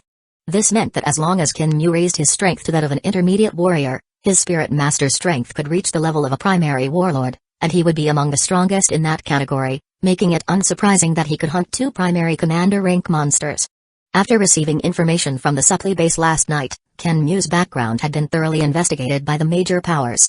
When Ken Mew passed the prospective fighter exam, he was not particularly outstanding among the other candidates. His strength had improved so rapidly in such a short time that many people speculated whether he had awakened as a spirit master, but no one could be sure. Now, it seemed that everyone had their answer. Everyone's heart was ablaze with excitement. This was a spirit master. A rare and powerful spirit master. They had to find a way to recruit him to their side. This was the only thought on everyone's mind. Wait, something's not right. A burly man stared intently at the screen. In the video, Ken Mew charged directly into a street with dozens of iron-furred wild boars. Almost instantly, these dozens of wild boars were pierced through their vital points by the 12 throwing knives, killed in one hit. A primary warlord spirit master couldn't possibly manipulate 12 throwing knives with such precision. And the power, the speed, they're all off. Quick, replay that scene, slow it down. An officer also noticed the unusual scene. Soon, a technician replayed the video for everyone to study carefully. It's definitely weird. Generally, a newly awakened spirit master's telekinetic ability wouldn't be too strong. Normally, they could only control 1 throwing knife, and being able to multitask would already be impressive. If they controlled 4, 5, or even more throwing knives, the speed and power would significantly decrease. Wu Tong, the chief instructor of the Limit Dojo, was also astonished. Although he wasn't a spirit master, His captain was, so he had some understanding of their abilities. Even his captain might not be able to simultaneously manipulate 12 throwing knives with such precision and maintain powerful force. Could he be a mid-level warlord spirit master? How old is he? How long has he been awakened? Everyone looked at each other, realizing they had discovered an extraordinary genius. Wutan couldn't help but curse. Kenmu was a student of their limit dojo. If they had known earlier, they could have secretly signed a contract with him. But now, there would likely be a fierce competition. It must be noted that even spirit masters were divided into ranks. The potential of each spirit master was different, and it was difficult to distinguish before their potential was exhausted. Most spirit masters had the potential of a mid-level warlord, with a few reaching the level of a high-level warlord or even a wargod. However, Kenmu had obviously awakened not long ago, and he might have awakened after entering the wilderness. What did this mean? It meant that as soon as he awakened, his strength rapidly increased, directly reaching the level of an advanced warrior, and his spirit master potential was very likely at the wargod level. Successfully recruiting Kenmu would be almost equivalent to recruiting a future wargod level expert, and an invincible spirit master at that. For a moment, many people in the room took out their phones and started contacting their superiors. The situation at hand was beyond their authority to decide. However, just as they thought they had seen the full extent of Kenmu's strength, an even more shocking scene unfolded. In the monster town, Kenmu stood in the center of the street, with hundreds of monster corpses behind him. I deliberately showed off my skills, someone should have noticed my strength by now. Kenmu thought to himself. Then, it's time for the next step of the plan: pretend to be a beast tamer and display the talent of a beast master. In the future, when entering the wilderness, Kenmu would undoubtedly be accompanied by a large number of Zerg swarms. Even if he chose not to reveal them in public, they would surely be discovered. But hiding them would hinder Kenmu's strength improvement and the growth of the Zerg swarm. Since that was the case, it would be better to prepare in advance by pretending to be a beast tamer and then openly allowing the Zerg swarm to follow him. With a thought, Kenmu's spirit power condensed on his alloy boots, and his body levitated. Looking at the few prospective fighters on the side of the street with expressions of disbelief, Kenmu smiled and then flew into the sky, heading towards another street. He flew away. Ignoring their shock, Kenmu landed directly in front of a lone shadow cat on another street. His eyes focused, and an invisible spirit power surged into the shadow cat's body. The shadow cat's body stiffened and slowly collapsed to the ground. Just as the people in the surveillance room saw what Kenmu was doing, the shadow cat suddenly stood up and closely followed behind Kenmu, as if it had been tamed. What happened? Chapter 28, Invitation. As the night passed, everyone in the surveillance room confirmed that Kenmu had mastered some form of monster control ability, although it was not yet proficient. This was evident from the occasional deaths of monsters during Kenmu's experiments. Without a doubt, the most eye-catching performance in this exam belonged to Kenmu. However, besides Kenmu, Luo Feng's performance also attracted a fair amount of attention. Kenmu's high-profile actions didn't cause too much of an emotional disturbance to Luo Feng, who remained focused on his own training, using the fighter practical exam as an opportunity to hone his movement techniques, showcasing his mastery of the micro-level. An 18-year-old fighter with micro-level movement techniques would be a dazzling presence anywhere. However, due to Kenmu's appearance this time, Luo Feng's limelight was completely overshadowed. As dawn broke, the town was filled with a series of piercing sounds, announcing the end of the fighter practical exam. Kenmu stopped his experiments and, surrounded by a dozen monsters, walked towards the exit of the town. At the entrance of the town, all the prospective fighters emerged one by one, almost all of them bearing injuries, indicating that their battles with the monsters had not been easy. When Kenmu appeared, everyone looked at him with shock and envy, surrounded by monsters. In front of them, the ferocious monsters were as docile as pets, and one of them even carried a bag containing the left ears of the monsters he had killed, which served as proof of the number of monsters hunted. Last night, many people witnessed Kenmu taming monsters in the middle of the street, and later, these monsters even hunted other monsters on their own. Among the crowd, Luo Feng was also surprised and curious. Why can my spirit power only affect inanimate objects? Once it gets close to a monster, it just goes through and I can't control it. Last night, after seeing Kenmu's actions, he had also tried secretly in a blind spot of the surveillance, but without any success. However, Luo Feng wasn't too disappointed. Being able to awaken spirit power and control objects was already something he was satisfied with. Soon, after everyone came out, they gathered at the entrance of the town to submit the left ears of the monsters they had killed, proving the number of monsters they had hunted. 3 monster left ears, next, injured on the left arm. 2 monster left ears, next. Military personnel were busy registering. Look, It's Kinmu. His strength is terrifying, he easily killed a whole street of monsters. I saw it too. He could fly and control throwing knives to kill monsters from a distance. It was ridiculous. I saw it too. I even saw him tame a monster. Compared to us, he's on a completely different level. Look at those dozen monsters around him, as obedient as my pet dog. If only I had such an ability. When Kinmu appeared, the eyes of all the prospective fighters were on him. Kinmu was not surprised by the attention and walked confidently towards the 3 officers collecting the monster ears. One of the officers faced Kinmu, while the other 2 were busy recording data on their computers. The officer facing Kinmu looked at the monsters around him with curiosity but still sat up straight and said, "Kinmu, please present the left ears of the monsters you've hunted." By now, almost everyone knew Kinmu, so there was no need to verify his identity. Yes. Kinmu nodded. The backpack hanging on a monster behind him flew out automatically, pouring a large number of monster ears into the metal pot beside it. At the same time, he snapped his fingers, and the dozen monsters behind him suddenly collapsed in unison, their minds shattered and dead. The throwing knives on his thigh flew out, cutting off the monster's ears and sending them into the metal pot. The officer watched this scene, his eyes widening involuntarily, swallowing hard. There was also a commotion around. Kinmu had actually killed a dozen monsters with a snap of his fingers. Holy shit, that's awesome. Controlling throwing knives, I can understand. I've heard that spirit masters can manipulate objects from a distance, but what's going on here? Listening to the comments around him, Kinmu smiled faintly. Since he had decided to put on a show, he might as well make it perfect. In fact, achieving this was simple. The monsters in front of him were already considered part of the Zerg swarm, and controlling them to commit suicide was the easiest thing to do. Taking them with him wouldn't be convenient, and rather than leaving them to be studied by the military, it was better to end their lives himself. You can count them now, Kinmu said calmly. The officer didn't waste any words and counted them immediately. After a moment, he said, "Very impressive, a total of 226 monster left ears." Everyone knew that this was not Kinmu's true strength, because after killing some monsters at the beginning, he spent the rest of the time experimenting with his abilities. Next. The officer turned to the next person. Kinmu. Just as Kinmu was about to leave, he heard a voice. "Hello, Kinmu. I am Zhuge Tao, the manager of the Limit Dojo. Congratulations on passing the practical exam. I represent the Limit Dojo and formally invite you to join us. As long as you join the Limit Dojo, we can immediately sign a special training contract with you from the global headquarters of the Limit Dojo. We can provide you with 100 million in startup funds, as well as 3 manuals on movement techniques, guiding techniques, and attack techniques, each worth no more than 300 million.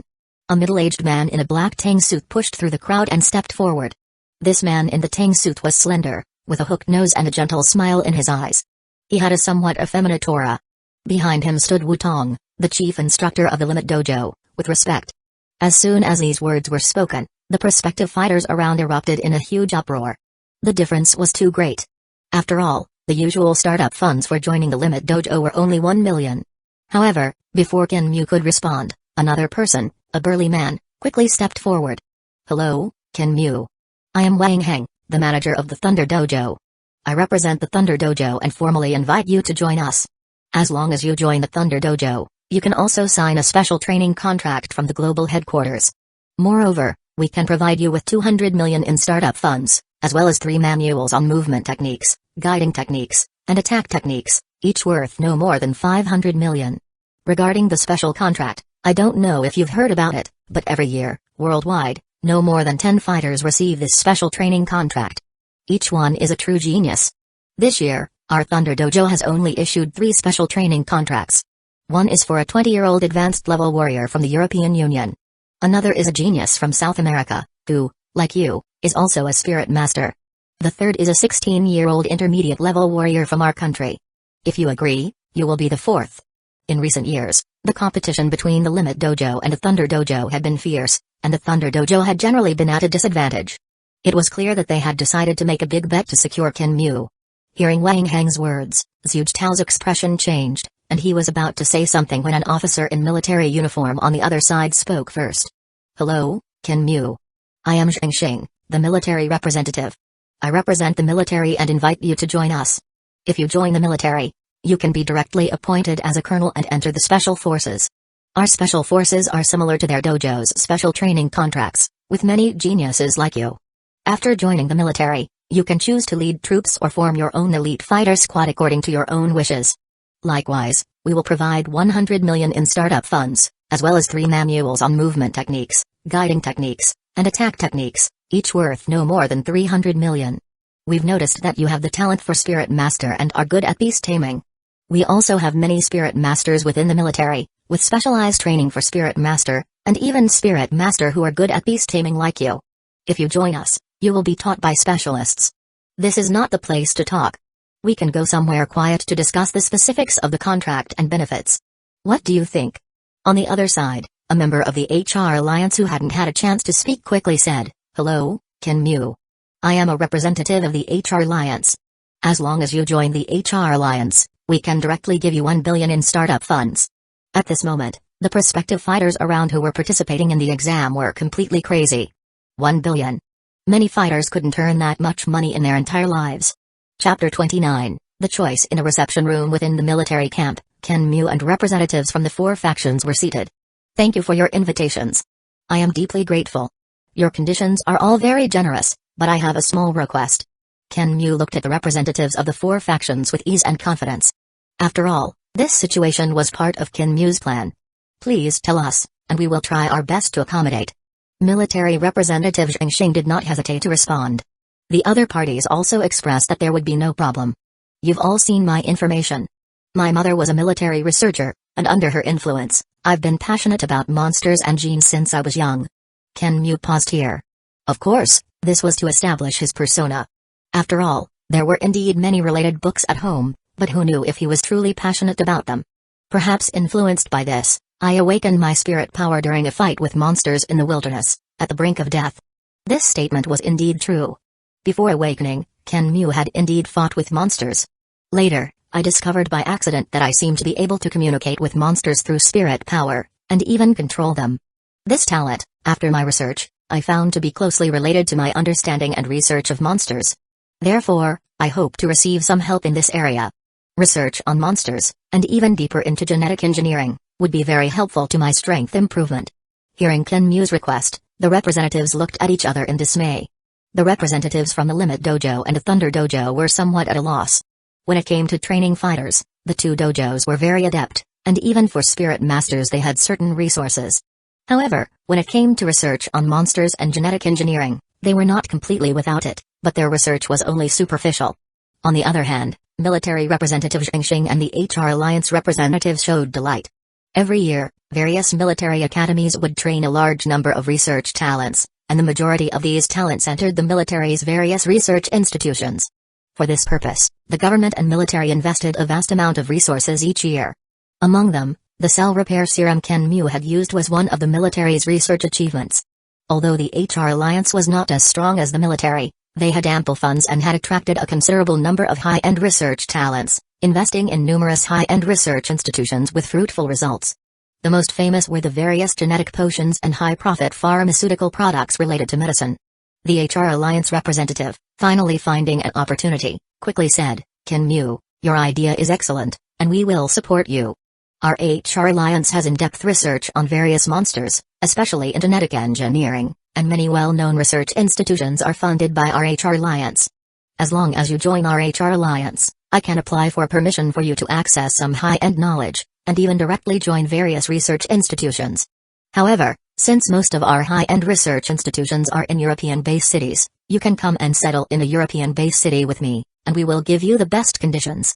After the HR Alliance representative finished speaking, Military Representative Zhang said solemnly, "In terms of understanding monsters, our military is the best. Every year, various monster data compilations are written by our military. Our research on monsters is very comprehensive and in-depth. Various universities in the base cities have set up related majors, and the military has also established a large number of research units internally. Your mother used to be an excellent researcher at a certain institute." Zhang paused here before continuing. "After joining the military, with the rank of colonel, you will have the authority to participate in some research. As your strength improves, your authority will also increase, and more research data will be open to you. You can learn related knowledge according to your own level." Zhang hesitated for a moment before saying, "If you are really interested and this can indeed help you improve your strength, I suggest you can use your military colonel status to directly enroll in the special fighter recruitment class of Jiangnan 1st Military Academy. During your time at a university, you can systematically learn related knowledge, and the military will not assign you any tasks during your studies. You can freely arrange your time, but the military will also check and urge you to improve your strength. If your strength improves too slowly and you waste your talent, the military will force you to train in the army. After you complete your studies, you can then join the military. Hearing Zhang Xing's words, Ken Mu's interest was immediately piqued. In fact, among the 4 factions, Ken Mu had first considered the military and the Limit Dojo. The Limit Dojo itself was the strongest force on Earth, with the dojo master Hong having unparalleled strength globally, almost invincible. There were also many benefits and treatments within the dojo. For example, Luo Feng later exchanged for the Spirit Master basics from Hong. Moreover, Luo Feng had also joined the Limit Dojo. If Ken Mu joined the Limit Dojo as well, it would be easier to build a good relationship with Luo Feng. The Thunder Dojo was actually quite good too. The relationship between the Thunder Dojo's master, Lei Shen, Thunder God, and Hong was so close that they were like brothers. Joining either side would not make much difference. As for the HR alliance, to be honest, apart from money, they had little appeal. And mere money, for Ken Mu, was not entirely unattractive, but it was like chicken ribs, tasteless but a pity to throw away. This was the era of fighters, an era where strength was paramount. The military, however, had a great appeal to Ken Mu. Both his parents were military personnel, so joining the military could be said to be a filial choice. In terms of research on monsters and genetic technology, the military was the strongest, without a doubt. Moreover, the conditions offered by the military were indeed very generous. The only thing Ken Mu was worried about was freedom. The military emphasized obedience to orders, although for fighters, especially powerful ones, it was more relaxed. However, as the ruler of the Zerg swarm, Ken Mu would often need to enter the wilderness, and some secrets, such as the existence of the mother nest, could not be known to the military. But unexpectedly, Zhang Xing actually proposed for Ken Mu to go to university and enroll in a military academy. The management of the military academy was much more relaxed, and the special fighter recruitment class was very free, with almost no restrictions. The only thing was that after graduating from the military academy, one would have to formally join the military. But was this a problem? With a full 4 years, if Ken Mu couldn't grow stronger, he might as well eat shit. 4 years later, the Zerg swarm would have spread across the globe and beyond. Not to mention, the Golden Horned Beast would launch a full-scale attack on humanity soon. Zhang Xing was right. Where else could one systematically learn about genes and related knowledge better and more comprehensively than in school? Thinking of this, Ken Mu stood up directly and said to Zhang Xing, "If that's the case, then I am honored to join the military. I'll leave the subsequent arrangements to the military. I plan to study systematically in the military academy first and then join the army." Zhang Xing, who had been serious-faced, now also smiled. Seeing Ken Mu's intention to join the military, Zhuge Tao of the Limit Dojo quickly said, "With your current strength, going to the military academy is a waste of time. If you join our Limit Dojo, with your strength and a bit of training, I can recommend you to participate in the assessment for the elite training camp, the War God Preparatory Camp. Once you enter the War God Preparatory Camp, when you come out, you will be at least a War God level expert. Even if you fail the assessment, with your talent, entering the basic training camp is not a problem. There, you will receive the best training." Thunder Dojo manager Wang Heng stood up even more directly to persuade, "That's right, going to the military academy is a waste of time. A waste of your talent. You know, these years are when your strength improves the fastest.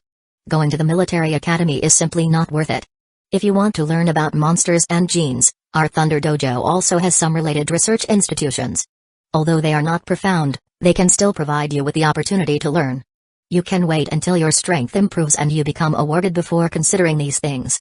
It was clear that Zhuge Tao and Wang Heng were genuinely hoping for Ken Mu's well-being. But Ken Mu still firmly shook his head and said, "I have my own considerations, and I am truly sorry." Zhang Xing, however, laughed and said, "You don't have to worry about affecting your strength progress. You can also get good training at Jiangnan First Military Academy, and if your strength reaches the level to enter the War God Preparatory Camp, the military can also let you join. Our military has quotas every year to directly enter the War God Preparatory Camp." Ken Mu, welcome to the team. Chapter 30, Big Purchase, Part 1. I never thought I'd end up attending Jiangnan First Military Academy as a colonel. Thinking about this, Ken Mu couldn't help but find it amusing. For this exam, Ken Mu deliberately caused quite a stir to attract the attention of various factions and raise his value. Among the major factions, Ken Mu had originally leaned towards the Limit Dojo, because although the military had many advantages, the lack of freedom was enough to deter Ken Mu. Perhaps the military also understood this point, so they used a compromise method. Ken Mu would attend the military academy, and during this time, the military could slowly change his mindset, which could be said to be a win-win situation. No matter what the future holds, at least there was one thing Ken Mu was better at than Luo Feng. That was, Ken Mu had gone to university, while Luo Feng was just a high school student.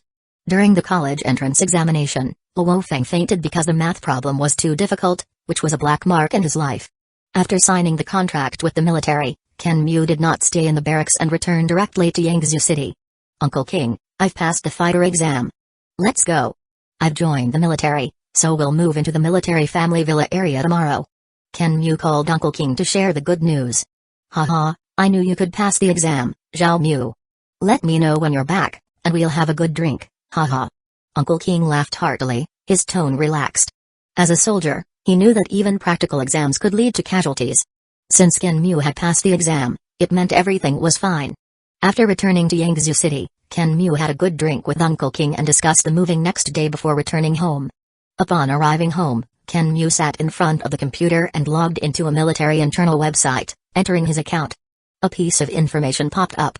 Name, Ken Mu. Gender, male. Rank, colonel level, advanced warrior, intermediate warlord. Spirit master. Military merit, 0 points. This account was set up with the help of Xing at the barracks, and his strength was tested, resulting in this profile. Colonel Ken Mu, welcome to the military, becoming a part of the defense of China. This is your first login to the military network, and I will now introduce you to the functions of the military network. A video pop-up appeared, and a female officer with a sharp appearance appeared in the video, providing some simple guidance. In the military network, you can purchase various weapons, equipment, and manuals, including firearms. The military network has the most comprehensive weapons and equipment database in the world. You can also customize your equipment through the military network, as long as you have enough money or military merit. In the army, military merit was very important. With enough merit, purchases could be discounted. This was similar to the contribution points in the limit dojo, except that military merit could only be obtained by hunting monsters, and no amount of money could be converted into merit. The military network was all-encompassing, with a wealth of information, including various monster intelligence, wilderness information, etc. All of which were very comprehensive and updated in real time. In addition, there were many fighters on the military network who were communicating and discussing with each other. After watching the guidance for a while and getting a general understanding of the military network, Ken Mu directly entered the mall section that he was most interested in. After joining the military, there is no military merit restriction for the first purchase of manuals, weapons, and equipment, and the price can be halved. This was one of the benefits of joining the military. In fact, the major factions had similar practices. The difference was that this time, the military promised not only the manuals but also a half price for the first purchase of other items. Let's buy the manuals first. Ken Mu impatiently brought up the manual page. Up to now, Ken Mu only knew some basic spear techniques and had not touched anything more advanced. Destroyer. Category, Spear. Rating, Legendary. Price, 100 billion Chinese yuan, full price, 50 billion Chinese yuan, half price, military merit, 4-star, 9-stage Thunderblade. Category, Blade. Rating, Legendary. Price, 100 billion Chinese yuan, full price, 50 billion Chinese yuan, half price, military merit, 4-star. Overlord Spear. Category, Spear. Rating, SS grade. Price, 10 billion Chinese yuan, full price, 5 billion Chinese yuan, half price, military merit, 3-star. Infinite Blade Technique. Category, Blade. Rating, S grade. Price, 6 billion Chinese yuan, full price, 3 billion Chinese yuan, half price, military merit, 3-star. Indeed, members of the military can also learn the techniques of the Limit Dojo and the Thunder Dojo. Looking at the manual information above, Ken Mu understood. This was normal. Not only because the military had a good relationship with Hong and Lei Shen, but also because Hong and Lei Shen deliberately spread these techniques, because only they knew where Earth stood in the universe. They urgently hoped that more strong individuals would awaken on Earth. Looking at the prices, Ken Mu felt helpless. Although he had a purchasing limit of 300 million, compared to these prices that easily reached hundreds of billions, it was still too little. But fortunately, these can be purchased separately. Ken Mu directly opened the top-ranked destroyer. Since he was going to learn, he might as well learn the best. With Ken Mu's current talent and comprehension, plus the assistance of the Mother Nest in training, there was no technique he couldn't learn. The manuals could be purchased separately, without having to buy them all at once, otherwise, few people could afford them. Destroyer full 6 levels, price, 100 billion Chinese yuan, full price, 50 billion Chinese yuan, half price, military merit, 4-star, Destroyer first 5 levels, price, 40 billion Chinese yuan, full price, 20 billion Chinese yuan, half price, military merit, 4-star, Destroyer first 4 levels, price, 15 billion Chinese yuan, full price, 7.5 billion Chinese yuan, half price, military merit, 3-star, Destroyer first 3 levels, price, 5 billion Chinese yuan, full price, 2.5 billion Chinese yuan, half price, military merit, 2-star, Destroyer first 2 levels, price, 1 billion Chinese yuan, full price, 500 million Chinese yuan, half price, military merit, 1-star, Destroyer first level, price, 200 million Chinese yuan, full price, 100 million Chinese yuan, half price, military merit, 1-star. Looking at these prices, Kenmu took a deep breath. Money was always not enough. A limit of 300 million was not even enough to buy the first 2 levels. As for military merit, there was no need to consider it for now. Obtaining military merit was actually simple, just kill monsters. Military merit of 10,000 points was 1-star. Military merit of 100,000 points was 2-star. Military merit of 1 million points was 3-star. Military merit of 10 million points was 4-star. Hunting a soldier-level monster generally yielded 1 point of military merit, while a commander level had at least 100 points, a horde leader level at least 10,000 points, and a king-level monster at least 1 million points of military merit. Specific military merit would be detailed and evaluated, not fixed, mainly based on the strength of the monster. By the time of the next purchase, Kenmu would also need military merit. Destroyer was not just a spear, it also included movement techniques and guiding techniques, so in terms of manuals, 1 set of Destroyer was enough. The first level of Destroyer was purchased by many, but few succeeded in training it.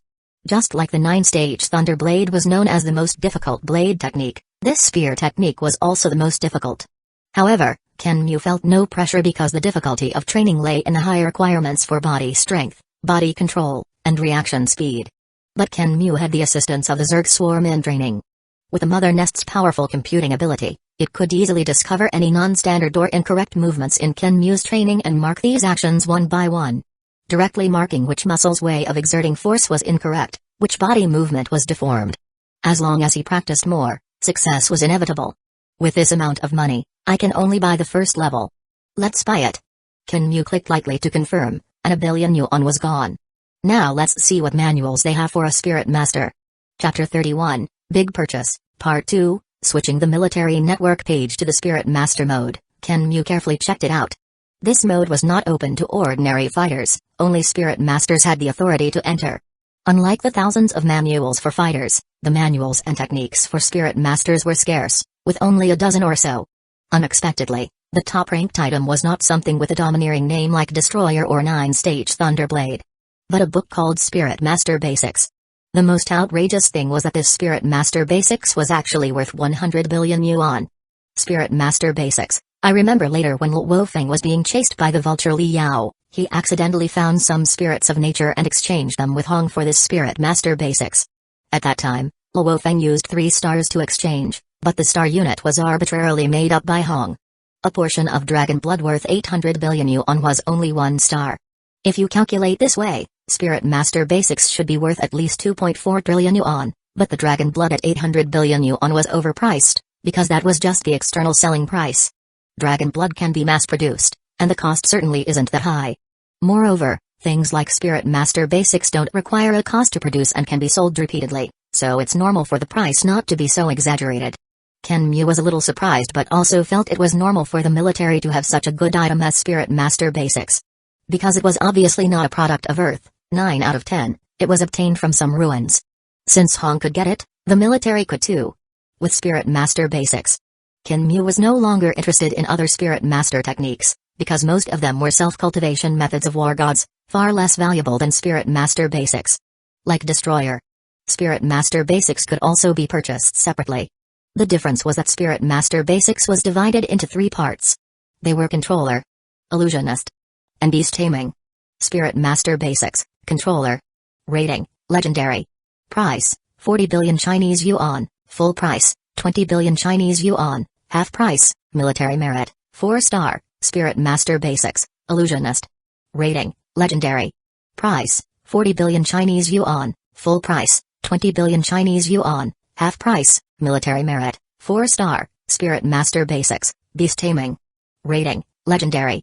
Price, 20 billion Chinese yuan. Full price, 10 billion Chinese yuan. Half price, military merit, 4-star, Kenmu Open Spirit Master Basics, Controller. Which was divided into 3 levels, corresponding to the Warlord, Wargid, and above Wargid levels. Spirit Master Basics, Controller first 3 levels, price, 40 billion Chinese yuan, full price, 20 billion Chinese yuan, half price, military merit, 4-star, Spirit Master Basics, Controller first 2 levels, price, 8 billion Chinese yuan, full price, 4 billion Chinese yuan, half price, military merit, 3-star, Spirit Master Basics, Controller first layer, price, 400 million Chinese yuan, full price, 200 million Chinese yuan, half price, military merit, 2-star. This Spirit Master Basics should have been modified because it was not divided according to the apprentice level but according to the Earth's levels, otherwise, the names should be apprentice level and planetary level. Obviously, the human leadership deliberately blocked the news of the universe. This division did not include the warrior level because, normally, once a Spirit Master awakened, their physical fitness quickly reached the intermediate warrior level, and their spirit strength would naturally reach the primary warlord level. I still don't have enough money, I can only choose the first level to buy. Kenmu sighed. This was still at half price, otherwise, it would be even more unaffordable. Choosing the first level of Spirit Master Basics, Controller is the most cost-effective. The Illusionist and Beast Taming sections won't help my strength much. Kenmu quickly made a decision, clicked to purchase, and paid. In such a short time, 300 million was gone. I need to make money quickly. After dealing with these things, I'll go to the wilderness and make a big move. I'm really short on money. The more Kenmu looked at them all, the more he felt his own poverty. If he had the money, Kenmu would want to buy the entire Spirit Master Basics, Controller. At the very least, he would buy the second level. Unlike ordinary fighters who awakened and relied on their own potential to become Spirit Masters, Kenmu relied on the Zerg swarm, and his strength improved very quickly. With the feedback from the Mother Nest, his strength would improve rapidly, reaching the intermediate wargid level in no time. The first layer of Spirit Master Basics, Controller wouldn't be of much help to him. But there was no choice. The training manuals for fighters and Spirit Masters are settled. It's time to look at weapons and equipment. Unlike joining forces like the Limit Dojo, the military would provide a set of suitable weapons and equipment for free. From large items like weapons, combat suits, battle watches, backpacks, to small items like underwear, the military would directly provide a full set for free. When choosing weapons and equipment, one could select items one level higher than their strength. If they were damaged during a mission, they could be replaced for free. This was a military benefit. This was normal because even ordinary military soldiers would be issued a full set of weapons and equipment. The dangers faced by military fighters were often much greater than those faced by free fighters from the dojos. With my current strength as an intermediate warlord level Spirit Master, I can receive a set of advanced warlord level weapons and equipment for free, which is a 6th grade. If one wanted to buy better equipment, they could, as long as they paid the difference. I have 100 million yuan in startup funds, and selling monsters also brought in more than 20 million, totaling about 120 million. Kenmu switched the page to the weapons section and first found the Vanquisher series long spears he was familiar with. Vanquisher long spear series 2, a 6th grade price, 20 million Chinese yuan, half price 10 million, military merit, 1 star, Vanquisher long spear series 2, a 7th grade price, 100 million Chinese yuan, half price 50 million, military merit, 2 star, Vanquisher long spear series 2, a 8th grade price, 800 million Chinese yuan, half price 400 million, military merit, 2 star. The A6 grade ones, I can receive for free, but even with the half price, I can't afford the A8 grade one. I can only consider the A7 grade ones. Kenmu did not rush to place an order and instead looked at other equipment, not just spears, but also combat suits. Combat suits were too expensive, generally 3 times more expensive than weapons. Even the half-priced A7 grade ones were unaffordable, so there was no need to consider them.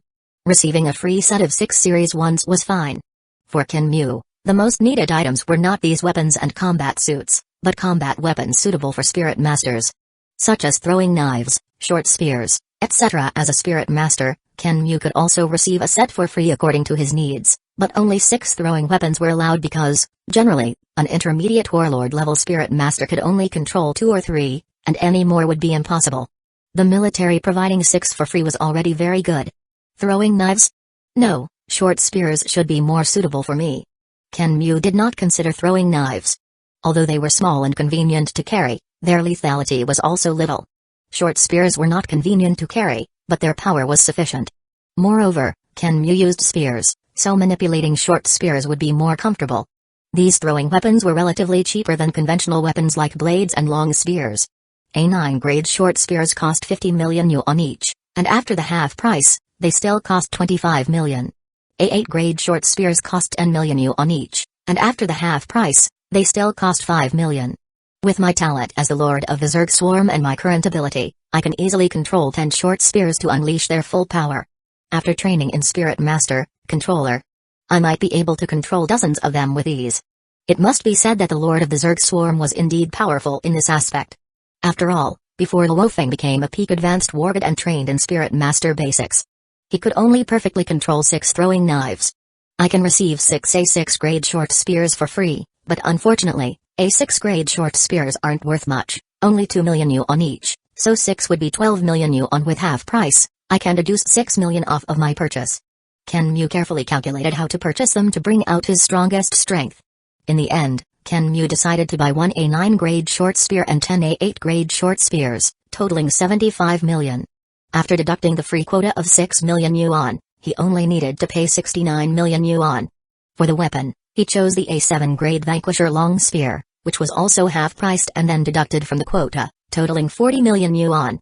The total was 109 million yuan.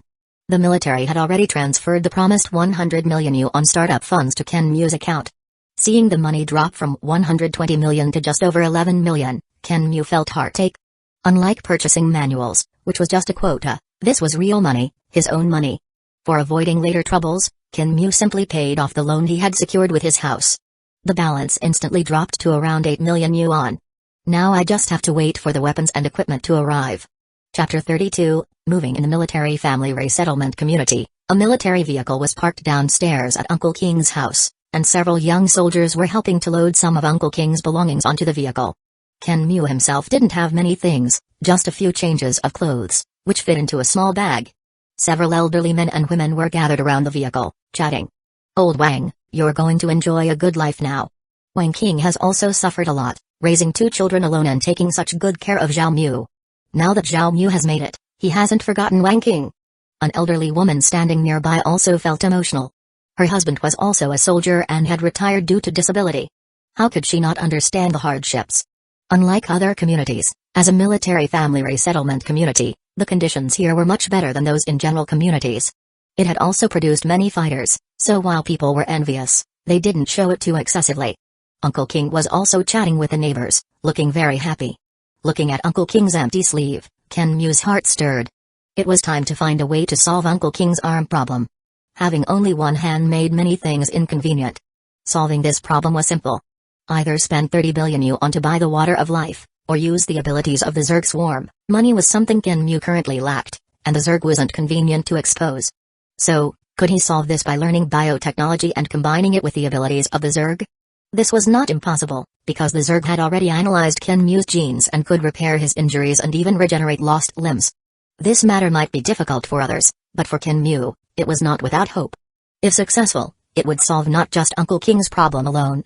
Not to mention others, there were many soldiers with disabilities living in the military family resettlement community.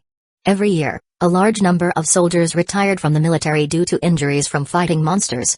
A single monster-tied attack would result in many soldiers dying, being injured, or even disabled, forcing them to retire.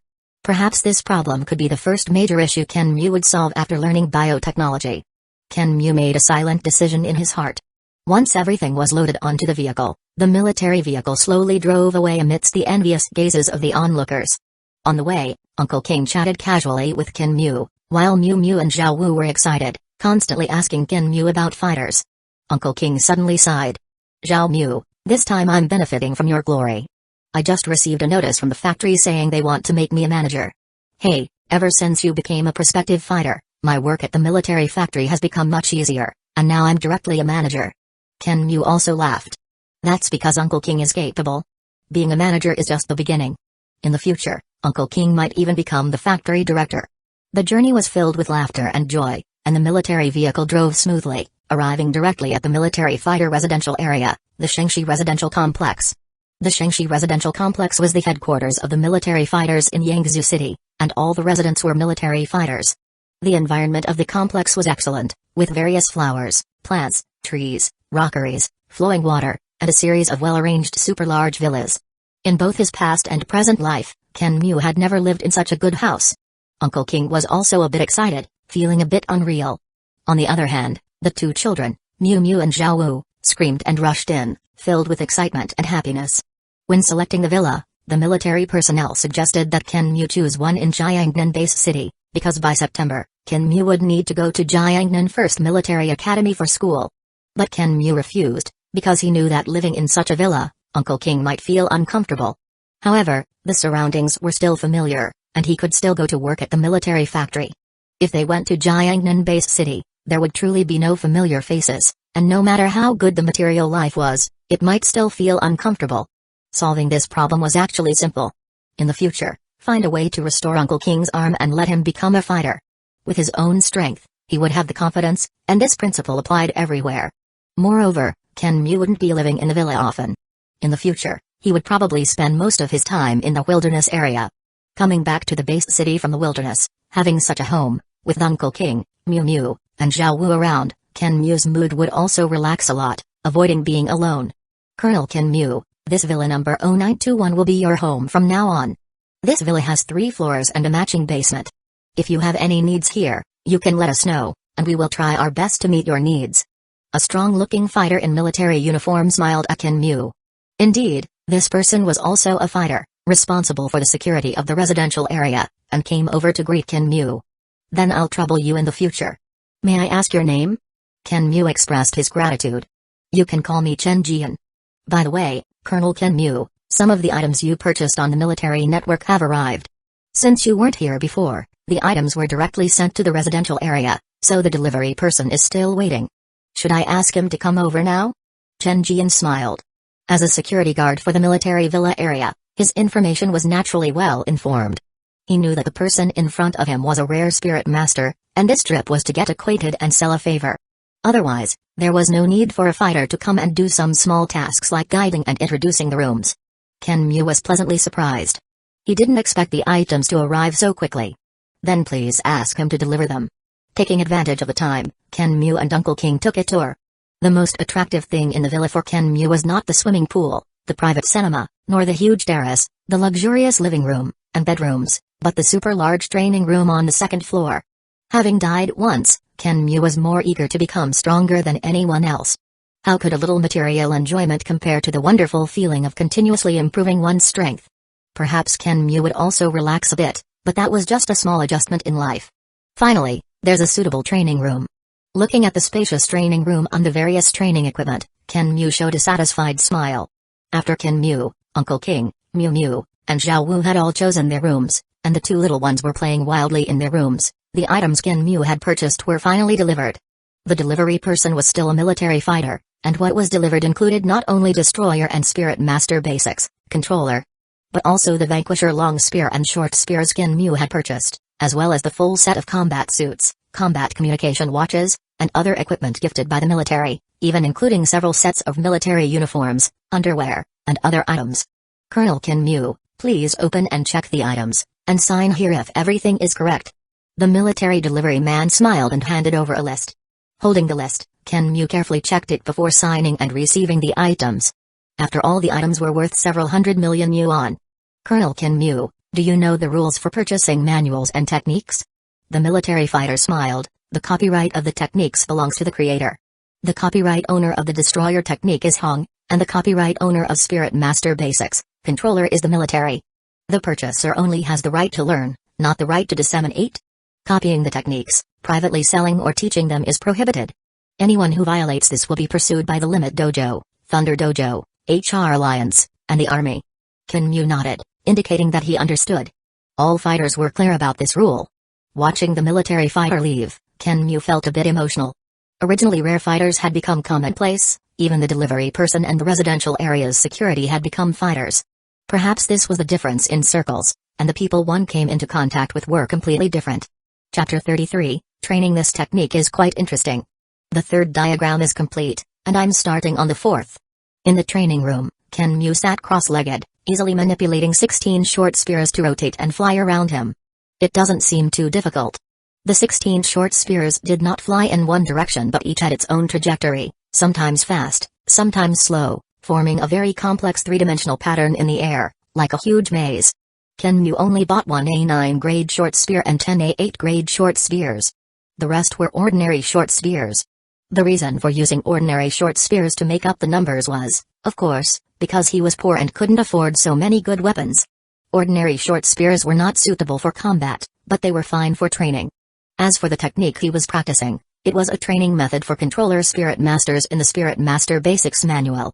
There was a total of 99 diagrams, and since Kenmu only bought the first level, there were 6 diagrams. The first 2 levels had 15 diagrams, and the 3 levels had a full 99 diagrams. For Kenmu, this seemed quite simple. Without the assistance of the Mother Nest, he could easily pass the 4th diagram. This thing is not bad, at least it can train controllability. Kenmu stroked his chin. This training method was actually a series of very dull diagrams that required one to control short spears to continuously simulate the diagrams. Through long-term training, one could achieve proficiency and thus improve controllability.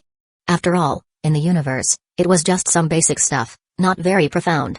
When Luo Feng first got it, he thought it was deduced by Hong through an intelligent system. But this was actually unlikely. Not to mention whether the intelligent system had such powerful deductive capabilities. The Spirit Master Basics included both illusion techniques and beast taming methods. How could an intelligent system without spirit power deduce illusion techniques? How could it deduce the mental communication methods of beast taming? The reason for such a misunderstanding was probably because Luo Feng's vision had not yet been broadened, and he didn't know the situation in the universe. When my strength improves, I'll go to the number 9 ruins and take a look. With my talent, as long as I can activate the elite assessment in the ruins, I can easily pass the assessment and get the rewards. Kenmu couldn't help but think of the Yunmo inheritance site on Earth that Luo Feng later visited, which was the number 9 ruins on Earth. There, as long as the brain width reached a certain level, the elite assessment would be activated. If the assessment was passed, one could obtain a set of Black God Suit, the basic 312 moves training method, and a Yunmo entry token. During the assessment, one needed to learn the basic 312 moves within 3 years and perfectly control 16 weapons. Although the basic 312 moves had a plain name, it was actually the basic training method for the Spirit Master disciples of Yunmo sect. This was much more powerful than the very common Spirit Master Basics in the universe. Before practicing Spirit Master Basics, Kenmu could easily manipulate 10 short spears to unleash their full power. Now, after just a brief study, he could manipulate 12. Once the Mother Nest advanced to the next level and his Spirit Master's strength reached the warped level, it would be normal for this number to double again. This condition was very difficult for Luo Feng, who spent more than a year to pass, but for Kenmu, it had almost no difficulty at all. The ruins seemed to open every year at the end of September, so he could think of a way then. Forget it, let's not think about these things for now. Let's practice Destroyer first. After practicing his spirit control for the whole morning, Kenmu had a simple meal before starting to practice the spear technique of Destroyer. Let's see what's so powerful about this spear technique Destroyer that it's called the world's number 1 attack method on Earth. Taking out a rather ancient-looking training manual, Kenmu began to carefully flip through and read it. So, Hong and Lei Shen's approaches are quite similar, both focusing on speed, extremely fast attack speed. Hong's strongest strike is also an extremely fast spear thrust. Hong had a great liking for ancient Chinese culture, and even the architectural style of the Hongning-based city he established was completely modeled after ancient Chinese architecture. Making the training manual look like this was his style. Destroyer was not just a spear technique, it also included a set of body techniques, a set of guiding techniques, and the spear technique itself. For others, the guiding technique was the foundation because only the guiding technique could strengthen oneself, but for Kenmu, strengthening himself mainly relied on the feedback from the Zerg swarm, and the guiding technique was just an aid. On the other hand, the spear technique and body technique were more attractive to him. The reason why the Destroyer spear technique was powerful was its powerful force application method. Like the 9-stage Thunderblade, when wielding the spear, it would not attack with full strength but only use 9/10 of one's strength. When releasing the first level of strength, it could also allow one to release another level of hidden force, resulting in a total of 180% of strength, which was 1.8 times the base attack power. Destroyer was divided into 6 levels. The first level could release an additional level of hidden force, which could exert 180% of strength. The second level could release 2 levels of hidden force, which could exert 270% of strength. The third level could release 3 levels of hidden force, which could exert 360% of strength. And so on, until the 6th level, when one could release 6 levels of hidden force, which could exert 630% levels of strength. A full 6.3 times the force, although it is slightly less than the 7 times force of the 9-stage Thunderblade when Destroyer was mastered. It was hailed as the world's #1 attack method, indicating that there might be other mysteries in the Destroyer Spear technique. The first level of the Destroyer Spear technique has 21 moves. To master it, one can practice these 21 moves and familiarize themselves with the force application method of the first level of Destroyer. Holding the Vanquisher 7 series long spear, Kenmu walked to the center of the training hall and began to practice the spear technique. Alright, let's start training. The spear danced, and Kenmu's consciousness immediately linked with the Mother Nest, controlling every muscle and bone in his body. Any improper movements would be immediately detected and corrected. This move can be broken down into 32 actions, 3 of which have incorrect force application, and 5 of which are somewhat deformed. In the training hall, the spear whistled, piercing the air and emitting explosive sounds. Again, Kenmu did not rest. The second time he practiced, there was only 1 incorrect force application and 3 deformed actions. His progress was astonishing. In just 1 afternoon, Kenmu completely mastered 5 of the 21 moves and his control over himself was rapidly improving. This feeling is truly wonderful. Immersed in training, Kenmu was like a madman. The feeling of his strength continuously increasing made him extremely excited, and he devoted himself to it wholeheartedly. During the training, both the spear technique and the body technique were improving at an astonishing rate. Again. Haha. Yes, that's it. Practice one more time. Chapter 34, Returning to the Wilderness for several consecutive days, Kenmu practiced the Spirit Master basics in the morning at home, the Destroyer Spear technique in the afternoon, and at night, he self-studied gene engineering and practiced the guiding techniques. During this time, he also occasionally took time to guide Miu Miu and Xiao Wu, the 2 little ones, in their training, making his days quite fulfilling. With his wholehearted dedication to training, the progress was very gratifying. All 6 diagrams of the first volume had been completed, which was almost no challenge for Kenmu. The 21 moves of the first level of the Destroyer Spear technique had also been mastered, greatly improving his control over his body's strength. His technique had reached the point of being able to easily release a hidden force. With the assistance of the Mother Nest, the progress was really too fast. Any mistakes or omissions could be easily discovered and immediately corrected, making it a divine tool for training. These days, with the help of the Mother Nest, I've read through several books on gene engineering and have a general understanding of it. The next step is to study it in depth. With the assistance of the Mother Nest, Kenmu's learning ability was terrifying. Reading 10 lines at a glance was a regular occurrence, and reading books was almost like flipping through them. And this wasn't just skimming, he truly understood and mastered the knowledge within. Sitting cross-legged in the training hall, Kenmu organized the gains of the past few days. After training, Kenmu's strength had greatly improved. Although his physical fitness was still at the limit of an advanced warrior and only slightly short of the minimum requirement of 8,000 kilograms for a primary warlord, his actual combat effectiveness was several times higher than before. Just the physical strength, without using spirit power, under the enhancement of the Destroyer Spear technique, ordinary primary warlords were no match for him. If he continued to train, without the feedback from the Mother Nest, he could break through to the warlord level within half a month. As the master of the Zerg swarm, not only could the feedback from the swarm enhance his strength, but his own training could also improve normally. His consciousness linked with the number 2 Mother Nest far away in City 0203. The development of the Zerg swarm these days had also been smooth, with the number approaching the 10,000 mark. This was still the case despite the Zerg swarm engaging in multiple battles with monsters and suffering significant casualties. Due to the continuous expansion and hunting of the Zerg swarm, it had already engaged in large-scale battles with several commander-rank monsters. Except for a flying monster, the Golden Vulture, and a high-level commander, the Wild Bull, the other monsters were surrounded and killed by the Zerg swarm. Although the Golden Vulture escaped under the siege of the Grey Cloud Sparrows, the Zerg swarm also inflicted considerable injuries on it and successfully obtained its genes. The Mother Nest was already working hard to analyze its life structure map. On the other hand, the high-level commander Wild Bull was quite difficult to deal with. That high-level commander Wild Bull had a shoulder height of over 3 meters and strong defense. It also had 2 primary commander-level Wild Bulls under its command, and the group numbered over 1,000. In several battles, the Zerg swarm did not gain any advantage and even suffered considerable losses. Although the Zerg swarm had a huge numerical advantage, the wild bulls were known for their unity and group living among the cattle monsters. Several battles under the leadership of the high-level commander Wild Bull broke through the encirclement of the Zerg swarm. Afterward, because the Zerg swarm killed many ordinary wild bulls and a primary commander-level wild bull, the high-level commander Wild Bull often came to retaliate. As for the monsters surrounded and killed by the Zerg swarm, they were a primary commander-level lion mastiff, a medium-level commander bloodthirsty tank, and a primary commander-level wild bull.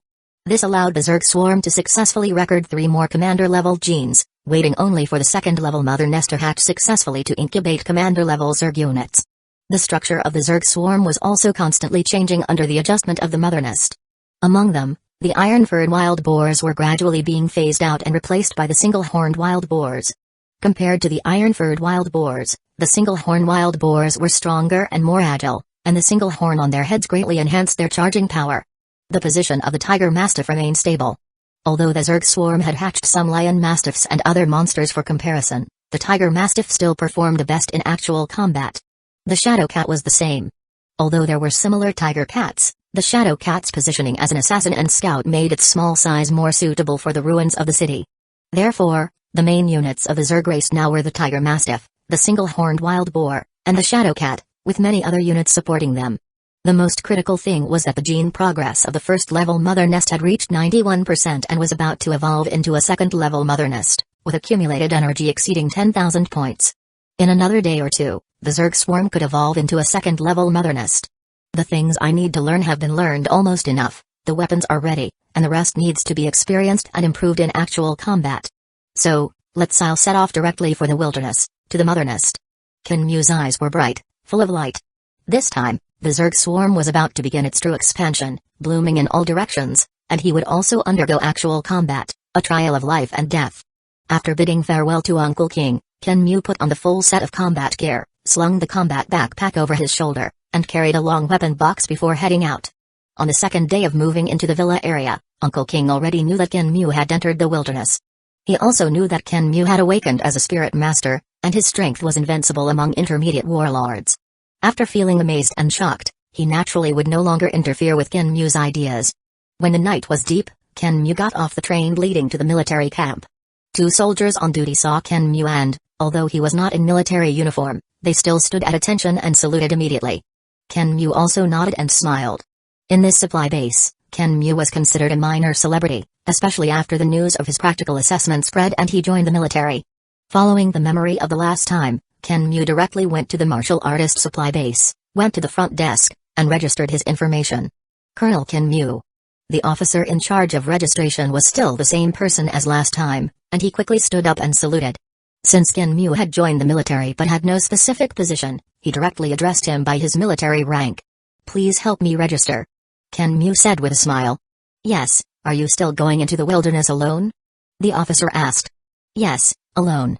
"All right, your room number is A3. Colonel Kinmu, I wish you a successful hunt." The officer respectfully handed over a key. Taking the key, Kinmu went straight to the room. Along the way, he encountered many fighters who greeted him, a stark contrast to being ignored last time. Especially when Kinmu found the room, he couldn't help but sigh. The house was much larger and more luxurious than the last small building. It was undeniable that with strength, one could enjoy better treatment wherever they went. Entering the room, Kinmu rested for a while before not staying too long. He drove the off-road pickup truck loaded with supplies into the wilderness. Under the moonlight, a large group of gray cloud sparrows flew over at some point and circled above Kinmu's head like an escort. When the off-road pickup truck drove out of the supply base, teams of tiger mastiffs quietly followed on both sides of the truck, faithfully guarding it. At this moment, the master of the Zerg returned to the Zerg swarm once again. Chapter 35, Evolution. Under the escort of the Zerg swarm, Kinmu did not head towards City 0203 but instead went to the villa area where the first mother nest was hatched. This mother nest was too close to the military base. If one day a military squad decided to patrol here on a whim, the mother nest would easily be exposed. Therefore, this time, Kinmu came to clear away the traces. All the Zerg race buildings, including the 3 evolution chambers, automatically collapsed at the genetic level, turning into a pool of black liquid. The Zerg swarm collected some dried-up trees and piled them on top of the black liquid. Kinmu personally poured a barrel of gasoline on them and ignited the flames. When the last trace of the mother nest disappeared in the raging fire, Kinmu sighed softly. This mother nest was originally a stepping stone, and its mission had been accomplished. The Zerg swarm had grown strong, and soon, there would be more mother nests appearing in the wilderness. Let's go. All the Zerg units followed Kinmu, completely abandoning this area. 2 days later, when Kinmu arrived near the mother nest in City 0203, the Zerg swarm was experiencing a tough battle. A group of about 800 wild bulls, led by a high-level commander wild bull, was rampaging and slaughtering within the Zerg swarm. Although the Zerg swarm had mobilized over 1,000 high-level soldier-rank single-horn wild boars to counterattack, under the leadership of the high-level commander, the situation for the Zerg swarm was difficult. Although they were not routed, there were extremely severe casualties. Most of the Zerg swarm's casualties were caused by the high-level commander wild bull. With a difference of 3 levels in strength, despite the numerical advantage of the Zerg swarm, it was still very difficult to completely surround and kill it. High-level commander-level monsters were already very intelligent, not inferior to humans. Every time the Zerg swarm was about to complete the encirclement, it would lead its group to escape. Even so, the wild bull gradually felt that something was amiss. Originally, this wild bull was the overlord in this area, with a group numbering over 1,202 fellow clan members at the primary commander level under its command. The problem was that at some point, a group of strange monsters had risen in this area.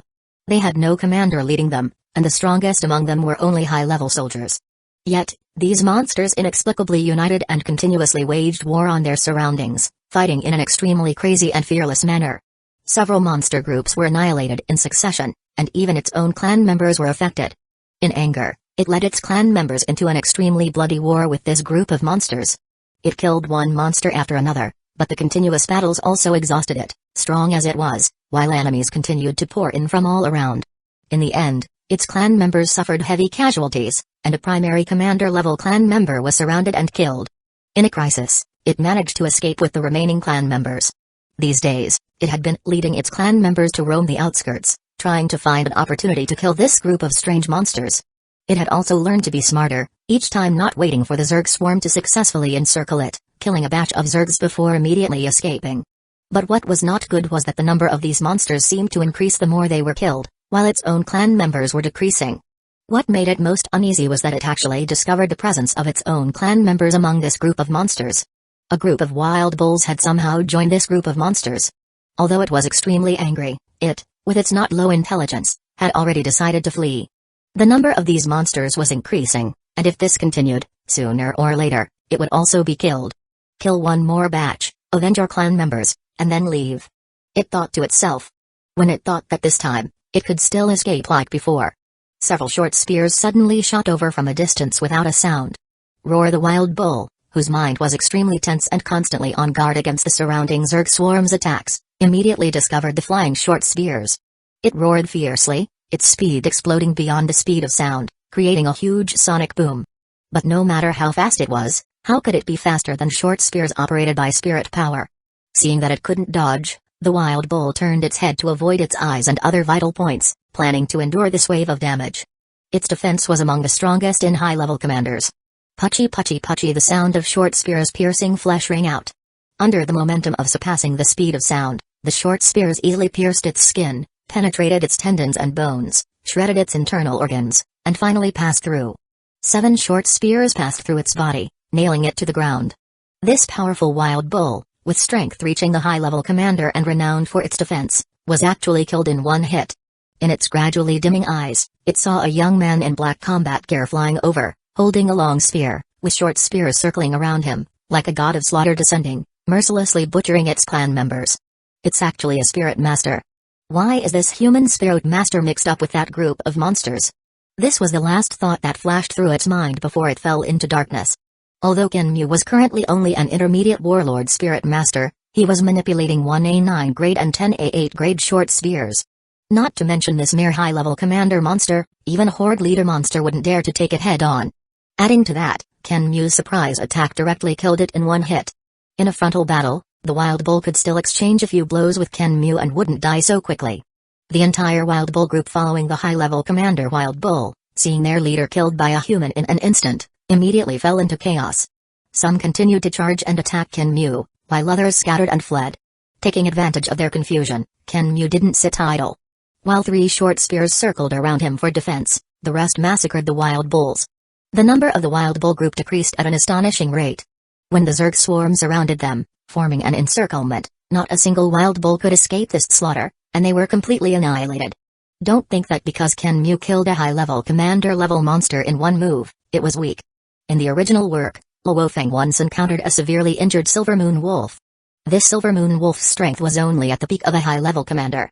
Although he also killed it with the strength of an intermediate warlord spirit master, that was by exploiting the wound on the Silver Moon Wolf's abdomen and directly attacking its internal organs. When Luofeng controlled a flying knife to stab out an intact patch of back fur, there wasn't even a scratch on the Silver Moon Wolf's fur. This high-level commander Wild Bull, although its overall strength was not as good as the peak high-level war general Silver Moon Wolf, in terms of defense alone, it was superior. Of course, at that time, the weapon in Luofeng's hand was not as good as Kenmu's. It was only a A6 grade flying knife, while Kenmu used a A9 grade short spear.